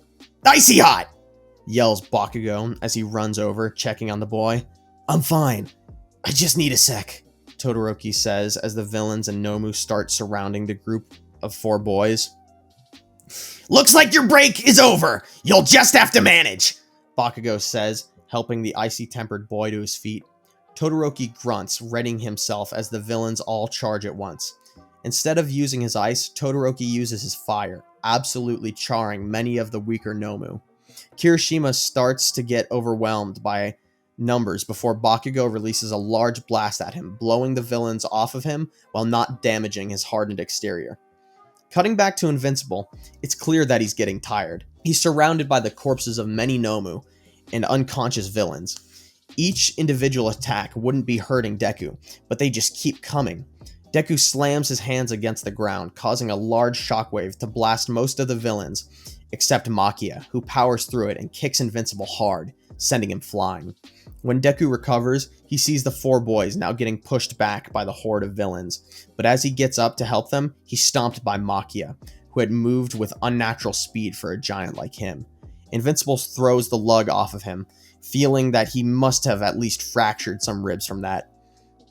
He turns to face the recovering Makia, but sees something he never thought he'd ever see again, or more like someone. Despite everything, there he was, all for one, levitating off the ground, watching the carnage unfold, and gleefully executing any stragglers he found on the ground. You! Invincible yells as he sends Makia flying with a heavy backhand before he blitzes the Dark Lord, grabbing him and pinning him against the wall by his throat, breaking his special mask instantly. I killed you! He cries as he wrenches down on the villain's throat. No, you didn't! Replies All for One in a coy manner as he juices up his arm, punching Invincible, sending him flying, only to be intercepted by Makia, who spikes Invincible into the ground. I see you've acquainted yourself with Makia. He's truly my favorite in all the League of Villains. He would have put Muscular to shame even after I juiced him up, and that's before being enhanced himself. All for One chuckles to himself before Invincible erupts from the ground, parrying Makia's attempts at keeping him down. Invincible launches himself at All for One once more, but All for One uses some new teleportation quirk, not too different from Kurogiri's, to teleport behind Makia. As much as I would love a rematch of our last bout, I think Makia is just itching to put you down. Makia, why don't you go kill that blonde boy over there? Make sure to do it in front of Invincible. I did make him a promise after all. Oh, and take some of your new brothers and sisters too. All for One says, as he commands many of the Invincible juiced Nomu onto his position. About a dozen high-end Nomu come from all over, as All for One smiles and teleports off. The Nomu and Makia charge at Bakugo. They barrel through the other villains, surrounding Bakugo and the other 3 boys, fighting. Seeing this, Invincible intercepts them, slamming Makia into the high-end Nomu before landing in front of Bakugo while they recover. Bakugo, they're after you. They want to kill you to get to me. We need to get away from these 3 or they'll get caught up in it. Bakugo nods and blasts off with Invincible following suit. As the 2 boys separate from Todoroki, Kirishima, and Kaminari, Kirishima runs off to go help one of their classmates in need, and Kaminari gets blasted by some energy manipulation quirk, sending him a dozen yards away. Todoroki goes to help, but before he can, a giant wall of blue flames blocks him from heading towards his friend. Looking to where the source came from is a villain with white hair. He had seen this villain before at the forest training arc, but last time, his hair was black. Todoroki readies himself for a fight, but the villain just puts his hands up as he approaches. As the villain gets closer, his malicious smile and mangled burnt skin becomes apparent. What do you want? Asks Todoroki, keeping his guard up. Relax. Can a man catch up with his long-lost brother in peace? Asks the villain. No, that's not possible. But, wait, Your fire. Your hair. Toya? Yells Todoroki in complete shock. In the flesh! Or at least, mostly. And I have so much to talk about, Toya says coyly. Where have you been? Why didn't you come back with us? To Mom! She completely shut down after you died, and Dad was never the same. Don't talk about him. I didn't mean anything to him. I was just his failure, a pale imitation of you. But that's all in the past now. And as much as I wanted to ruin the old man's name, dying in obscurity will just have to satisfy. Why are you with the villains? What, was it all just to get back at Dad? Of course not! I would never let that man control my life. Not again. No, the League of Villains is a place for rejects, those who can't fit in with normal society, everyone who falls through the cracks, the uglies, if you will, he says before gesturing to his mangled face. Todoroki is completely frozen by shock, just processing what his brother was saying, and there was some truth to it, especially in Invincible's case. Why is his brother forced to live on the outskirts of society while that alien, that monster, Deku, was just allowed to walk around like a normal person? It's too much all at once. Cutting to Kaminari. He's in the UA practice gym, now reduced to only a few concrete pillars, barely implying a wall. He's completely surrounded by villains and Nomu. Unfortunately, they all seem to have some kind of energy or electrical quirk, giving Kaminari little to no advantage. They're all zapping at him, corralling him as they move in to kill him. However, as he looks up at the encroaching villains, something in him refuses. Today is not his day to die, he thinks. And in the moment the villains let up, getting close to him, he springs forth, wrapping his arms around one of the villains. The villain stumbles back, slightly breaking the circle. In that time, they emit a sort of electrical barrier. The Kaminari just powers through as he puts his hands on either side of the villain's head and fries her brain, leaving her unconscious. He doesn't stop there. Before her body even hits the floor, Kaminari is reaching out, trying to intercept another villain, reaching out to blast him with energy.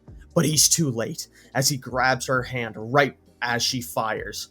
Kaminari feels a ginormous amount of adrenaline shoot through him, and literally fires a strange, violent, and destructive blue lightning blast from his other hand. He inadvertently blasts a few of the villains unconscious, and as he looks at the hand he had used to grab the villain with, instead of seeing a charred stub where his hand used to be, he was completely fine. That's never happened before, Kaminari says, before getting blasted from the back, and again, he feels his energy surge before, out of his hand, a violent blue electricity shoots forth, this time blasting the villain in front of him. Suddenly, things click for Kaminari, as a smile begins to grow on his face. All the villains start zapping him again, trying to corner him once more. But this time, Kaminari just holds out his hands and, laughing, lets them feed him power. You wanna get nuts? Then let's get nuts! He yells as the villains converge on him once more, with him releasing all the charged up energy they had been feeding him, emitting a ginormous blue energy beam into the sky, visible from the entire school. When the dust settles, Kirishima walks into the area, covered in Nomu blood, and a new, thicker layer of hardening. His face showing a grizzled expression, which softens some when he sees Kaminari, surrounded by collapsed and slightly charred villains. However, he soon collapses from exhaustion. Kirishima quickly makes his way over, helping his friend up. He notices that Kaminari looks different. His hair, that's normally bright yellow, now has the tips singed blue.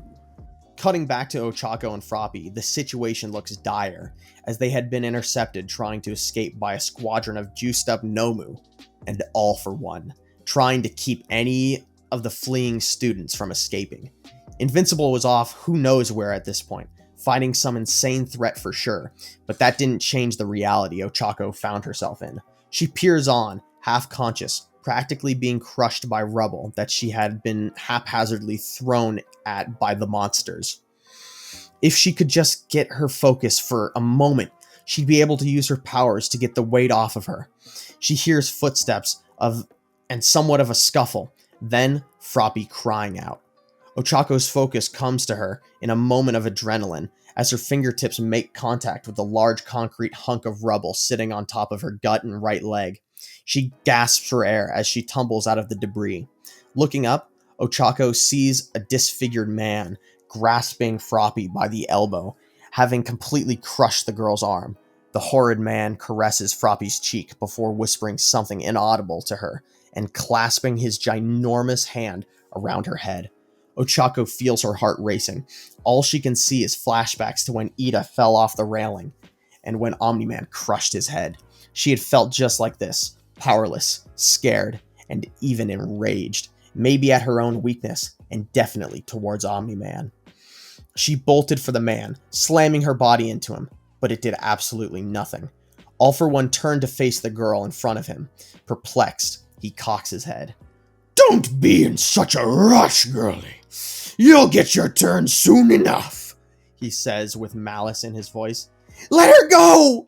Ochako screams as she pounds on the man with her fists, but he doesn't even react. Froppy struggles to get free, but in an instant, with a horrid noise, her head is crushed, blood spraying over Ochako. Her limp and lifeless body falls to the ground. Ochako screams out. She can't take the thought of being so weak and powerless, rejecting the idea entirely.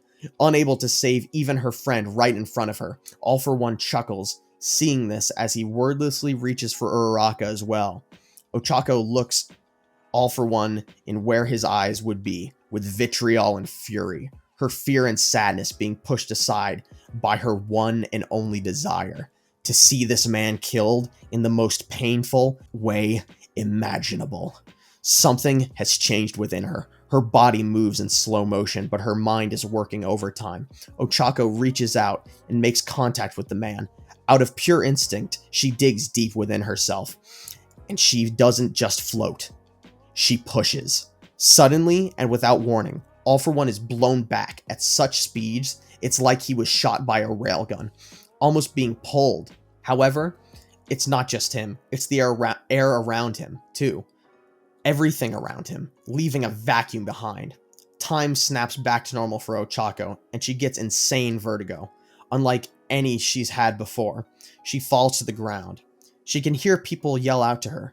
It's Kaminari and Kirishima. The pair of boys arrive next to the girl. Kirishima asks if Ochako is alright, while Kaminari looks at the now dead Froppy laying beside her. Sadness fills him as he looks away with tears in his eyes. Kirishima pushes his sadness to the back of his mind as he focuses on helping Uraraka, but Ochako doesn't respond to him. In fact, from Ochako's perspective, she's not even attached to reality right now. Her mind feels like it's expanding infinitely and like she can feel and touch all. Not just physical things, but time and light. Nothing is making sense, and from her perspective, she might as well have smoked Bufo. Cutting to All for One, we see him reeling, having been thrown genuine miles before the effect wore off. He had no idea anyone at UA had a quirk like that, especially not that girl. Ochako Uraraka, he thinks to himself with spite. His list of high schoolers to kill keeps growing every day. As far as he knew, all she had was a zero-gravity quirk, not some insane almighty pull and push ability. She must have awoken her quirk, thinks All for One. All for One grits his teeth into a smile, now desiring to steal Ochako's quirk, but first, he wants to check in on Makia. He opens a portal, and while walking through, he puts a hand to an ear device and asks for a status update, and he smiles villainously as he gets his response. Mission success. All of Japan's top hero schools have been completely reduced to rubble, and all major prisons in the country have been jailbroken. Truly, this is the end of hero society. Cutting back to Deku, we see him double teaming with Bakugo to battle an invincible juiced Gigantomachia and over a dozen similarly enhanced high-end Nomus. Invincible is mostly focusing on Machia, but can't get too many good hits in before needing to go assist Bakugo, who admittedly was holding his own ground exceedingly well, using his speed and concussive power to keep up. But after a fairly even back and forth with Invincible and Bakugo seemingly making ground against the high ends, dispatching 5 of them, Invincible is hit hard by Makia while trying to protect Bakugo. He can feel the exhaustion wearing on him, the constant fighting, his broken bones, and mental state were not helping. Makia takes this opportunity to capitalize on Invincible being down for a moment, and turns his full attention to Bakugo. Being pinned between the Nomu and Makia, Bakugo uses both of his fully charged gauntlets, facing both of them towards the enemies on either side, setting them off at once. The explosion was spectacular, wiping out most of the rest of the Nomu, only leaving 4 or so, all heavily injured and overtaxed on their super regeneration. Invincible looks up, relieved, thankful Bakugo was able to handle himself, as he probably wouldn't have been able to get up for a minute. But suddenly, out of the smoke emerges a blackened and blistered arm and hand. The smoke clears, and there stands a heavily burnt Makia. His entire right arm, side of his face, and upper body had been completely charred, with some skin even melting off. The hand wraps around Bakugo before Makia lets out a thunderous yell. Then, out of nowhere, All For One walks through a portal between Makia and Invincible. Good job, Makia! You've really impressed me. All For One compliments. Although, I do believe there's a certain promise to our dear friend Invincible here that I have yet to make good on. Kill the boy. All For One says with a grin. Used up explosions! No more fire! Makia screams into Bakugo's face, tightening his grip, squeezing the boy hard enough to crack ribs. Bakugo yells out in agony. Invincible feels himself surge with emotion, but his body falters as he stumbles trying to fly. Not everything, says Bakugo weakly. Little man lies! Yells Makia. Crush you! I'll crush you! Makia spits, his vice-like grip clamping down even harder, causing Bakugo to cough up blood. Invincible musters all his strength and flies at the pair as fast as he can manage, but he's not going to make it.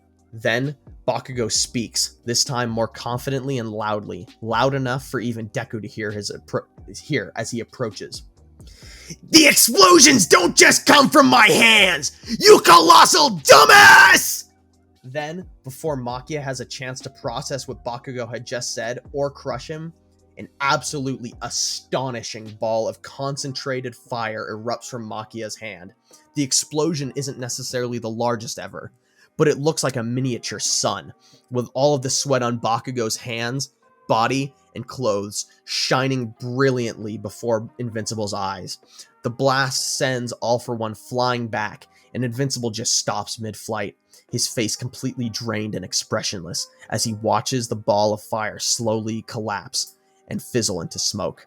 Makia's blackened but still intact legs collapse to the ground in a pile of ashes that remained.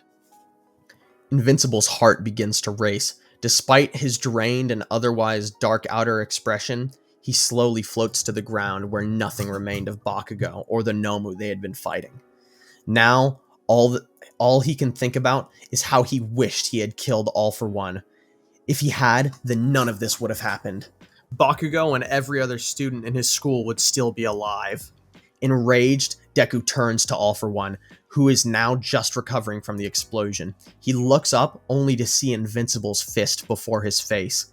The blast from the punch reverberates across UA, and it sends All For One completely away from the school, to the edge of the atmosphere, in an instant. But Invincible is already there, punching a bowling ball-sized hole through All For One's stomach, sending him crashing into the earth with the force of a nuclear bomb.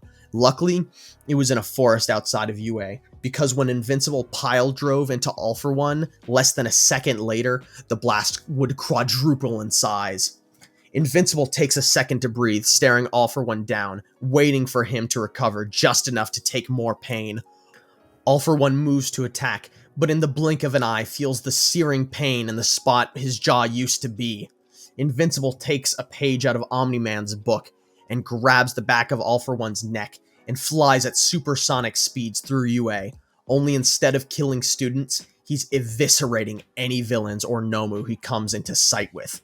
At this moment, we cut back to Todoroki and Toya, the first explosion of Invincible punching All For One having happened moments prior.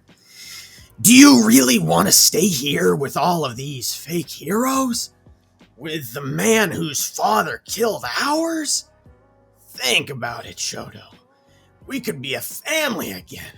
The new world is coming, and All For One will look upon you kindly. Just take my hand, Toya says, faking a genuine connection. Todoroki is torn. He can't think straight, with all of this new information coming at once and the battle around him. Then he hears a low rumbling, and as he looks around, he sees a trail of blood and body parts flinging through the air, only to look back at his brother, and in an instant, Toya disappears from his life once more. Just like when Omni-Man attacked UA and killed Momo, Invincible eviscerates Dabi, using All For One's body. He is just using All For One as a human battering ram, just liquefying these people. Invincible has completely lost it, the blue in his costume nearly being completely drowned out by the red of blood. By the time Invincible is done flying through UA, there isn't a live villain in sight. The students that remain stand in awe and horror, but also great gratitude and thanks. Invincible had saved them. Now, Invincible finds himself slamming All For One into the side of a mountain before letting up a moment. Is this what you wanted? To push me to the edge? Well, this is it. And I'll make sure you fully experience the consequences. He yells before All For One raises his hand, blasting Invincible back 100 or so feet, not causing any real damage, but putting distance between the two of them. Desperately, All For One reaches through a portal and pulls out a recognizable vial. Invincible flies at All For One, but it's already too late. All For One enhances his strength in his hand, now multiplied by the invincible drug, he's able to catch Deku's punch. Look what you made me do to myself, you brick-headed brat! Hadn't you mutilated me enough already? Yells All For One before slamming Deku into the side of the mountain, causing it to crack and similarly break Deku's left wrist. All For One jumps in the air before slam double hammer fisting his chest, causing the mountain to become more of a crater-topped cliff. Deku can feel the pain surging through him, but the anguish in his heart hurts more. He recovers in a moment and speed blitzes All For One before getting punched in the stomach, only grazing the villain. You know, I wanted to save your death for last, but you are just too inconvenient to leave alive.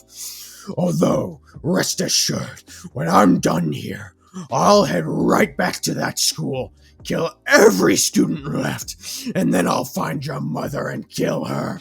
Only then will your existence have been completely rectified. Invincible stares up at All For One, the look of rage and pure hatred in his eyes burned with the fury of 1,000 suns. I don't care how strong you are. I don't care how fast you are, because I can see the future. You don't live to see tomorrow, Invincible says with such confidence and malice it's palpable. A lovely sentiment, All For One says before he sees Invincible burst forth from the ground. He pumps all his strength multiplier quirks and Invincible strength that he has into his right arm, and Invincible goes to punch. Their fists collide, and the mountain they had been fighting on gets completely flattened, sending a shockwave larger than any nuke across the surrounding forest, heard across the country. The compressive force of their punches has turned the ground below them into molten lava. Invincible looks down at his mangled hand and then charges back at All For One, whose right arm was blown completely off. He's not able to defend himself before Invincible flies in with even more strength, destroying his other hand in the process, but also completely taking off All For One's other arm. Invincible now sits atop All For One, his flesh slowly being seared off by the lava.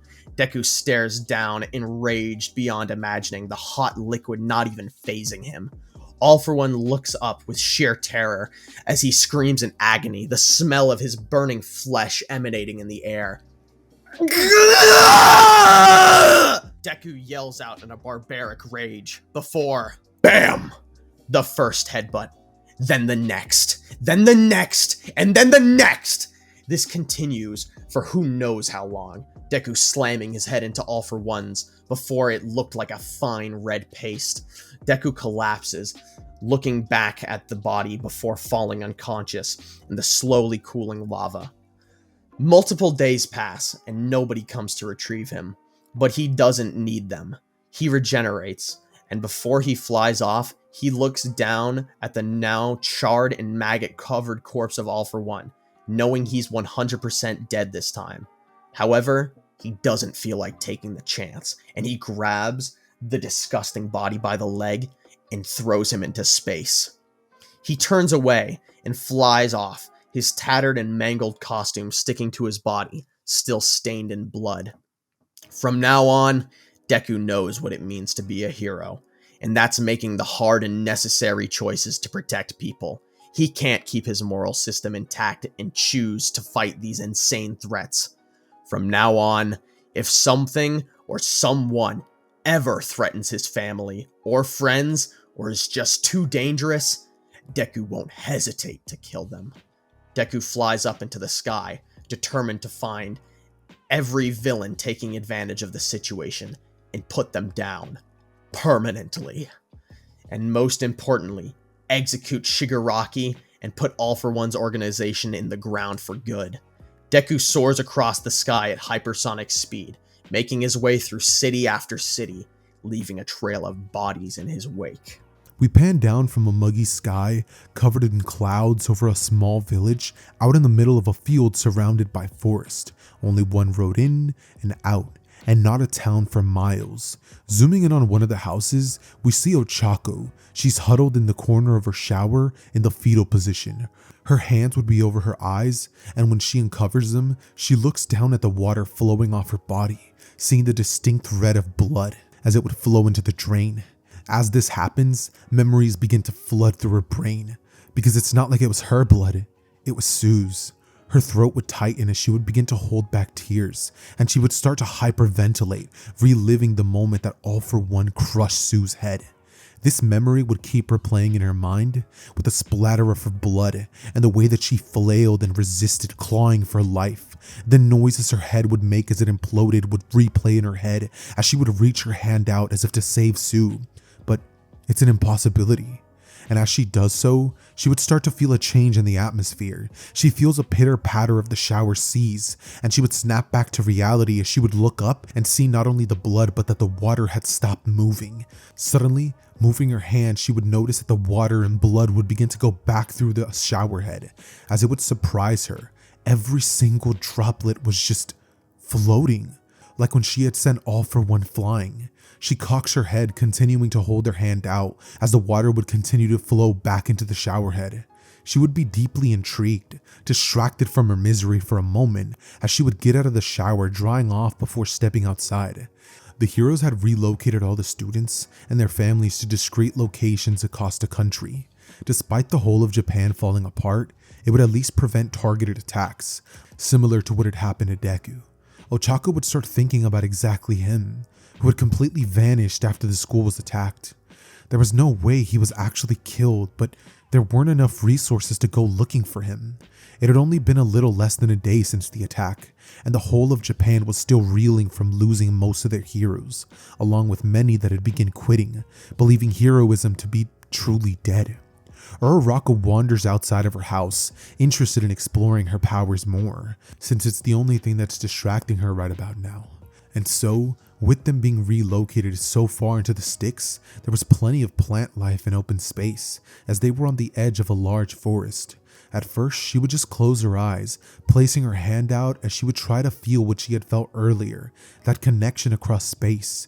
She would have trouble trying to regain that spark, but then her mind wanders back to her trauma. Those feelings of powerlessness, fear, and anger would focus on her mind, and suddenly, she feels something. Opening her eyes, she would see a bird that had swooped in to grab a field mouse completely frozen in the air, along with the mouse that it was diving for. Familiarizing herself with this feeling, Ochako begins to experiment more and more with her awakened abilities. And as she went, she found that the more intense the emotion she tapped into, the stronger her powers would become. But something strange would happen as she practiced. The more she used her new abilities, the more detached she felt. It was strange, but similar to how she felt after blasting All for One. It's like her understanding of the universe with her powers alienates her humanity. She makes a note to herself to never go too far as she continues her practice. But that's when we would cut to a new point of view. A gray sky, with the city suddenly coming into view, appearing like an apocalypse had come. But so would something else. Rocketing into the city would be Deku, still covered in dried blood and wearing his tattered blue suit. He would scan the streets for any criminals preying on the weak, freshly recovered from his fight with All for One. He'd be eager to make up for the lost days he spent healing, especially after surveying each hero school, only to find blood and rubble in their place. As Izuku would fly, he would think to himself that it's not enough. He's not doing enough, feeling the responsibility of the devastation as though it was all on his shoulders, like he was to blame, like he was the one responsible for deploying the Nomus and causing all the deplorable actions that had taken place. But as Izuku would fly, he would suddenly be broken out of his stupor, seeing many survivors of the villain attack peek through boarded up windows, recoiling away as a shadow passes. Then he hears screams coming down from an alleyway. In a flash, he appears, looking down the passage, only to see a man wrenching his knife into a woman's throat, grabbing her purse and throwing her to the ground, dying. In the blink of an eye, Deku appears behind the man, backhanding him into a dumpster, denting it. Several bones in the man's back were surely broken, but that would be the least of his problems now. Going to face the man, Deku hears whimpering, as looking back behind him towards the woman's corpse, Deku sees as a little girl cries over her now dead mother. And Deku, turning back to the injured criminal, would have a look of disdain and fury in his eyes. He walks toward the man, every step hitting the ground with a foreboding aura, each rhythmic thump further resigning the man to his fate. Pathetically, he slumps out of the dent in the dumpster he'd made, only to desperately crawl away from Invincible. But it's to no avail. Deku walks next to the man, kicking him in the ribs, sending him flying into the wall of a building. And now, more injured than before, and laying prone on his side facing up towards the looming threat of Deku, he looks upon Deku with fear and adrenaline pumping through his veins. He puts his hands up to plead to say something, his voice cracking as he begins to form words, but before even hearing the man's voice properly, Deku lifts his leg and then stomps the man's head, completely crushing it, feeling nothing at the ending of this thug's life. But as he does this, he hears a sharp inhale from behind him, looking back at a little girl who had been looking on with horror, the same look the thug had given Deku. Deku attempts to approach her, attempting to try and find somewhere safe to bring her, but she just recoils away, trying to get as far away from Deku as possible. Deku at this would be forced to grab her before she's able to slip away. He hates the way that she kicks and screams. He wouldn't normally do this, but without any parental figure or protector, she wouldn't survive long. Quickly, he finds a camp that the government is running, attempting to shelter and treat any citizens in need. Deku enters the camp with a now scared, stiff girl. He finds one of the people running the place, but can't help but notice all the looks he's getting. The news had been covering what Deku was doing in the cities he came to, eliminating violent criminals with lethal force. Deku didn't have time to watch TV, but he saw the choppers and occasionally caught a glimpse of whatever was on the news as he flew around the collapsing cities. Clearly, people were afraid of him, and his appearance probably wasn't helping. As Deku turns to leave, he thinks about just how much he's changed since he got his powers. He hates to even acknowledge this side of him, but was he getting some kind of sadistic satisfaction through killing these villains? Was this just some way to justify the urges he'd always had? His cursed blood? He denies this. No, he was doing this because he had to. The world was coming to an end, and no one was strong enough to stop it but him. Before he's about to make his way out the door, a man sitting in a chair grabs Deku's arm. Looking at the man, Deku sees that he's clearly been hurt badly. The entire right side of his body looked burnt. Right leg was gone below the knee, and his hand was missing fingers.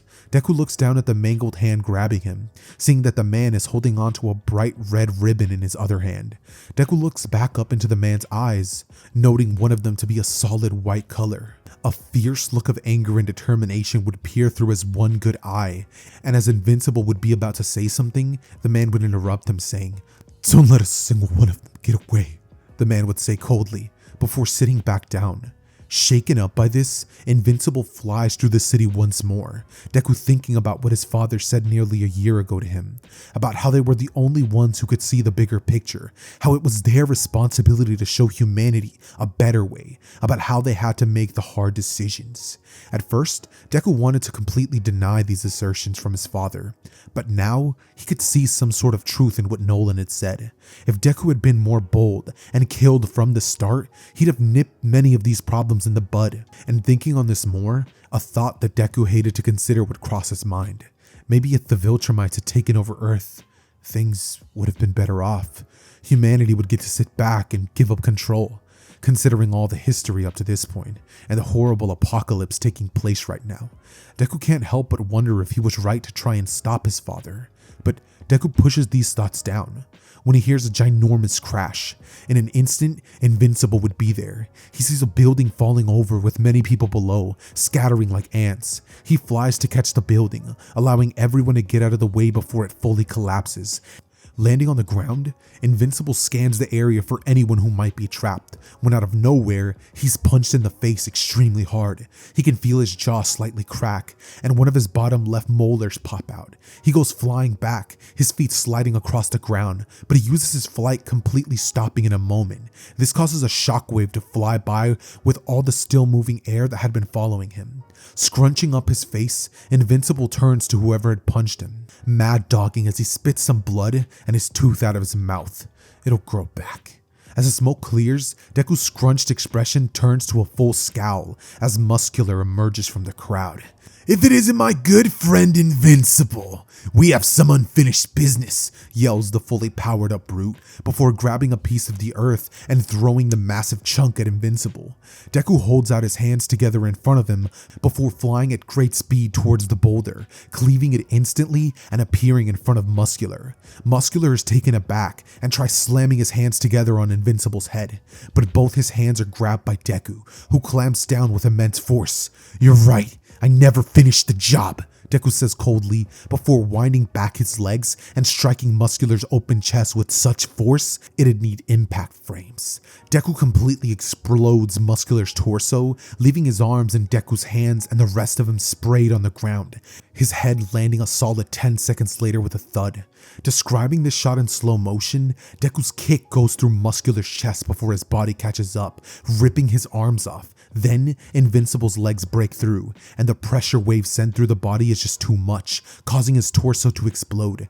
Deku's heart would be pumping that time, and as much as he hated to admit it, he loved every second of it. Deku after this would look around, seeing his two heroes had actually been at the scene. A lot of help they were, he thinks to himself sarcastically. He then notices that they were actually students that he would have met from Kaibutsu Academy during the high school license exam. Deku doesn't bother going and checking on them, but he does see a news chopper flying above, having been watching the whole time. Normally, this is where he would fly off and find more criminals to stop. However, he decides to do something else. If he was going to be on the news, he might as well spread a message. Invincible flies up to the chopper, where he sees a frightened but determined woman holding up a microphone next to a cameraman. "Invincible," she says with a gasp. "Is this thing on?" asks Deku simply. She nods. Deku then focuses his vision on the camera before speaking. "This is a message to all of Japan. I am invincible, and I know things are scary right now, but I want you to know that I have been fighting, and I will continue to, without rest, until I make sure all of Japan is safe." He then gets closer to the camera, talking on a more menacing tone. The old brown blood on his tattered and torn costume stained his body. His black goggles are like voids in space. His brow furrows. "And to you, specifically Tomura Shigaraki, I won't stop until I find you and put you and everyone you work with in the ground. You and I both know it's only a matter of time," he says with certainty, before flying off with a boom, jostling the chopper with a shockwave. Now, we cut to Ochako once more. It's been a few days now since the attack, and she's had time to grasp her powers to a significant extent. We see her flying above the trees in the forest, with her able to speed up and slow down on a dime. Although she still has issues with motion sickness, she's found that accelerating in a specific direction mitigates that. She stops before looking far into the distance over the expansive forest. She extends her arm out in front of her, pointing her index finger out. Before in an instant, in the direction she pointed, the earth becomes indented, about 5 feet across and 4 kilometers long. Even the trees were flattened. She can't help but smile at her newfound power.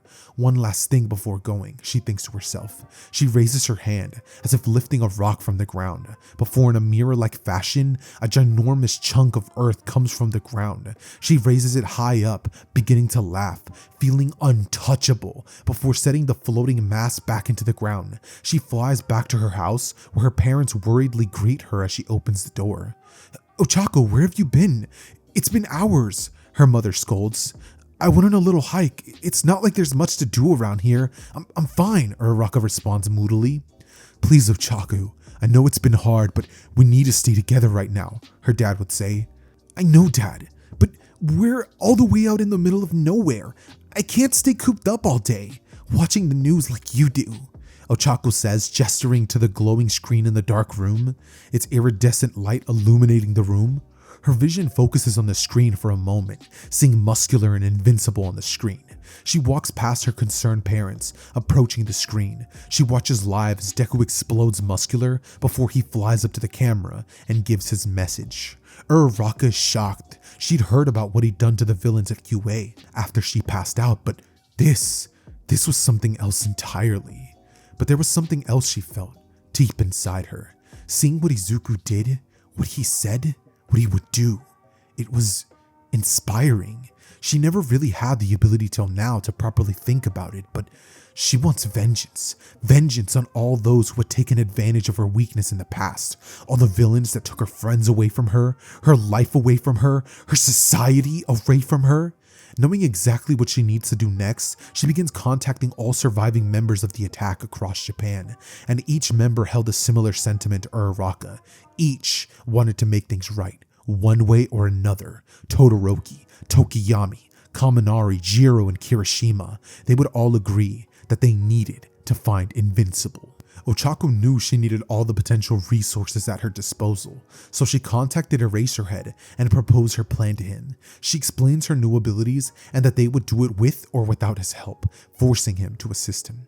Cutting to one of the League of Villains' last remaining bases, Invincible having torn apart most of the other ones, Dr. Uchiko sits waiting as Shigaraki returns from Star and Stripes, having managed to dispatch her with difficulty.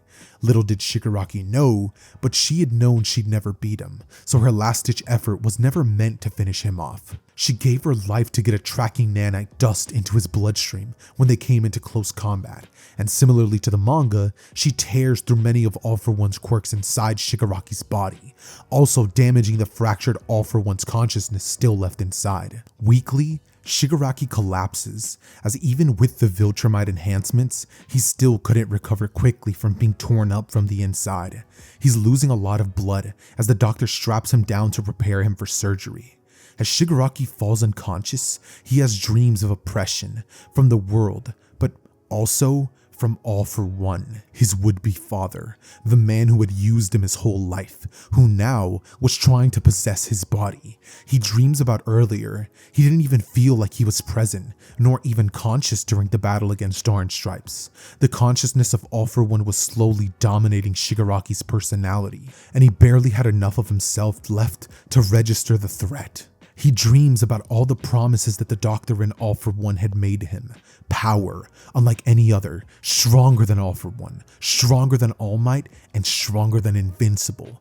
They had explained that Shigaraki was uniquely capable of bonding with Viltrumite DNA.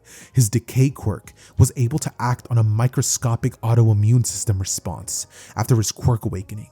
essentially granting him the ability to stop the Viltrumite's DNA exponential growth, allowing the DNA to become more than 50% saturated. Shigaraki was able to take advantage of All for One and his own quirk in conjunction to be the strongest human slash Nomu slash Viltrumite hybrid.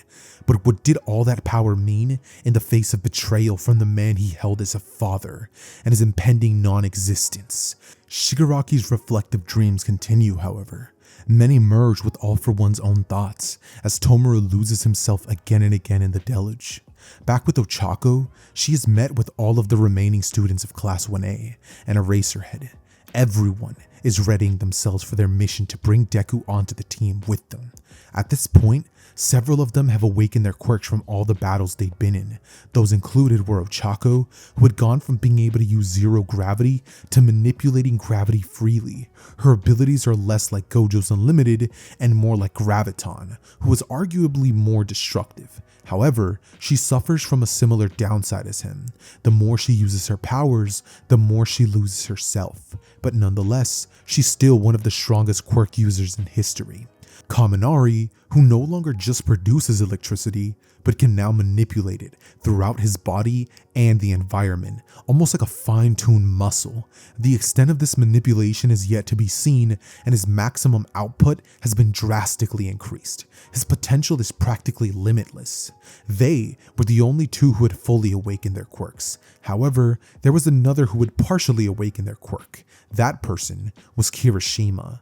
While fighting the Nomu at UA, his hardening had been pushed so far that he gained the ability to coat himself in layers of hardening, able to grow physical deposits of hardening wherever he wants on his body, on top of his original hardening, allowing for thicker armor and weapon formation just from his body.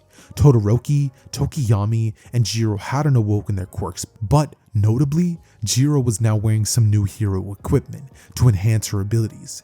They all have different feelings about Deku, but have an understanding that Invincible is the undisputed strongest hero on Earth, and they would need him if they stood any chance against Shigaraki and his horde.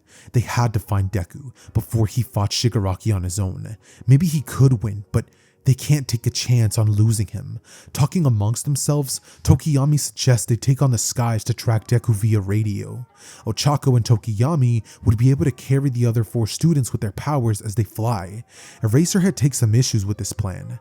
So you're just going to fly around until you find him? What then? How do you plan on actually making him join up? Do you really think he'll be convinced so easily? Questions Eraserhead.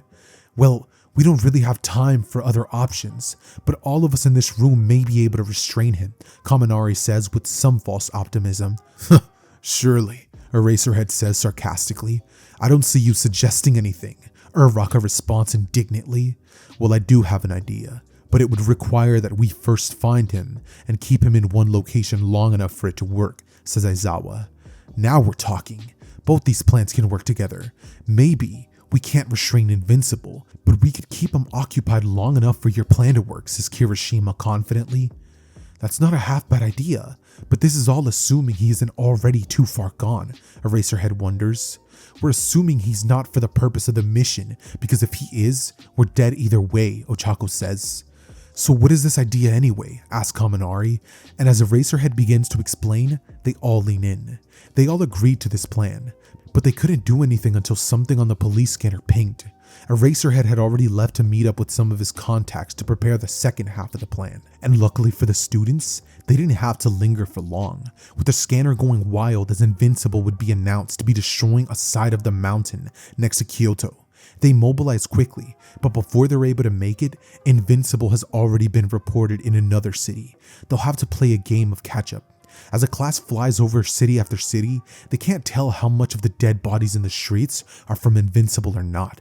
Although, some are clearly his doing, having been completely liquefied. Some of the students shudder, but Todoroki doesn't. He remains focused. It's not like this isn't something he didn't expect to see from Deku. Eventually, as they're all flying, they manage to make it to a city before the radio notifies them of Deku's departure. The 2 flyers split up and try to find Invincible before he rockets off again. As they comb over the city, Ochako's group of herself, Kirishima, and Kaminari catch a glimpse of him as he emerges from an alleyway.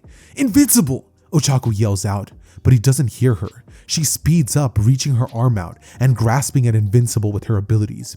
But he doesn't stop. He looks behind him confused, not recognizing Ochako from such a distance, blitzing towards her at Mach speed. However, just before he would punch her in the face, he would realize who she is. "Ochako," he says, astonished and ashamed. "You shouldn't be here," he says as he turns around and goes to fly away. "Wait," she calls out as she grips him again with her new abilities. "What the hell are you doing? How are you doing this?" Invincible says as he uses extra strength, breaking free from her gasps.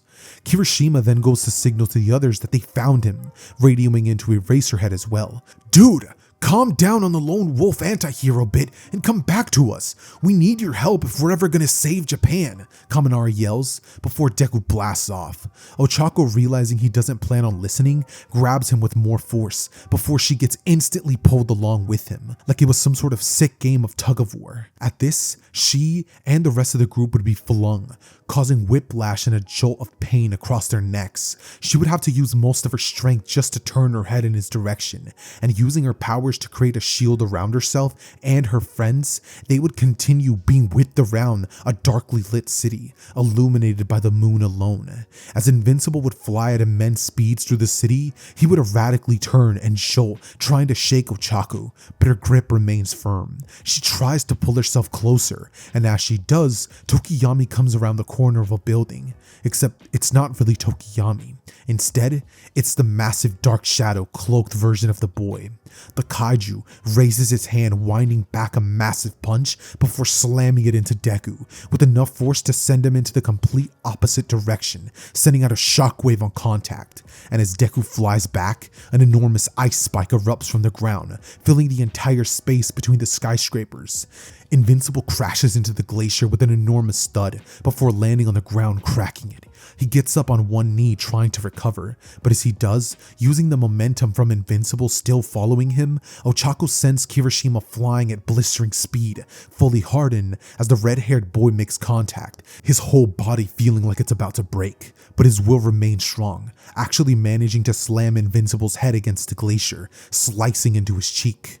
And as Kirishima would slowly get out of the rubble, suddenly he would hear, "Dodge!" as Kaminari incoming as fast as possible. While Invincible would take his head out of the iceberg, he would suddenly feel his entire nervous system feel like it's being fried, as he would look up, only to see a strange-looking Kaminari land on the ground in front of him, weightlessly. Sending crazy-colored lightning Invincible's way, Deku tries to get away from the blast, but he completely loses his equilibrium, collapsing as he vomits on the ground. And if that wasn't enough, he then feels like a fighter is resting on his back, with the ground below him sinking into itself instantly, like a miniature crater.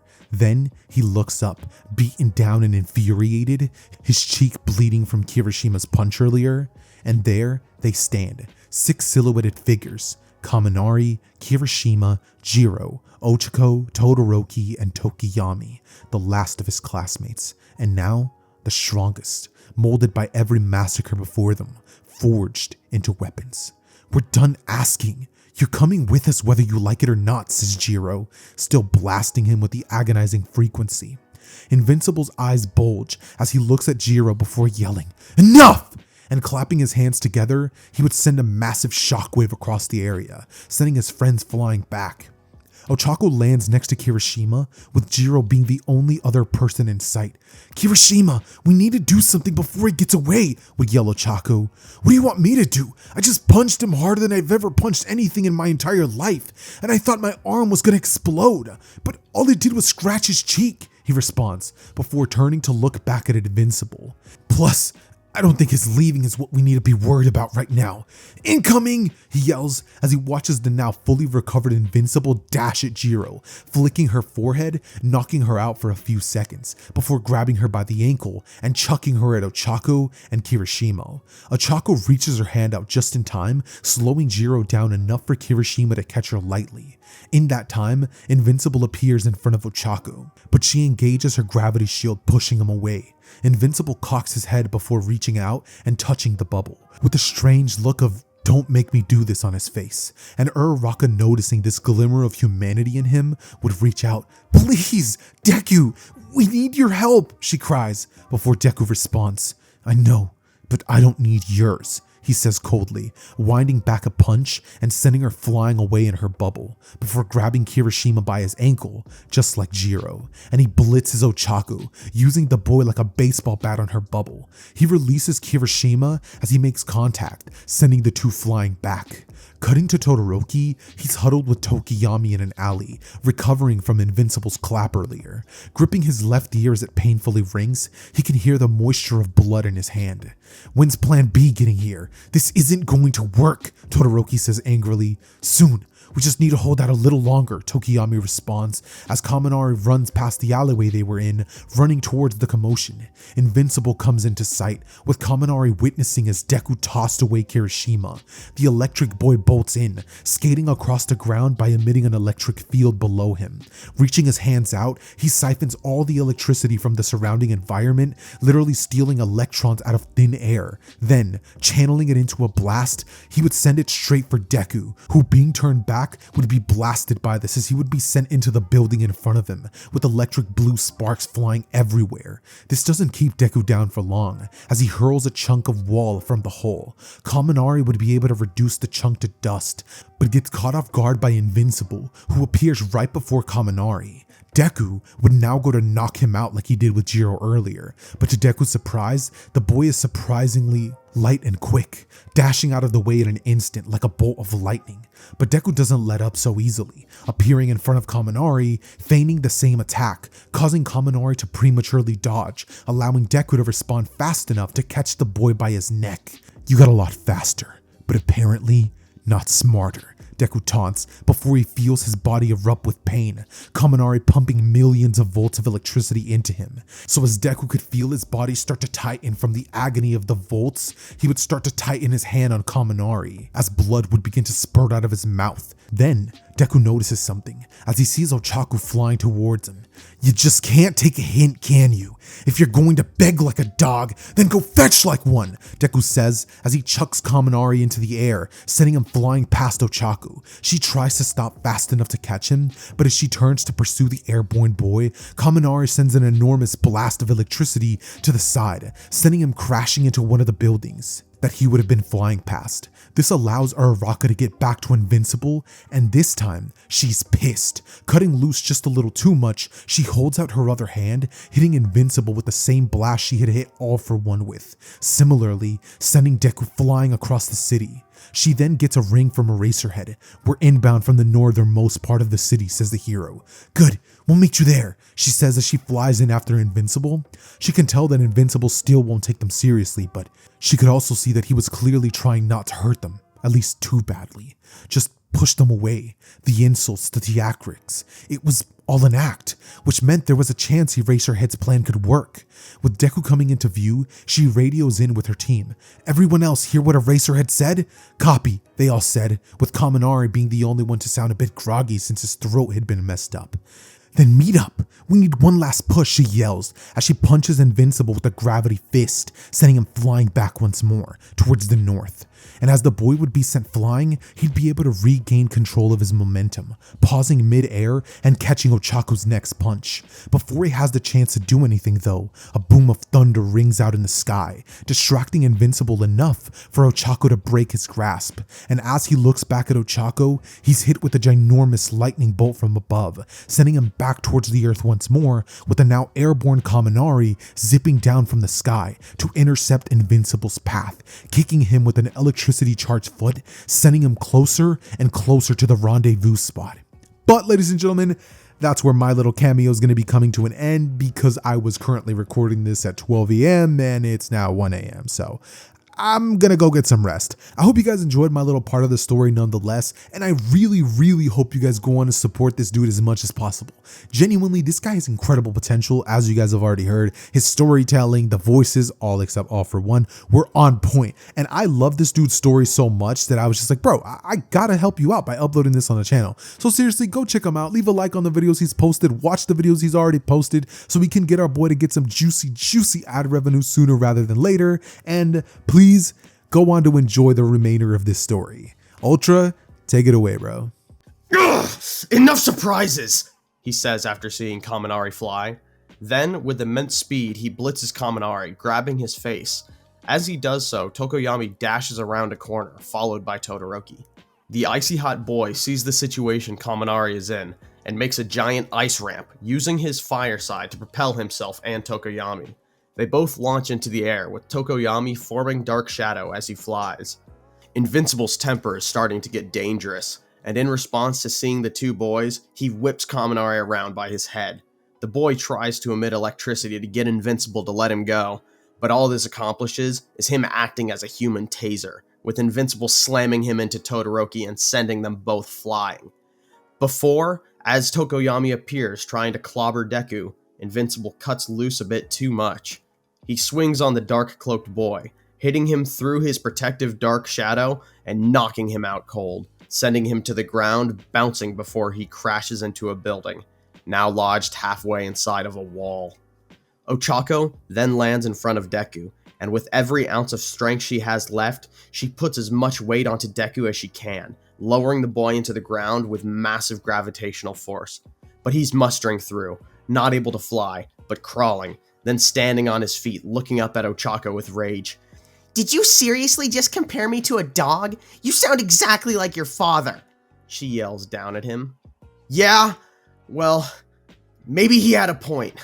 If the Viltrumites had taken over Earth, none of this would have happened. So many people would still be alive, Deku says, slightly letting up on his facade, with some guilt peeking through. As slaves! Ochako yells back down to him. But at least they'd still be alive, Deku responds, before steeling himself once more, priming his legs, squatting down, and launching himself out of the pit. This breaks Ochako's concentration, and before she knew it, Invincible was standing over her. Did you really think you could win? That somehow you'd stop me and get me to join your pathetic team? Deku taunts. Ochako looks away before a voice can be heard from behind Deku. Izuku? Says the feminine voice, prompting Deku to whip his head around, only for his stomach to drop. Mom? Deku says to the rapidly approaching woman, with Eraserhead walking slowly behind. Before Deku has a chance to speak again, she jumps into him, hugging him as tight as she can, tears falling down her cheeks. Deku is stunned, allowing the rest of the students to make their way over, Kirishima helping Tokoyami back to his feet. You don't really believe that, do you? She sobs, with Deku pausing for a second, not knowing how to respond. No, I don't. I don't want to, but doesn't the current situation and state of the world make you wonder? Deku asks. No! Do you know why? Because I have you. This isn't the way the world is supposed to be. People are scared, huddled in the dark, unable to see the light at the end of the tunnel. Everyone thinks it's the end of the world. They need someone to show them that it isn't.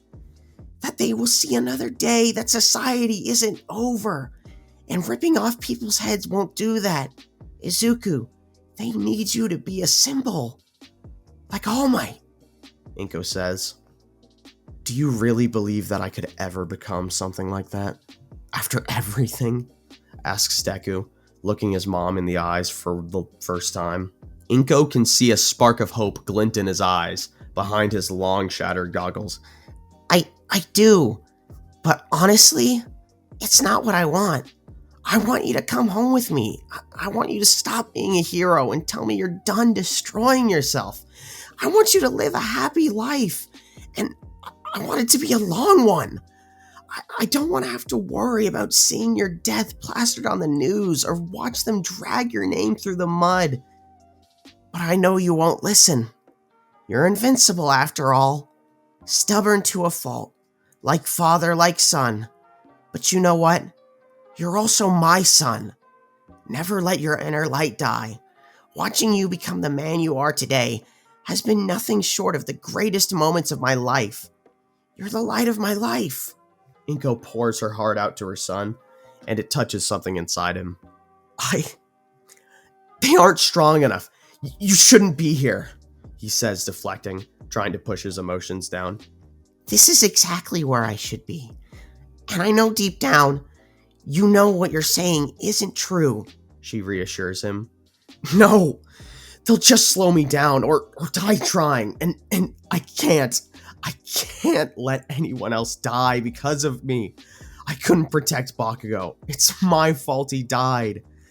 I need to do this alone, Deku says, his true feelings and emotions slipping out.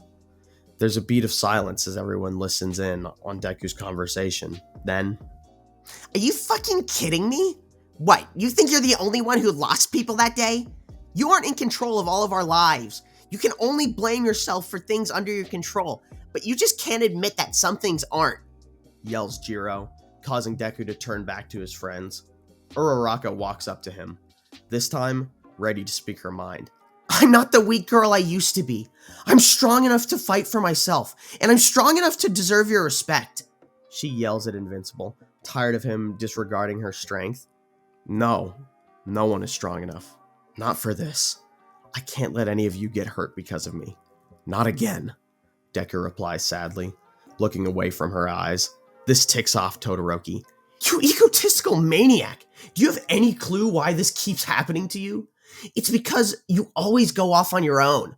You always have to do things alone in your way. Maybe you are the strongest hero, but against a monster, it's going to take all of us to make sure tomorrow comes, Shoto yells. Deku's taken aback by this, and before he has a chance to say anything, Ochako chimes in. Yeah, Todoroki is right. And you think you're the only one who can do it. You don't even stop to ask to think if you should. We all have a right to this fight. You killed All For One and are on a revenge quest to kill Shigaraki, but we all deserve that chance. She yells, her inner spite peeking through somewhat. What? Deku asks, hearing this change in her demeanor. You see, I think you've misunderstood what we're here to do. We don't want to do this to save you or stop Shigaraki from fulfilling his plan. It's plain and simple. We're here to kill Shigaraki. Ochako says darkly, maybe speaking more for herself than everyone around her, this sounding largely out of character for her. All of you feel this way? Deku says with Kirishima and Kaminari averting eye contact, clearly not following the same reasoning as Ochako, but understanding the necessity. Todoroki looks at Invincible with burning hatred in his eyes, but nods his head, with Jiro and Tokoyami nodding their heads as well with determination. We're going to do this with or without you. So, if you really want to protect us, then you'll have to do it with us, Ochako says. Not to mention we have a newly acquired lead on Shigaraki, Eraserhead chimes in, sauntering over, recently having been notified of the tracking nanites from Sukauchi. You should have led with that, Deku says, before turning to his mom and Eraserhead. I'll join this little team, but only to get Shigaraki faster, and on the condition that you take my mom back to whatever hiding spot you found her, and don't let her near any kind of danger until this is all over. You bringing her out here is already too risky. Am I clear? Deku asks Eraserhead, who responds with a nod. Deku turns back to his mom, hugging her and promising he'll see her again, before turning back to his friends and reluctantly agreeing to work with them, walking behind them as they regroup. Todoroki falls back and waits for Deku, stopping him. Wait, we need to have a chat, Todoroki says, with Deku stopping for a moment, looking him in the eyes vacantly. I need to clear some things up here. You are not a hero. You are a weapon. Something we need to point at Shigaraki, spits the cold-tempered boy. Are you trying to intimidate me? Asks Deku, unimpressed. No, I'm educating you. I hate you. I hate you more than I hate Shigaraki. Your father killed mine. Your villains destroyed our school and killed our friends to get to you. You killed my brother and recklessly executed across Japan, and you will never face any kind of legal repercussions. I hate that more than anything. But I understand it. Everyone subconsciously understands it. You think you're a hero, so we use you. But deep down, no one trusts you. No love, no trust, no hope. Just a murderer with a code. Even when you think you're being selfless, it's always about you, your power, your strength. So for once in your life, for the sake of all of us, and everyone else in Japan, get over yourself and learn to be a real hero, Todoroki says, before turning around and joining his classmates, leaving Deku to trail behind as they lift off. Deku doesn't try to get back at Todoroki, but he introspects. Just a weapon. Something to be used to destroy and nothing more. Deku feels like that's not inaccurate. Over the last few days, he's been so desensitized to the slaughter. He had used the excuse of the dire situation and the harsh reality of necessity, but he couldn't get that girl out of his head, the one he'd saved. She was horrified by him. Was that how everyone saw him on the news? Was that how they felt? Is that all he wants to be? Was that really making the world a better place? Especially after what his mother had said. He wonders if it'd even be possible for him to become a symbol like All Might. Deku ponders for a while as they land in a remote location where Eraserhead has set up a meeting between the students and Tsukauchi in advance. He arrives with Nezu and Recovery Girl, who provide them with the tracker connected to Shigaraki, along with a new suit for Invincible. Deku walks into the room, now at least looking the part of a real hero, bringing back the classic yellow and blue suit. Tsukauchi explains the nanite situation to them, with Recovery Girl making sure everyone is in tip-top shape. Nezu gives the team the rundown on the location they'd be approaching and how to best orient the fight should large destruction break out, advising them on winning quickly and efficiently rather than trying to drag out a long battle. They thank their allies who wouldn't be joining them one last time and set off for what might be the last fight of their lives. It turned out that the last hideout of the League of Villains was inside a massive abandoned quarry. Getting closer, they bring out a piece of equipment Tsukauchi gave them. It acts as a radar, tracking down the exact location on a visible screen. Taking a more silent approach, they make their way into the cave. Following the passage, they reach a dead end, but the tracker says the tunnel should go on some ways. Everyone pauses for a moment before Kaminari speaks up.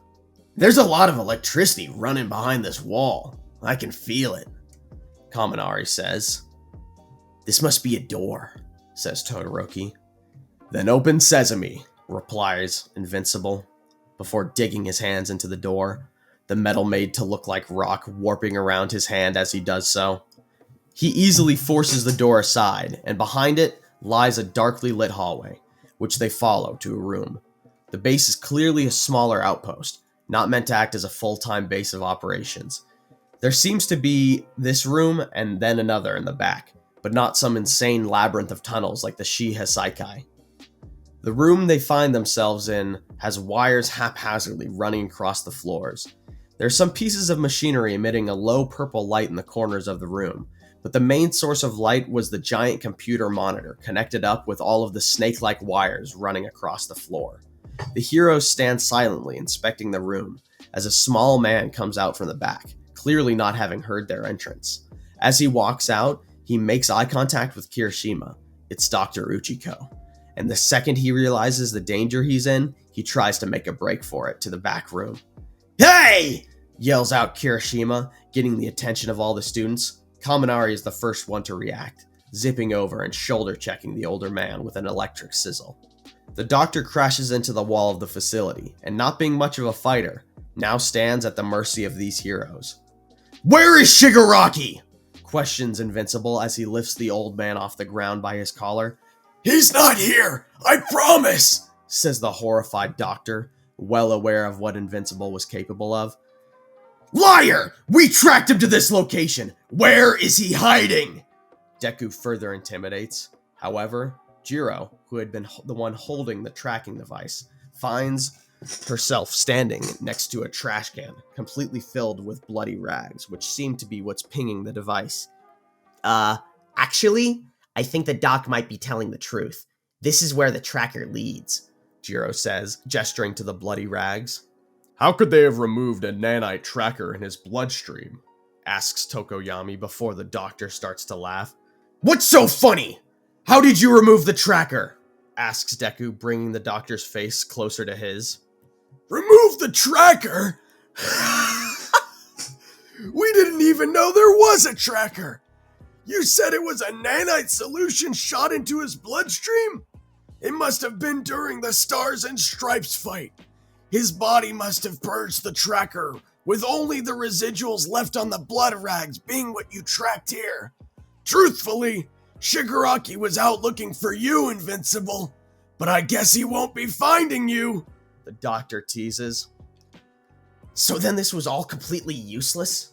Asks Todoroki before Kaminari turns to the computer and speaks up. Maybe not. This is a major machine here. Maybe we can get something useful out of it. If we can't, now we have the element of surprise on Shigaraki, he suggests. Good idea. Doctor, would you kindly log into the computer? Asks Invincible. I refuse, says the doctor, trying to maintain a little control. Do it, or we'll turn your head into paste, says Ochako venomously, resulting in Dr. Uchiko's quick compliance. The others shoot each other a look after hearing the gory threat from Ochako. When looking through the computer, they found unbelievable amounts of planning, years and years worth of schemes, research, and manipulation. They dig deeper, discovering that all of this was part of a giant plan to give All For One a new body. A pit forms in Deku's stomach as he thinks about the Dark Lord's potential return. Looking even further into the plans, they stumble onto something horrifying. All For One had been tracking Shigaraki since he was born. Further still, he stole the boy's original quirk, setting him on the path to accidentally kill his whole family and turn to villainy. He had groomed this boy his whole life, manipulating every defining moment, torturing him, experimenting on him, brainwashing him, all so All For One can have a second chance at life. Invincible feels conflict in his heart after seeing all this. Shigaraki was just as much a victim of All For One as everyone else, maybe even more. And now knowing that he's even having his own body stolen, this revenge quest just doesn't feel the same anymore. Was it right to kill Shigaraki? After all, in another life, his father could have done the same to him. Deku looks around the room, and the expression of uncertainty is reflected back at him by Kaminari and Kirishima, who both clearly are having a change of heart as well. Ochako looks at the three boys before speaking up. Are you guys being for real right now? It doesn't matter the circumstances that brought us to this situation. All that matters now and how it ends. Invincible, don't tell me you've gotten cold feet now. You are in blood stepped in so far that should you weigh no more, returning were as tedious as go over. Ochako says, mocking Deku with her comparison to Macbeth. Deku shakes his head, trying to clear his mind of his doubts, but they eat at him still. That's enough looking at the computer. Show us what's in the other room, Ochako says, trying to get everyone's attention back on focus. If you insist, says the doctor reluctantly, guiding them to the back. You guys go ahead. I want to check some more things on the computer, Deku says, really just needing a moment to himself to think. Ochako responds with an eye roll and an exasperated sigh as she continues in, walking down the hallway. The others emerge in another fairly large room, this one containing 6 large tubes of purple fluid, each one containing a uniquely horrifying-looking invincible boosted Nomu. Back to Deku, he watches as they disappear down the tunnel, finally having a moment of peace to himself. He sighs, taking his head in his hands, thinking about his policy on killing. Then, he suddenly hears something. You! Yells a familiar voice. Looking up, Deku sees Tomura Shigaraki flying at him, fist already cocked back. Deku isn't able to block in time, and Shigaraki punches him completely through the wall of the facility, taking him through the mountain. They go bursting out into the quarry, Invincible tumbling before slamming into a pile of rocks, sending them flying. Shigaraki is up first, and using an earth manipulation quirk, he unburies Deku. But as he does, the Invincible boy is already erupting from the pile. He comes in hot towards Shigaraki, who creates an energy barrier, but Invincible reacts instantly, tunneling underground and merging into the bubble. He uppercuts Shigaraki, lifting the villain off the ground, slamming his head into his own bubble. With close quarters in the bubble, Deku just starts boxing the hell out of Shigaraki, hitting him with the left-right good night, not letting the villain catch his breath. Invincible's practically got Shigaraki thinking he's about to hit a black flash on his ass. Yuji Itadori would be proud to see these hands. A discombobulated Shigaraki tries to swing, but is getting completely outclassed. He needs a second to deactivate his barrier, but Invincible just isn't letting up. Invincible hits Shigaraki with a gut punch before pile driving him in the back, sending him to the ground. However, as Shigaraki makes contact, he slams his hand into the rock, transmorphing it, creating a massive opening under the bubble, causing the two to fall. This catches Deku off guard, and when he catches himself with his flight, he feels something wrap around his leg. Then pain surges through the leg, with Invincible looking down to see a sort of energy-like thorned vines wrapping around him. The now clearing dust reveals the vines to be coming from Shigaraki's outstretched hands. He yanks Invincible down, trying to strike him with a decay punch, but when he makes contact, Invincible just goes flying away. This must have been an unforeseen downside to running his quirk at full steam to fend off the Viltrumite DNA. Instead, Shigaraki once more yanks on the vines, still wrapped around Invincible's leg, bringing him in for another punch. Shigaraki repeats this, using Deku like a paddle ball. As he's pulling Invincible in for another punch, Deku roundhouse kicks with his other leg, using his momentum to send Shigaraki back, finally breaking the vines. Invincible is on top of Shigaraki before he can react, axe kicking down at him, with Shigaraki barely managing to slip through a portal before the kick lands, sending a massive crack in the ground forward. Frantically, Invincible looks around, trying to find where Shigaraki went, when suddenly, he's blasted from above, with some kind of gamma ray. It burns his skin and damages his suit, but Deku fights through the pain and flies directly up into the beam, grabbing Shigaraki's wrist before punching him in the face, sending him flying up, before intercepting him with a spike into the ground, causing a wake of rock to crash like a wave. Invincible looks down at Shigaraki, who is on his hands and knees. "Had enough," says Invincible, hoping maybe it really would be this easy. In response, Shigaraki looks up at the hero before he begins to hyperventilate, slamming his fists into the ground, causing the earth to shake. He looks into Invincible's eyes with seething rage, blood vessels bursting as he grinds his teeth before speaking. No! Get out of my head! You had your chance! This is my life! Yells out Shigaraki, dipping his head. Then suddenly, his fit ceases, with a cruel, familiar smile beginning to spread across his face. He looks up at Invincible once more, all the hatred being changed into something far more sinister. He really put up a good fight that time. Good thing it won't be long before I gain full control over his body, says a distorted voice. Deku gasps, knowing exactly who stands in front of him now. "All for one! Why won't you stay dead?" Invincible yells, flying down with a powerful burst of speed, trying to take Shigaraki's head clean off. However, to his confusion, he finds that Shigaraki All for One had caught his fist. That idiot boy really has no idea how to properly work this body, but I'll put it to good use, starting by killing you, cackles All for One before slamming Invincible like the Hulk. Cutting back to the room full of Nomu, Ochako speaks up. "We need to destroy all of the vats before they have a chance to awaken," she says, but then the entire mountain starts to shake violently.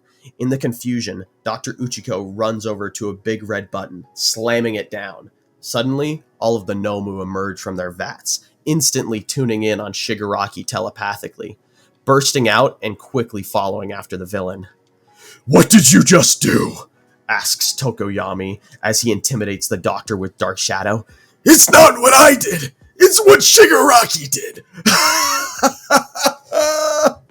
He laughs as everyone realizes that Shigaraki must have just arrived back.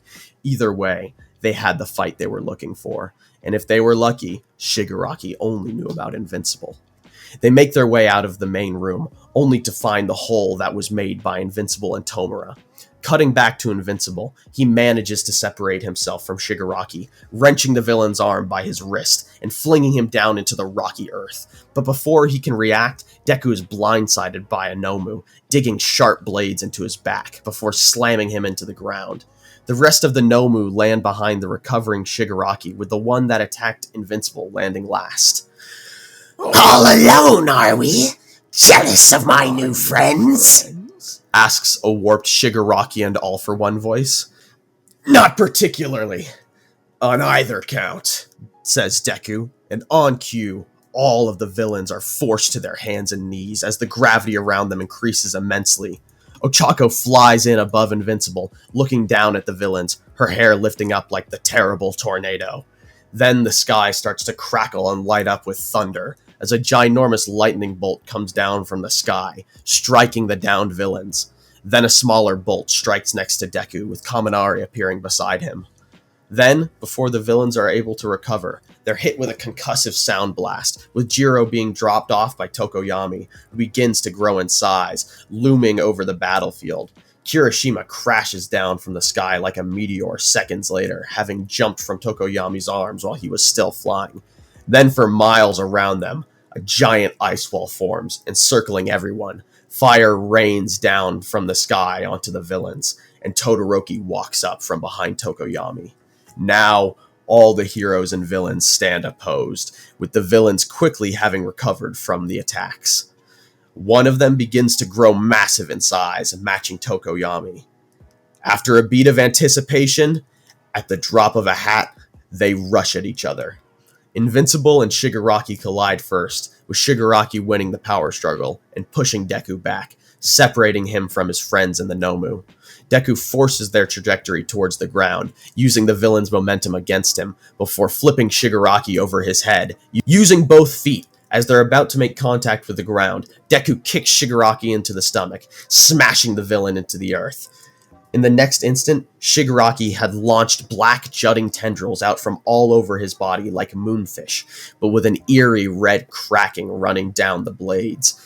Invincible is able to break and destroy all of the ones shooting directly at him, but without Deku's notice, Shigaraki had shot out several other blades to the side. The sharp tendrils shoot behind Deku before taking a quick turn and stabbing him in the back, causing Invincible to spurt up blood. Ochako watches as Invincible fights Shigaraki and blasts towards them, not caring about the fodder Nomu, just wanting to kill the villain as fast as possible. However, as she starts to get close, trailing behind the fast-moving pair, she gets completely blindsided by something too fast to see when she looks around. Then, she sees a trail of dust kick up, before in an instant she's bashed again. This time, she was barely able to put up a shield first, but the tremendous force still sends her flying back. This time, she's waiting, trying to anticipate the attack, and when she senses incoming, she increases the gravity of the area and manages to pin the fast-moving Nomu. It looks similar to Najal, the Stormrunner from Magic, or Zoom from the Flash TV show. Just more hulking. A portal opens behind him of a sinister cold blue color. Things just became a lot more serious, Ochako realizes, but it doesn't make much of a difference, as now she starts to get bombarded by punch after punch. Her shield is preventing any lethal damage from going through, but these hits are hurting, and if they kept up, she wouldn't be able to maintain her defenses. This thing keeps jumping from portal to portal, moving at super speeds. Every time Ochako tries to hit the thing with an AoE, it just jumps through a portal to avoid it. She couldn't do something simple like destroying the ground below it, and she just wasn't fast enough to land any direct hits. She's given a moment to breathe when the two giant kaijus crash around her battle, giving her some dust cover to catch her breath, to try and figure out how to combat this villain.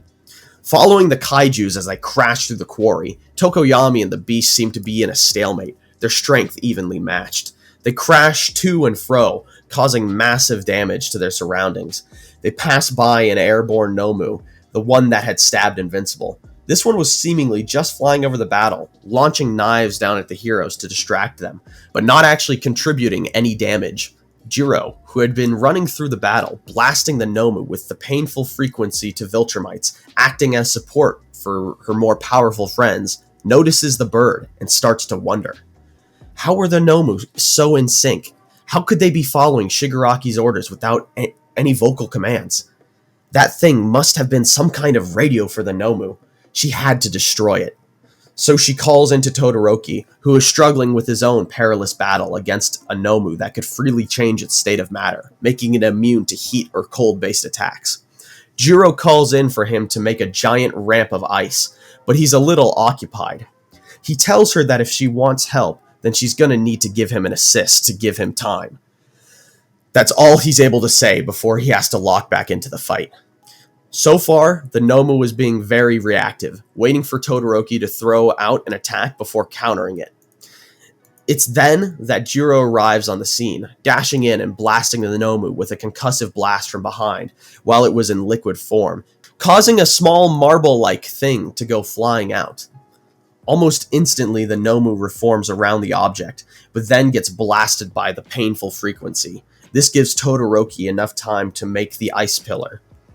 The villain shifts to a more resistant gaseous form, trying to surround Jiro and suffocate her, but Todoroki blasts it away with his fire, the heat dissipating the smoky substance. Thanks for the assist, but you've got your own objective. And besides, because of you, now I know how to beat this guy. Now go!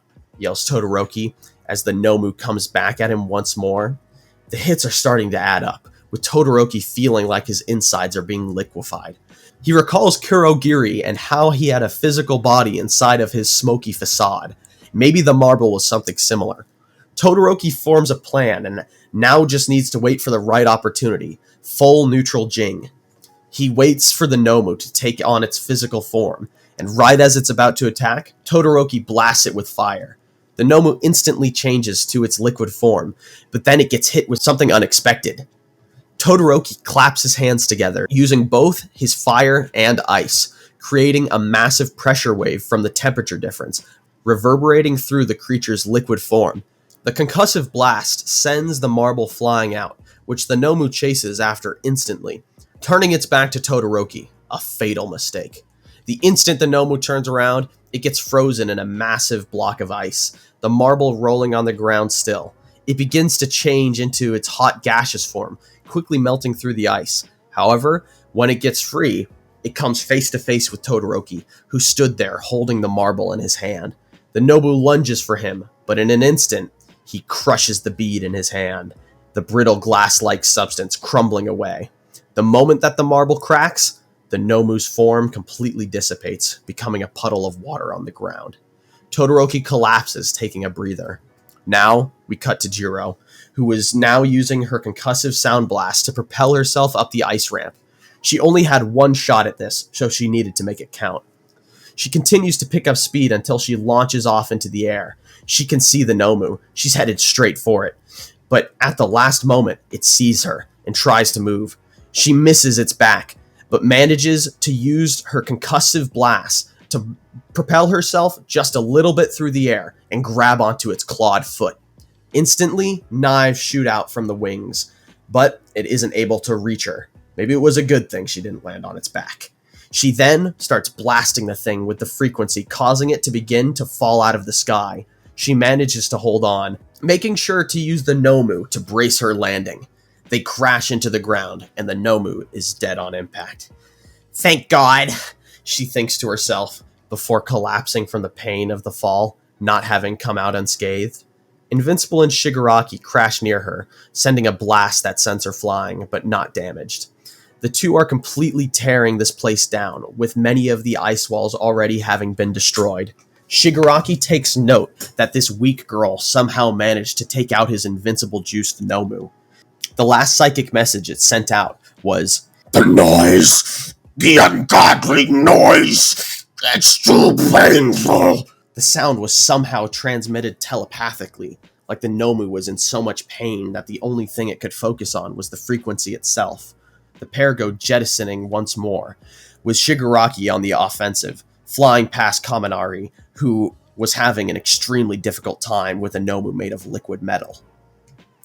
Kaminari wasn't able to get any good hits on the thing, all of his electrical attacks being harmlessly conducted through the metal, and every hit from the Nomu was weakening Kaminari more. The thing's punches left searing marks, some kind of metallic poison maybe? It was certainly corrosive. Kaminari is forced onto the defensive, but his movements are slowing down. The metal burns, making it difficult for him to focus. Even trying to use electrostatic force to chuck rocks and other physical objects at the thing isn't having an effect. Kaminari tries for his largest attack, his lightning bolt, blasting into the sky. Kaminari musters as much strength as he can and strikes down on the Nomu. He had hoped that the heat of the bolt might damage the metal, But when he looks up, he sees the T-1000 looking creature still standing before him. Before he could recover, the monster had its hand clamped around the boy's throat. Not having a lot of options, Kaminari spits on the Nomu in disrespect before using his human taser move, not knowing why, but just hoping that something might happen. And like a miracle, the Nomu actually does recoil. Kaminari isn't sure why, as he grasps his burnt neck, but upon closer inspection, he notices the place he had spat had become all gross and corroded before being reabsorbed back into the body. Cutting to Kirishima, he is similarly struggling with his Nomu. The thing was a melee fighter just like him, except it was far more of a martial artist, and had a special trick up its sleeve. Every punch would cascade through the body of whoever it hit, meaning that even though on the outside Kirishima looked completely fine, every hit he took from the Nomu was tearing apart his insides. He couldn't manage to overpower this thing long enough to land any definitive blows, and he was running out of time with how much damage he was taking. He tried to think about how his abilities could possibly help him now, making sharp rocky spikes on his knuckles before punching into the villain, who easily dodged. The Nomu felt like fighting Bruce Lee. After leaving himself open with such an attack, Kirishima gets absolutely clobbered in the chest by the Nomu. This was looking dire. His heart had definitely been damaged with that last punch. If he couldn't think of something soon, he was going to die. As the Nomu move in, preparing to deal with the final blow, a massive lightning strike distracts it. Kirishima's mind is moving at 1,000,000 miles a minute, but his thoughts keep bringing him back to his new abilities, and then something clicks for him. He begins to harden his body as much as possible, not focusing just on the outside, but also his insides, using his new ability to create rocky constructs. He literally grows over the damage in his body, with hardened tissue. Kirishima rockets up, uppercutting the Nomu unexpectedly, who had thought the boy was down for the count. Kirishima bolts towards the Nomu, trying to capitalize and finish this as fast as possible as he winces. The problem with hardening his insides is that every time he moves, they crack, which is incredibly painful, yes, but also requires him to spend energy on repairing himself. And he couldn't repair things like missing organs. This is more like a Spartan rage, where he can't be beaten, but can't come back from something too fatal. Still, a major power boost. With the adrenaline shooting through his veins, Kirishima creates these Wolverine claw-looking things, shooting them out of his knuckles before going into a berserker rage, using the pain to fuel his strikes. The martial artist Nomu is able to parry, block, and even respond to many of the sloppy attacks, but Kirishima just isn't letting up. Everything the Nomu hits him with is seemingly doing literally nothing. The pain of his insides cracking only fuels him more, as he lands one decisive hit. Swinging his claws wildly, he slices through flesh and bone, and a moment later, Nomu's body collapses as its head rolls off to the side. Kirishima is able to relax, his hardened tissue now softening, and thankfully for him, continuing to function. We now cut back to Kaminari, who was looking worse for wear, but now he had an idea. He radios in to Todoroki. "Hey, Iceman! I need your fireside. Would you be so kind as to melt this giant pillar into a nice pond for me?" he asks tongue-in-cheek. He doesn't get a response at first, which worries him, but after a moment, the icy hot boy responds. Is this really the time for renovation? Asks Todoroki, exhausted and confused. Just do it! This is serious! Says Kaminari, who is now having his back pressed against the pillar, with the Nomu boxing him in. It forms two blades out of its hands, preparing to kill Kaminari, when the giant ice pillars suddenly emit a colossal amount of steam. The steam blows back Kaminari and the Nomu, but when Kaminari recovers, he sees an indent where the pillar was, now looking like a small lake.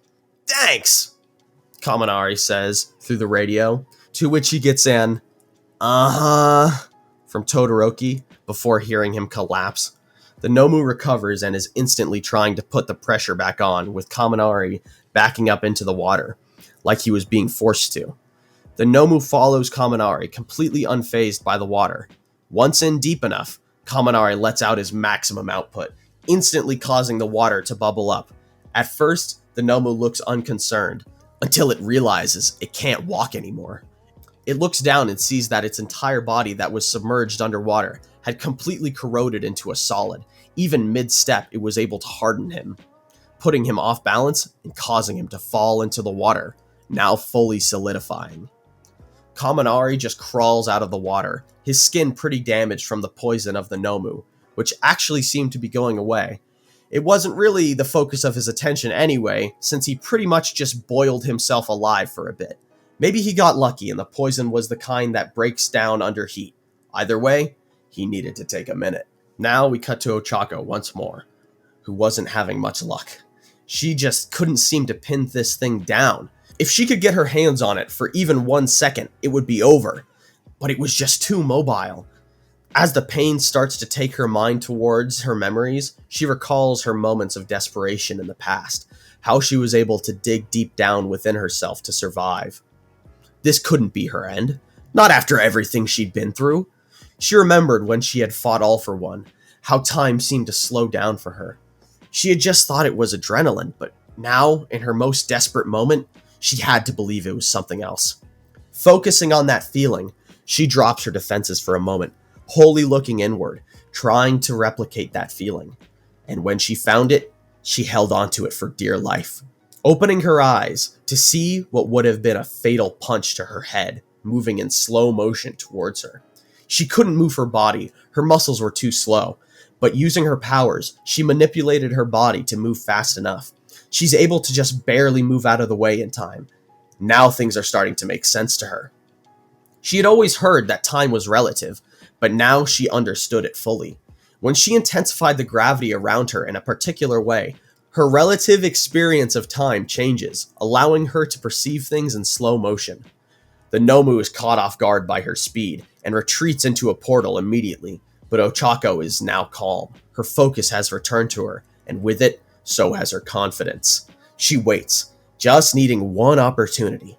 Then, she felt the Nomu running at her from behind.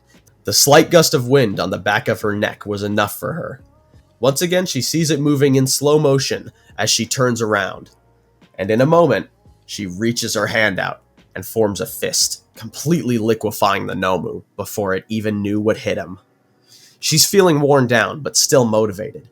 She looks over towards the two fighting giants. She watches as Tokoyami is able to knock the other down, straddling the Nomu before grabbing it just below its jaw and just wrenching its head off, each nodule of spinal cord ripping out with an audible pop. Then, Dark Shadow completely demanifests, with Tokoyami falling unconscious. Ochako dashes off to catch him, saving him from the impact. When she looks back towards the battle, it seems like the only two left fighting were Invincible and Shigaraki, and Invincible actually seemed to be winning. Invincible is absolutely brutalizing Shigaraki right now, just slamming, dragging, and punching this man across the quarry, never letting up for a moment. If there was one thing Viltrumites could do, it's an endurance battle. Shigaraki can feel himself losing, and with the pressure, stress, and pain building in his already unstable body, Shigaraki's form begins to bubble and change. His body cracks as his bones are reshaped, with human hands beginning to emerge from his body. This completely catches Deku by surprise, causing him to falter for a moment. But All for One, not letting up, and inspired by what he just witnessed Jiro do, uses a similar sound-emitting quirk, blasting Deku with it, completely destroying Deku's equilibrium. He makes sure to use some of his extra hands to cover his ears before doing so. Before Invincible has a moment to recover, though, Shigaraki delivers a devastating punch to Deku's gut, definitely breaking a few ribs and rupturing some organs. All of the air is knocked out of Deku, at this moment, knocking him out. Shigaraki sees his opportunity and grabs Deku by the ankle and hurls him into outer space, cackling as the mutated form begins to settle into its manga appearance. Having just managed to defeat the Nomu she was fighting, Ochako was headed to help Invincible, when she saw Shigaraki knock him out and chuck him out of the atmosphere. She instantly bolts up to the sky to chase after Deku, leaving her friends to deal with Shigaraki without their two heaviest hitters. It's barely even a fight. Shigaraki is able to easily dismantle Jiro, using a sound silencing quirk to cancel out her abilities, smashing her head into the ground, knocking her out. Kaminari, Kirishima, and Todoroki all try to attack Shigaraki, but in their weakened form, they really can't do much. The ice and fire feel like nothing against the villain's tough hide, and the electricity just tickled. Shigaraki blitzes Todoroki before bashing his head like he did Jiro. The electric hero is able to dodge and weave most of Shigaraki's blows with his lightning-fast reflexes. He even teams up with Tokoyami, who has regained consciousness, bombarding him with electricity as Dark Shadow tries to make any kind of headway with physical attacks. But then, suddenly Shigaraki emits an absolutely massive energy blast, taking down Dark Shadow and Tokoyami, but only charging Kaminari up. Enraged, the villain focuses everything he has on Kaminari, quickly overwhelming the boy. No matter how much power Kaminari uses, it just doesn't affect Shigaraki. Kaminari is down for a moment, about to dash off in a bolt of electricity, when Shigaraki stomps on his leg, completely crushing it. However, before Shigaraki has a chance to kill Kaminari, he's tackled from behind by Kirishima. The boy just starts laying into Shigaraki, taking every blow the villain dishes out and coming back as hard as he can. He's able to actually push the villain back with his barrage of punches, but it just isn't enough.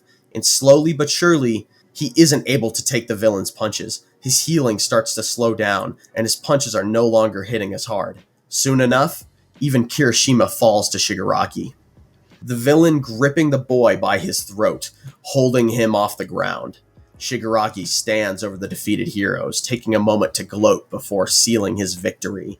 He holds Kirishima by the throat, his hardening beginning to wear off and crack with his exhaustion. Kaminari tries to get up, but his leg just won't cooperate. The other heroes are either too weak or knocked out to do anything, and it truly looks like all hope is lost. I think I'll kill you first. All for One says gleefully, but as he readies himself to snuff out the boy, something catches Kirishima's eye. It looks like a shooting star, and it's coming towards them.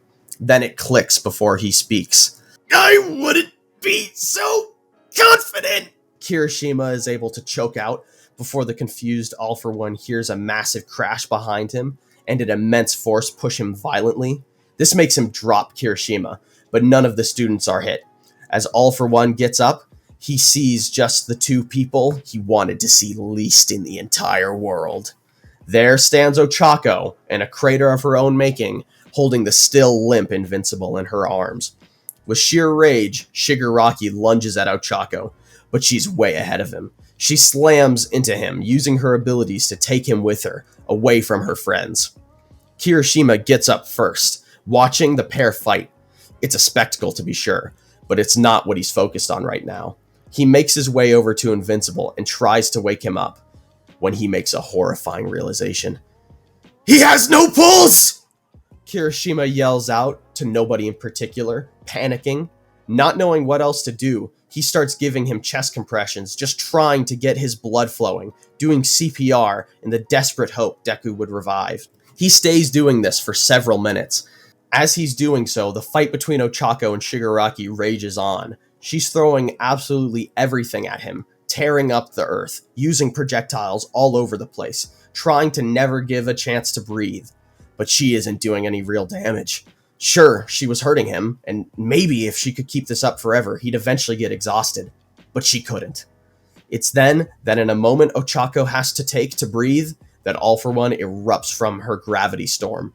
He hits her hard, and she isn't able to block most of the damage, causing her to slam into the ground painfully.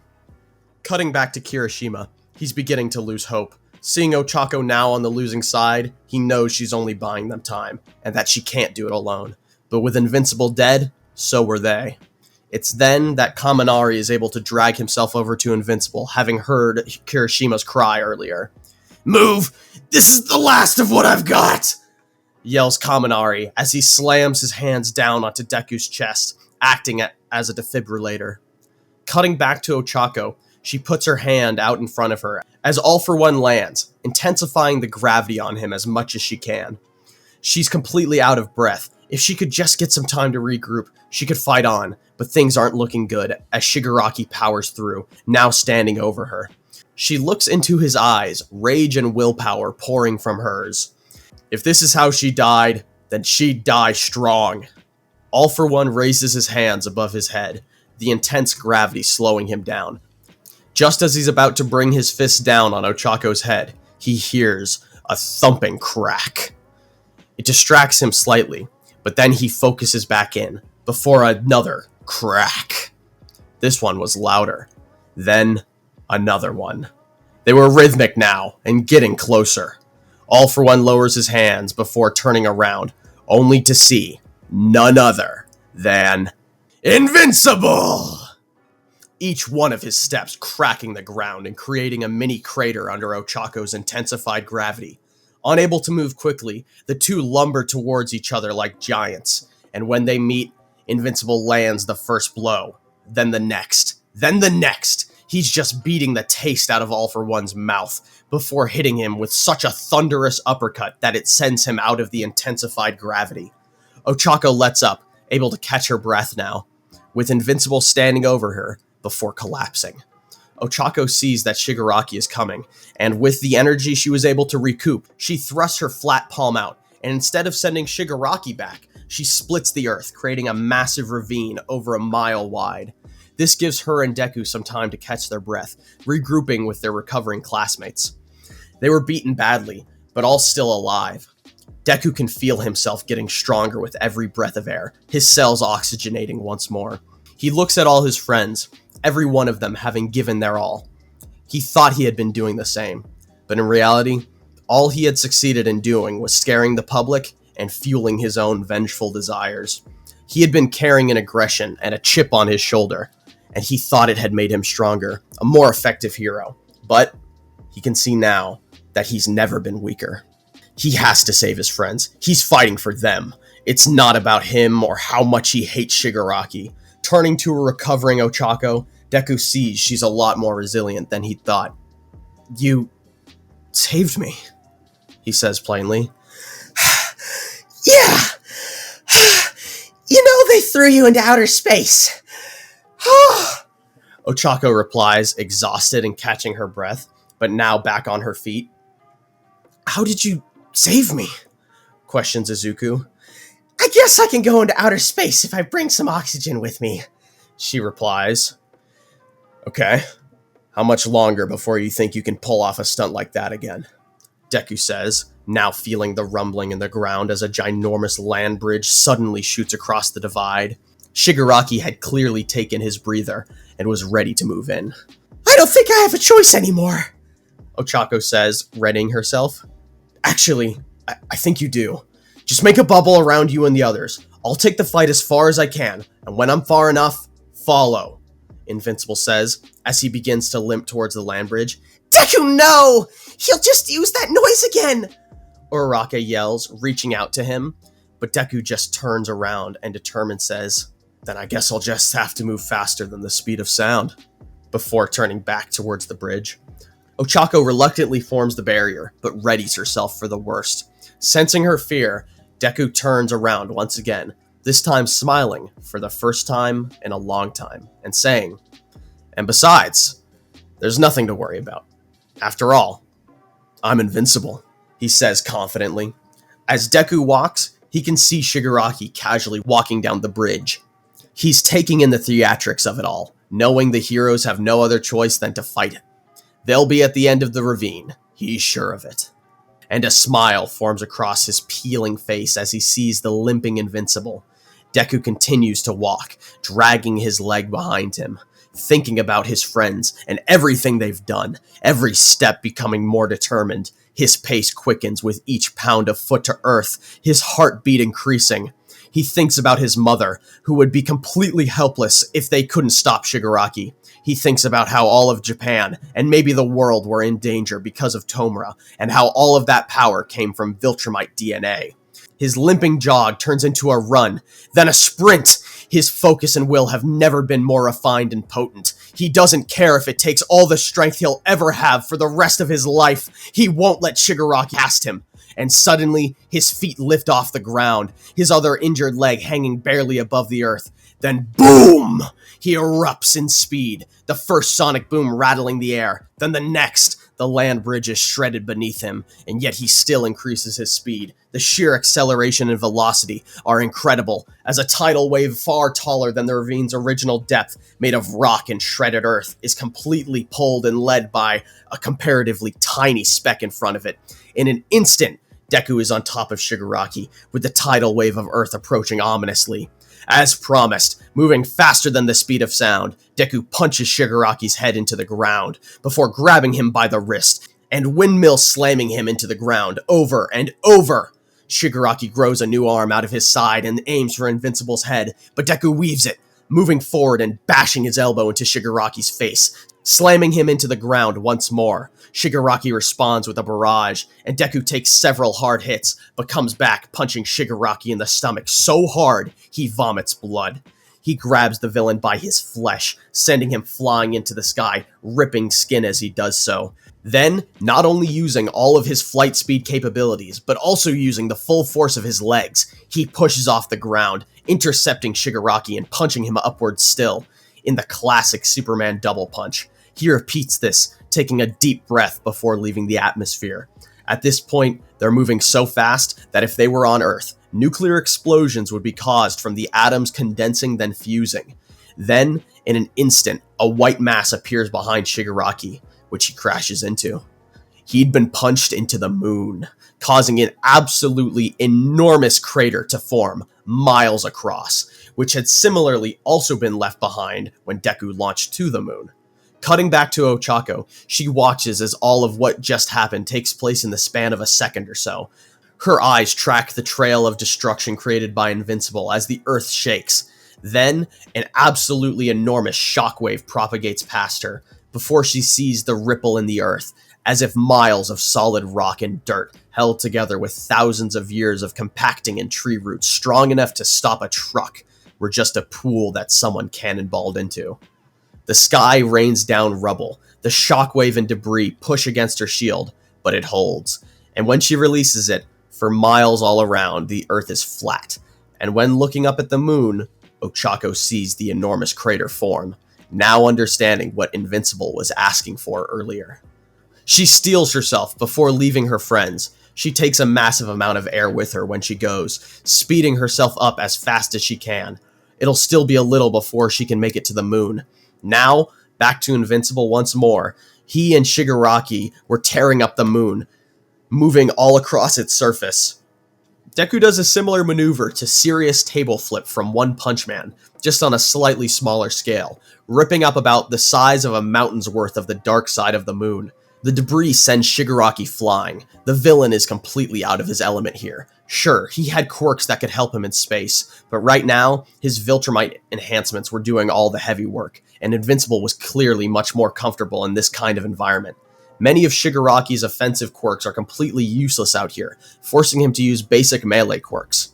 The two of them begin to grapple, seemingly evenly matched until Shigaraki headbutts Invincible, discombobulating him for a moment. Shigaraki capitalizes, punching Deku in the gut, trying to get him to lose his air like before, but this time, it fails, with Deku thinking the same trick won't work on him twice. However, the punch still sends Deku flying, crashing back into the moon's surface before many pillars of rock shoot out from the ground, sharpening into spikes as they stab towards Invincible. Deku easily breaks them, but this kicks up so much dust that he has no idea where Shigaraki is. He attempts to fly up before he can be blindsided, but Shigaraki waits for him, intercepting Deku and clobbering him back into the ground, before slamming into him with both of his feet, further driving him into the lunar surface. Shigaraki starts pummeling Deku while he's down, unleashing all of his strength enhancement quirks, trying to finish him off before he himself runs out of oxygen. Shigaraki didn't get a chance to get a deep breath before getting taken out of the atmosphere. But right now, things are looking dire for Deku. He's hopelessly blocking as a barrage of punches concuss his body. He can feel himself slipping. He looks around himself, desperate to find something he could use to get the villain off of him. Then, out of nowhere, in an instant, Shigaraki is blasted off of Deku by an invisible force. Already knowing what happened, Deku looks up to see the rapidly approaching Ochako, with a large blue bubble surrounding her. She lands next to him, and Deku takes a deep breath before they turn back to the task at hand, as Shigaraki is already recovered. The pair of heroes launch into the air, trying to flank Shigaraki and force his attention onto one of them. Instead, Shigaraki's exhausted form begins to mutate further, out of control. His hands grow enormous as they shoot out from his body like massive beanstalks, slithering across the moon's surface and whipping around like mad. Ochako tries to catch one of the tendrils with her abilities, but gets overpowered and slammed into the moon, with Deku dodging the arm to try and move in close. The villain now barely looks human, with the massive hands retracting back into his body, massive hands on his back almost looking like wings. Deku bashes the shit out of Shigaraki after weaving a few attacks, and Ochako intercepts the villain's trajectory, pointing her finger out in front of her and saying, "Bang," like Makima, concentrating her gravity to the circumference of a baseball, massively increasing its power concentration. This blasts a hole through Shigaraki's back and sends him flying once more, only for Invincible to spike Shigaraki into the ground, causing a massive blast visible from Earth. But Shigaraki isn't done, as he uses the dust from the blast to get behind Ochako, bashing the back of her head hard. She had a shield up, but with all that whiplash, her brain was rattling like a maraca. With the adrenaline from the pain, though, Ochako turns around as she's sent flying, reaching her hands out, grabbing Shigaraki with her powers. She starts ragdolling him all over the place. In a matter of seconds, slamming him into the ground, using the rubble in the air to bombard him. Anything to weaken him. But then a wave of nausea comes over her. She can feel herself weakening. She must have been concussed. It would explain why her brain felt so foggy. Her rage is helping her power through, but she's on a timer, and she knows it. She loses control of her abilities for a moment, sending Shigaraki flying, and losing a significant amount of air as well. She needed to retreat back to Earth. Luckily for her, Deku comes out of left field, tackling Shigaraki before pummeling him into the ground once again. Shigaraki responds with a kick, getting Invincible off of him, before Invincible tackles him once more, just trying to do anything to keep him away from Ochako. Ochako takes this opportunity to try and flee back to Earth. Shigaraki sees this, and realizing that now is his chance, he slams his fist down onto Deku's back, forcing the boy to let go of the tackle, crashing down onto the moon. Shigaraki blasts off trying to catch Ochako, and he's gaining fast, but Invincible isn't down for the count. With immeasurable speed, Deku launches off the surface of the moon, leaving a massive crater behind, catching up to Shigaraki, and punching him so hard, he actually makes it to the planet first, with Invincible following suit. The two crash into the planet with the largest explosion of the series yet. At this point, Deku stands over Shigaraki. The mutant is barely able to hold himself together. All for One begins to lose his grip on the boy. "That's enough! This is over!" Deku says forcefully, hoping that his hand wouldn't be forced. This isn't over until I say it's over! Cries All for One, trying to muster any strength, trying to regain control and continue the fight, but the body is just too exhausted. No! This is my body! And I say it's over!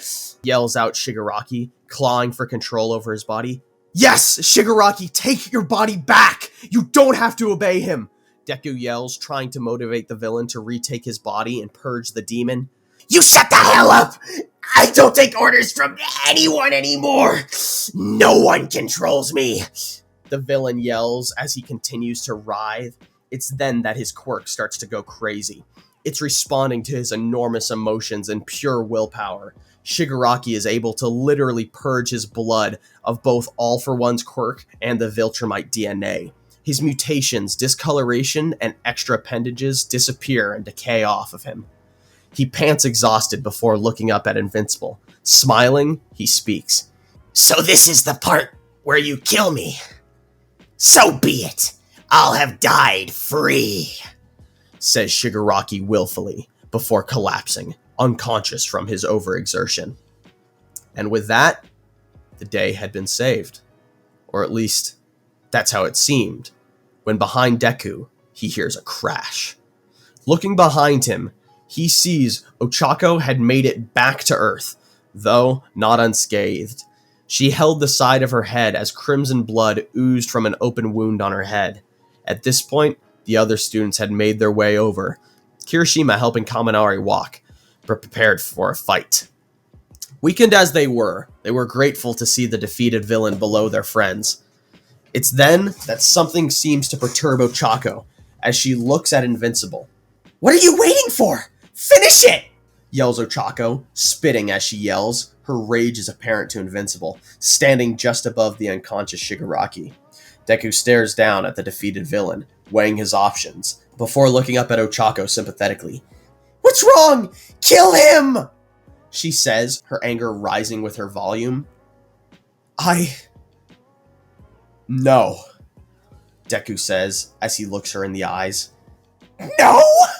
She cries as her powers begin to act up, her hair now suspended in the air like a Super Saiyan. We shouldn't. It's wrong. He's defeated. It's over. That didn't stop you before! What makes Shigaraki so different from Muscular? You could have beaten him easily! I saw you kill him on TV!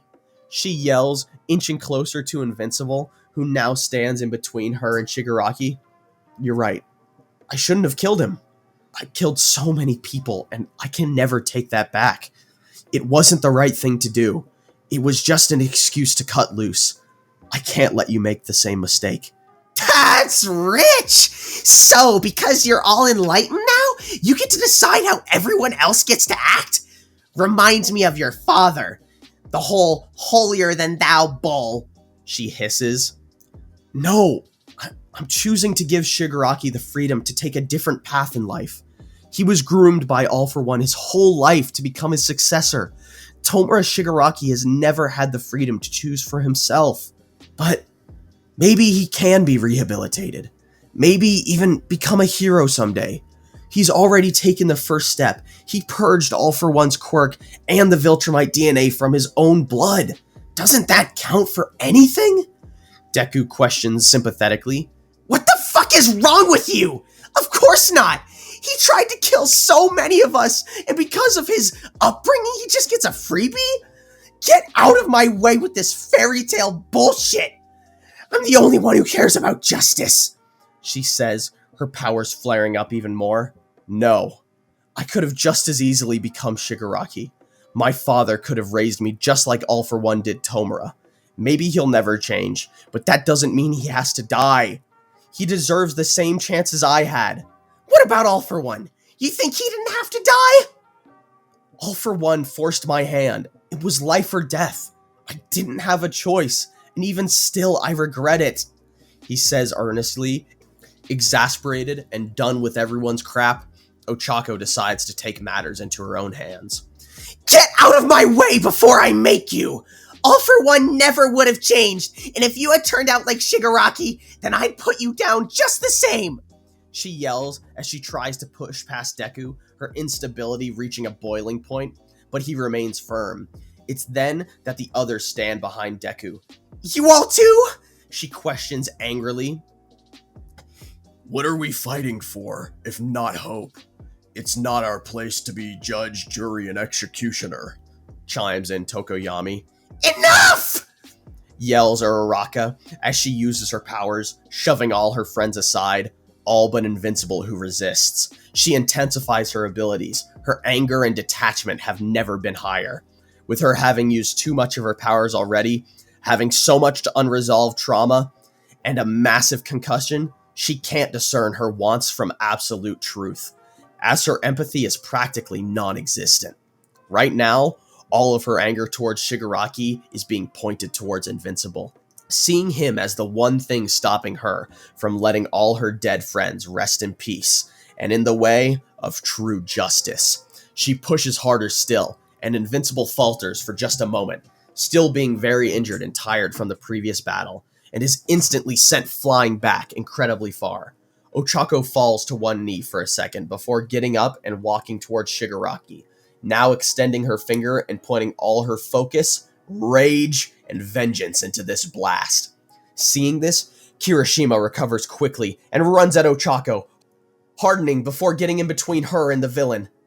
But in an instant, she releases her blast. Before she fully registers what happened, she hears the sound of rock on rock hitting the ground. And before her eyes, she sees the collapsed Kirishima. Looking like Toji from JJK, missing his left side entirely. She hadn't hit Shigaraki at all. There the boy lies, now unhardened, bleeding, and already dead. Ochako falls to her knees, grasping the sides of her head. Her already fragile mental state is completely shattering. As she feels a hand on her left shoulder, her watering eyes look up to see as Jiro punches her in the face before breaking down as well. Ochako tries to justify what she saw to herself. Then, there he is, invincible, floats above the ground, looking on in horror as he sees the ever colder boy. He lands in front of Uraraka, grabbing her shoulders and staring her in the eyes. "What did you do?" He yells angrily before she pushes him away from her. I was just... It happened so fast. I didn't mean to. If he hadn't jumped in the way, I wouldn't have... I couldn't have... No. I just wanted Shigaraki. Not... She pauses for a moment before looking up at Invincible, looking at him like something had just clicked in her head. Some kind of new understanding. "You!" she accuses, pointing up at Invincible. "This is all your fault! None of this would have happened if not for you. You turned them against me!" She yells, looking around her at all of her now very concerned friends. "Always you and your father, every sadness, every affliction, every curse in my life, one way or another, was because of you!" she says vengefully. "All of you get out of my way before another one of you gets hurt," she cries, standing up once more and walking aggressively towards Shigaraki. Everyone recoils, not wanting her to lash out at them, but Invincible grabs her wrist. "No! You need a doctor. You're clearly having a breakdown. Get your hands off me! Wait your turn!" she yells before turning to send Invincible flying again, but he doesn't budge. "Wait my turn? What, are you gonna kill me next? Do you hear yourself?" "If I have to, I'll do anything for justice," she says before intensifying the gravity on Invincible unexpectedly, sending him down onto the ground. But before she's able to move, he grabs her leg and yells out, "Get Shigaraki to the authorities! I'll make sure you don't get followed!" Deku cries to his classmates before throwing Ochako by the ankle, then blasting off towards her. Tokoyami grabs the still unconscious Shigaraki, and Jiro grabs the corpse of Kirishima. Jiro's eyes never dry for a moment as she carries the corpse. Todoroki helps the injured Kaminari to walk. The battlefield is vast, but luckily, the heroes that were actually left had finally started to show up, with transportation in tow. Cutting back to Deku, he's getting absolutely ragdolled as Ochako uses her abilities to hold Deku and slam him against the ground repeatedly. He breaks free, and in an instant is behind Ochako, but doesn't attack. "Gravity, please, remember the hero you are. I don't want to fight you. What happened to the soft-spoken, kind, empathetic girl Bakugo and I used to know?" he asks before being forced to dodge as Ochako swings around, waving her hand, with the ground in a pie cut around her being completely upheaved, forest and all. "Shut up! Shut up! You don't even have the right to say his name! His death was on your hands.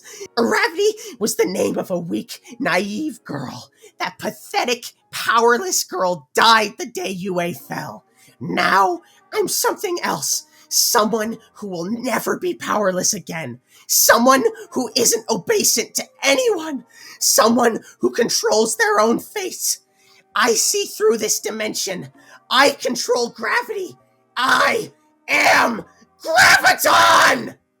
she yells as she does a slamming motion with her hand, pinning Deku in a giant crater that was only growing as her emotions intensified. Her grip on reality is beyond gone at this point. Now she's fully consumed by her anger. The gravity just keeps intensifying, but Invincible puts his hands flat on the ground, crushing the earth below him as he pushes further down. Then he's able to get to his knees, raising his head, staring down the girl he thought was his best friend left in the world. His heart surges as he pushes off the ground. Slowly, he flies upward. As he gets close, he reaches toward her outstretched hand and grabs it. Her force stops, and there they float.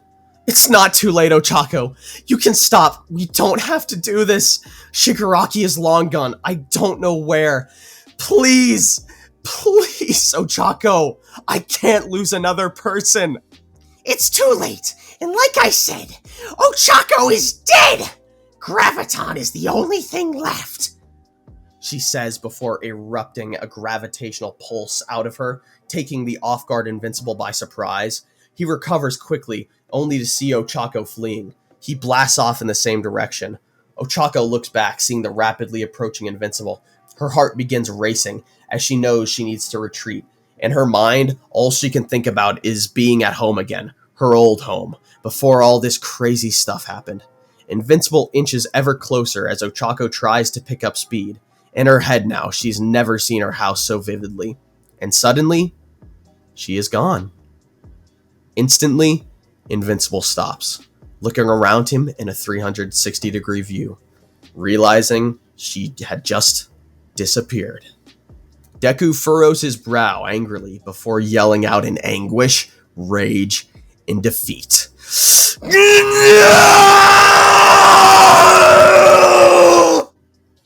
His cry can be heard for miles. Ochako finds herself opening her eyes in the ruins of her childhood home.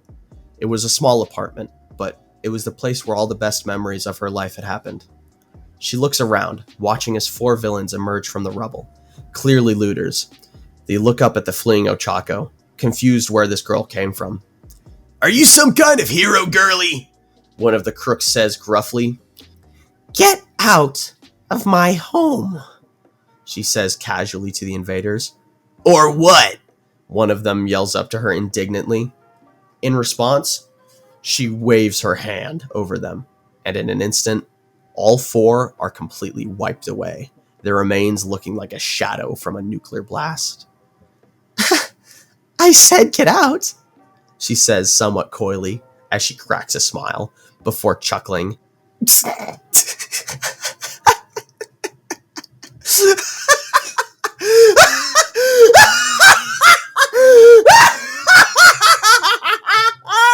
She feels the thrill of her total power and dominance.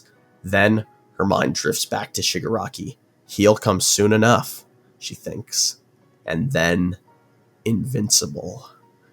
Cutting back to Deku, he's flying over UA, helping with repairs. He's been doing this all over the country for the past couple of weeks since Ochako disappeared. He hasn't been doing hero work as of late. The other heroes can take whatever villains are still left. Deku needed to take a break after what happened. Suddenly, Kaminari waves down Invincible. Deku flies down. "Did you get the power up and running?" Deku asks. "No, this is something else. It's Ochako." "What? Where is she? Did she come back?" Deku asks hopefully. "Well, no. But she did make an appearance at Tartarus. She broke in and went on a rampage. Deku, she killed over a dozen people on her way down. After she left, the authorities made their way down to Shigaraki's cell, and the sight was gruesome to say the least. She tore him apart and wrote Invincible in his blood all over the walls." Kaminari says mournfully. "She's calling me out," Deku says somberly. "Deku, whatever was left of Ochako is gone. All that's left is Graviton." "Don't call her that!" Deku hisses sadly. "It's not me. It's her. In the news. Look." Kaminari says as he pulls up his phone and finds the clip of the prison break-in. It's hard to watch as she rips the upper building off the lower sublevels, just completely destroying the prison. Deku feels completely at a loss for anything. He feels like he completely failed his friend, and that this is all his fault. But it doesn't deter him like it would have in the past. Despite his dejection, now it just drives him to do better and make sure he never fails anyone like that ever again. Even still, he needs to fly off and reflect on his own. While standing in one of the abandoned cities, he stares at the destruction the villains wrought, when a shadow lowers from the sky behind him, catching his attention. Then, an old and sinister sounding voice rings out behind him. Stand ready for my arrival, says the voice, and as Invincible turns around, he sees something he hoped he never would. Another Viltrumite. And there, floating in front of him, is Conquest. The end. I want to extend a massive thank you to Zether, who honestly made these videos possible. When he first showed the original video I made on stream, it really motivated me to finish this series, and you know, it showed me that people cared. And I just want to thank him so much for coming on and reading my script, and being part of the video series. It'll be awesome to have him as, you know, a permanent installment in this series. You know, always go back and check out his part. And just want to thank him so much for just helping me out so much. It's a really big motivator. It helps. It really does to see that people care. And so, especially when someone, you know, with you know, as large of a subscriber count as him, when someone like him takes notice, you know, it means something. And I just want to say that I appreciate it a lot, and I appreciate every single person who spent any amount of time, you know, on my silly YouTube videos. You know, it means a lot to me. It means more than you could know. Thank you so much. Hey, you made it to the end of the video. Like it or die! That wasn't the line, Kachan!